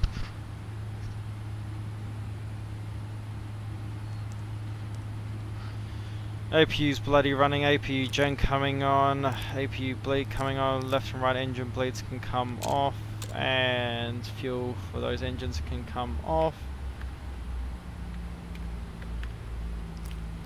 Hydraulics for the left right engine come off, and the generators for the left and right engine can come off. Wait for EGT to get below 300.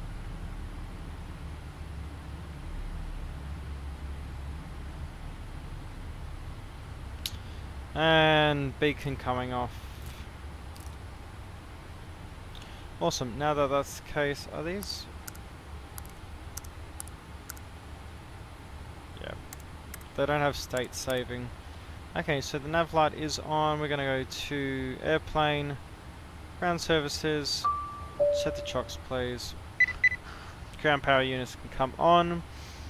Weight and balance, loading page, we're going to request an unload of our freight.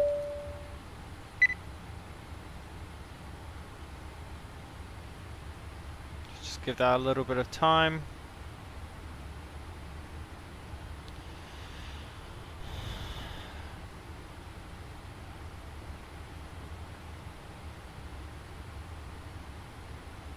These units take forever to bloody spawn.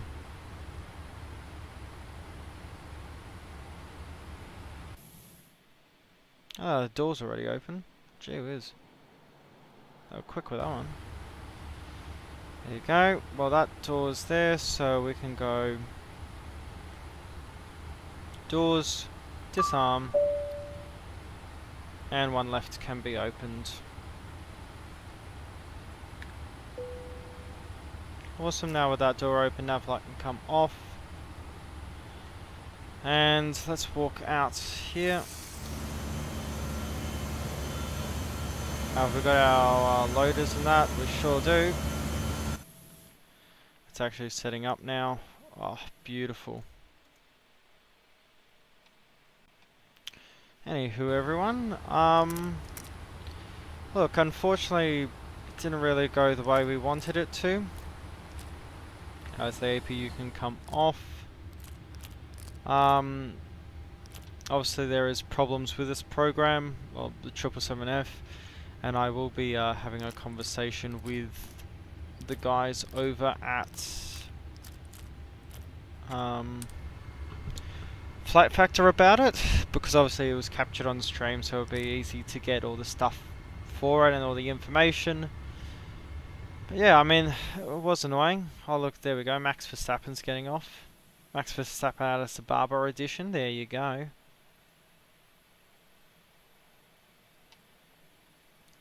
Yeah, look, I hope you enjoyed the stream.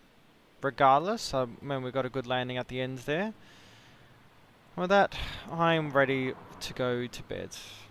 I'm your host, Mitch. You can call me Taz, and I'd love to see you later. Have a good one. Ciao, ciao.